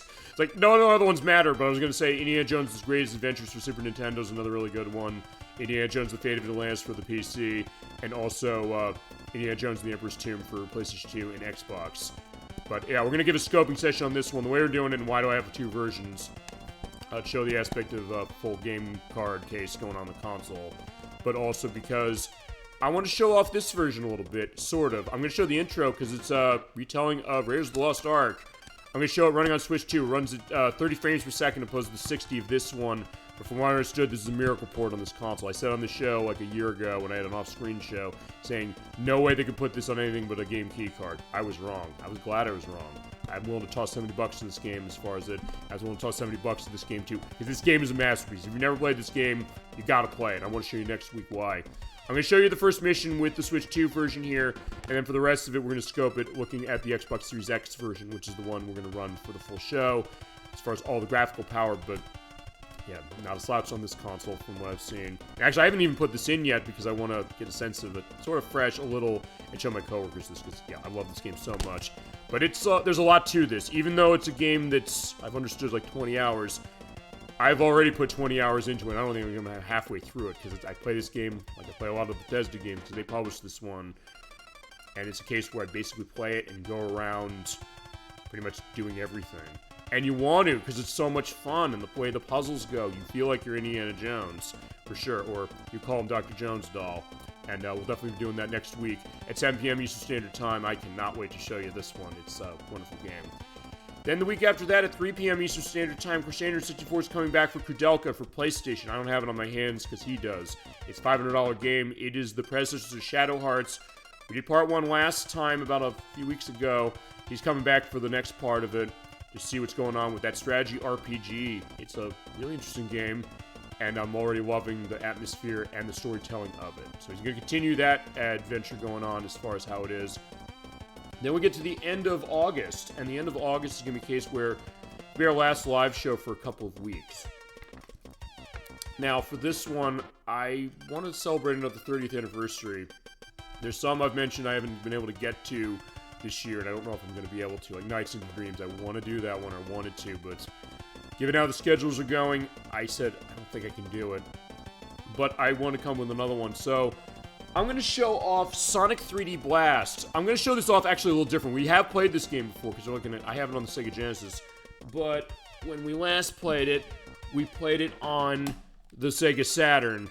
Here's the deal. I'm going to show it both ways. I haven't actually ever shown it on the Genesis, so I said, well, I'm going to show it that way. I want to do the Saturn version again. But I also want to put this in a little bit of a different context, because these games, both of them, are remakes of Flicky from Sega, which came out in 1984. And for that, I said, you know what? Including myself, I don't know if I give enough credit of the idea of Sonic 3D Blast. It's a contentious one, and I understand why. But to put into context something I think is important, which is that it's Traveler's Tales who made that. The people who made the Lego games and made Weakest Link for the PlayStation, and they also made Mickey Mania. They kind of made that, I get the sense, and it is. It plays very much like Flicky from Sega. So I said, well, how about we look at it as a retrospective, looking at these two versions, and then also look at Flicky.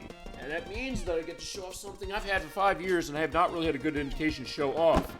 The Astro City Mini. This is a mini console from Sega, and on this, by the way, it has the arcade version of Flicky here in particular. And here's the idea, like all the games that are on this thing.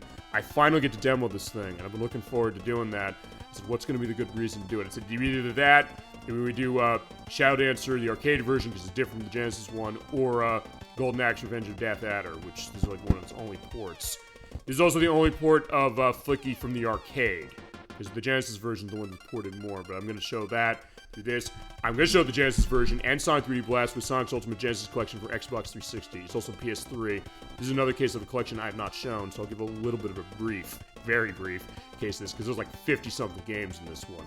I'm not going to be, just going through all this stuff and then saying like, oh, we play after like 3 hours. I promise. I will control myself as far as if I said, I want to show some of this stuff, and we'll use these to come back for certain things.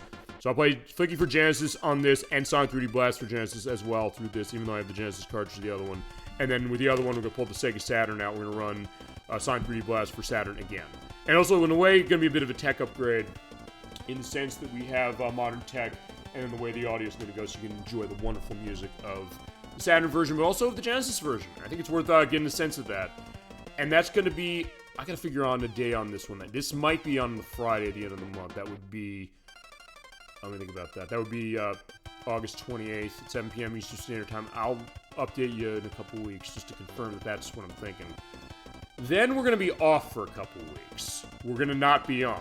I'm going to actually be out of the country in particular.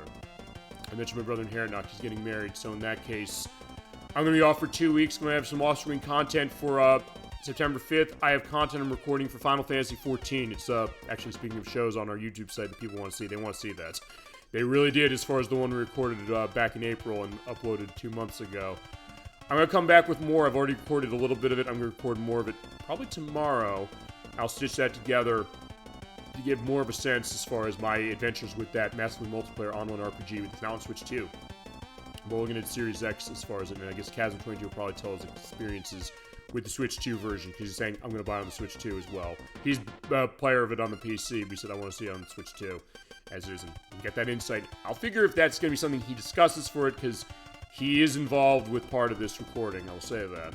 So, I'll get a sense of that. That will be our content for that week, and then the week after that, I have off-screen content that I finished recording for The Legend of Zelda Link's Awakening, the remake. I'm going through the rest of the Dompe Shack missions. It turned out there was way more to that than I thought, so that's going to be a little bit of a long one. That'll be going up on September 12th. I might be putting that up as opposed to 7 p.m. as far as that. I'm going to put that up. I might be doing that the same way I did when I did the finale of Pokemon Violet a couple years ago, where I timed that to the start of the cousin of my cousin's wedding, I should say. I think I might do that this way. So you might wonder, like, yeah, I was also going to take the time difference as far as where it's going to be into effect. So you're seeing a video come in on the YouTube feed. So like, why is it coming in at this time? That's why. I'll give a sense of that, but I got that coming. Those are going to be our 2 weeks off. So September 5th and 12th, our YouTube site is where you want to be as far as our weekly shows. Then we're coming back on September 18th or 19th. I'm thinking 18th. But viewer request for next month is going to be our next scoping session. It's going to be for Mass Effect. There's a game AG42 wanted to see. We're not using the 360 version of this, though.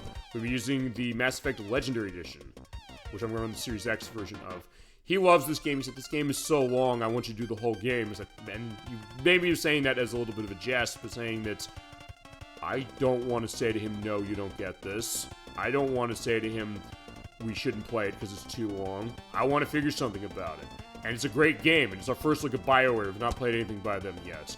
I'm not sure I can show Star Wars Knights of the Republic, so may as well show this one as far as how it is. We're going to have our adventures with Commander Shepard going across the galaxy. It is quite a great game, and I'm definitely going to look forward to showing that one off. And from what I've understood, unlike Sonic Ultimate, which is also by Blind Squirrel Games, apparently they did Mass Effect's Legendary Edition right. And given how people complain about Mass Effect, certain things like the original ending of Mass Effect 3 and Mass Effect Andromeda, it's a case where if they're saying it's good as far as Legendary Edition, it's good. I'm pretty sure. But it's still Mass Effect. Mass Effect's an awesome game, but I have the 360 version with me here physically, so I said, let me give this as a representation. So there we go. That's going to be that. Then week after that, on September 26th, Crusader 64 is coming back for Kudelka, 3 p.m. Might be the finale. Don't know. We'll have to figure that. And then we get to Halloween Block. Halloween Block is starting with Gemini96. He's playing Bloodborne for PlayStation 4. He's going to start this game. Yeah, he knows what he's doing on this game. This game is insanely hard. It's our first look at From Software. We got some big stuff coming up for the Halloween Block. We're going to start that at 7 p.m. Eastern Standard Time, I think, as far as on October 3rd. Then, week after that, I still have to figure if it's going to be on the 10th or the 17th. I'll figure this. If we need another part of Kudelka, we'll have it. If we don't need one, I'm going to pull out the Atari 50 collection. I'm going to pull out a Haunted House for Atari 2600. We've not shown enough on Atari yet. I got to figure that. This is what we'll use. This is an amazing collection. And I don't know if there's anything on the back of this box for that. There isn't, but this is also the collector's edition that comes in a really nice steelbook as far as how it is. So, there you go. That's going to be the idea as far as that one. And then, the other week, we're going to be having a demonic pinball game. We're going to be playing Devil's Crush for the TurboGrafx 16. I have it on the Wii U, which is where they released it, or re-released it. And I want to show that game off. It is from Compile. It's a terrific game and a unique one. And then, Electverse, your choice, so let me know as far as either now or on future shows. We're doing the scoping session of Persona 3 FES for the PlayStation 2. I have it penciled in for October 24th. But if you have a preference, feel free to let me know as far as if you wanted it either on one of the other weekends, which would be the 10th, the 17th, as far as those weekends. And the Fridays are open too if you want to have that. Either way. So it'd be the weekends of the 10th, the 17th, or the 24th. So if you have a preference as far as when you want to see the scoping session of Persona 3 FES, because I know you love that game, I know you want to see it. That's a viewer request for that month. Feel free to let me know. I will accommodate that however you want. I can do it whenever you want to have it. Basically, the only ones that are off as far as are going to be on the 3rd and on Halloween night, because we have a show on Halloween night. We're going to be doing Little Nightmares for PlayStation 4 and Little Nightmares 2 for PlayStation 5. It's going to be something where Chander 64 and I are going to be joining for that one. And then we're going to start, I think, 3 p.m. on that one, as is the case as well. But yeah, I said, whatever you want as far as Persona 3, as far as for the scope on that one. I don't know what we're doing on that, but I want to get a sense of it. And I also do not have a box on this one because we're running it digitally through the PlayStation 3 version, but it is reporting the PS2 edition as it is. And our first look at Persona, and I want to give that in particular. Then getting to October, we'll have Bloodborne going on. We're going to have our scoping session that month to confirm that. Bloodborne's going to be the first weekend. Second weekend's going to be with Kazuma 22. He's coming back. Our scoping session that month is going to be with The Legend of Heroes Trials of the Sky remake for the PlayStation 5. It is our first live look at a game from Nihon Falcom, and our first look at the Legend of Heroes franchise. He loves these games. He knows they're long, though. I don't know if he necessarily wants to do it as far as, like, running it for full show exactly, but I said, I don't know, the scoping session, it's not been taken. What do you want to have? Do you have a preference? That'd be a good idea. But, okay, you want to do it? Sure. That'll be on November, I get the day on that one. It'll be the Saturday, probably earlier, so I don't cut into his sleep schedule. So that'll be November 14th. November 7th is going to be when we do, I think it's November 7th for the next part of Bloodborne. And then, Disney game. I've been figuring, what am I doing on the Disney game? I've said the past couple weeks, what do I want to do? Does anybody have suggestions for it if I can't do Toy Story 2 yet? There's the collection coming out in October, so I could rush it. Like, I'm not rushing it. And I also don't know if I want to rush Toy Story 1 for Sega Genesis and Super Nintendo. Even though I know those games going backwards. So I said what I'm going to do is I'm going to pull out another Sega game. We talked about this and going into Indiana Jones The Great Circle. I'll say this. I'm going to play Quackshot for Sega Genesis. This is a great game. It's kind of the in-between, really, of Castle of Illusion and World of Illusion, both of which we played on the show.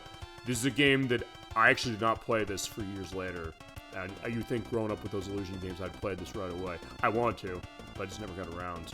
And I bought it years later. I was like, this game's really cool. It's kind of a Mega Man-like, a little, in the sense you have stages you're kind of going around and you're trying to get stuff going on with treasure, but also you have to kind of go around. It's almost like a Metroid-like thing in the sense you go to one area and you have to get items from another place in order to get into certain areas. But when you get to the end of a stage, in case where, if you can't go here yet, you put your flag down, and then in that case you can get in the plane, you can go somewhere else, and then when you come back, you go back to that flag, so you don't have to retraverse that much.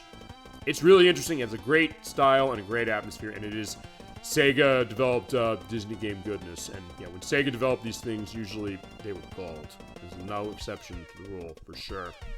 Then, we got to that is going to be our game show showcase. We got game shows, 11 of them in particular we got. Time of this is going to be a question on when we started, but it's going to be on 2 days after Thanksgiving, as it always is. We have games based on Jeopardy, Wheel of Fortune, The Weakest Link, Double Dare, Family Feud, many more. It's going to be a total of 11. We're going to basically play through a full installment of each game. So in that case, we go through a full game of Jeopardy, and Wheel of Fortune, all that stuff. So it won't be as much as it usually is, but it will be a case where you're still going to get a lot of good quiz show gaming going on.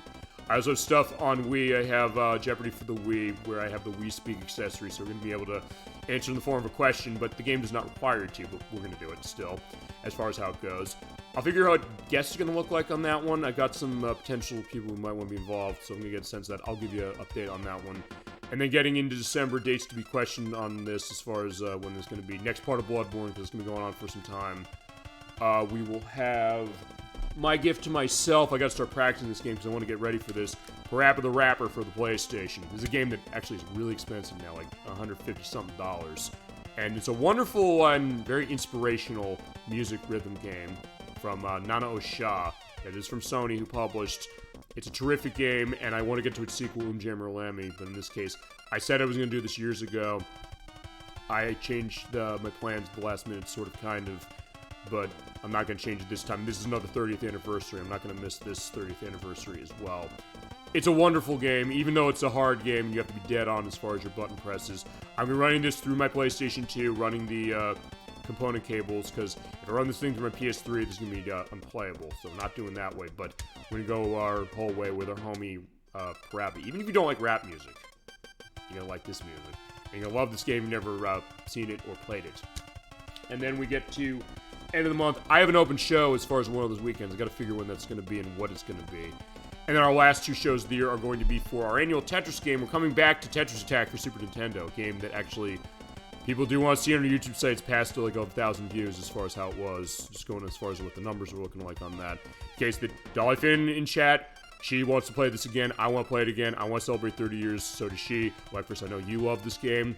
We all love this game. His ideas expose more people to this game, even more than we did the first time, and we're focusing fully on Super Nintendo. And I guess the second chance case this is going to be, because I said we could come back to this with a puzzle mode. We can, but I don't know if it's just going to be focused on that. I think it'll be pretty loose. I'll see if I can get other guests aside from just Dolly Finn on this one, if they want to be involved in this one, basically to spread the love of this wonderful game for our annual Tetris show for December. And then our last scoping session of the year is going to be Montague K at some point. I've been figuring dates on some of these. I'll give you updates closer to the time. We're going to be looking at another Bethesda game. The Elder Scrolls 4 Oblivion. This is the Game of the Year edition I have for Xbox 360. We're going to look a little bit at this version running through Xbox Series X because it has a FPS boost that runs at 60 frames per second. And they're also going to have a little bit of preview to The Elder Scrolls 4 Oblivion Remastered, also on Series X. Also coming to Switch 2 soon, and on a card. They said, oh, we're going to release this initially as just a code in a box. I guess they saw success with Indiana Jones and the Great Circle, especially in Europe, and they said, okay, we can put this on the card mostly. I mean, it's a case where you still have to download the expansion packs as far as it for the base game. Put in your Switch 2, and you're off and running. But we're going to run Series X fully as far as... I know Montague UK, it's been a while for him on the show, but he's wanted to do this one. I said, how will I deliver this? I know this is massive. But I said, it's all yours. We'll figure what we're going to do. And he has a lot of insights and knowledge on this one. And we'll have that going. And then going into next year, we're going to have our scoping session of Final Fantasy XIV live in January whenever Poll comes out. When it comes to our scoping sessions that we have done from this year, we're going to come back to some of those as far as ones that are cases where I'm going to be sort of blinding them a little bit. So Blaze Blue, I'm basically going to do that one, but I'm going to alternate off the month. So I'm not going to do every month for Blaze Blue, and I'm going to mix in another one. Basically, I'm going to start with Blaze Blue, it's Calamity Trigger, going back to that one, and we'll do the same way we did the first time. We're going to be playing as one character, going through their story in story mode and in the arcade mode, and then we will go on the alternate month. We're going to go back to Phoenix Wright Ace Attorney. I'll finish that game before we finish Blaze Blue, because Blaze Blue is going to be long the way we're running it, but that's going to be a case of how we're doing it. We'll alternate across on that. And other stuff I know we'll have next year, we're going to have our full look at Power Rangers Lightspeed Rescue. April Fool's Day show is going to be the Nintendo 64 version. We'll play the PlayStation version, and we're also going to play the Game Boy Color version. Basically, they'll be each month we're going to do as far as how it is. I don't know if I start with the Nintendo 64 version or if I start with one of the other ones. I'll figure how I'm going to do that. I'll update you when I know.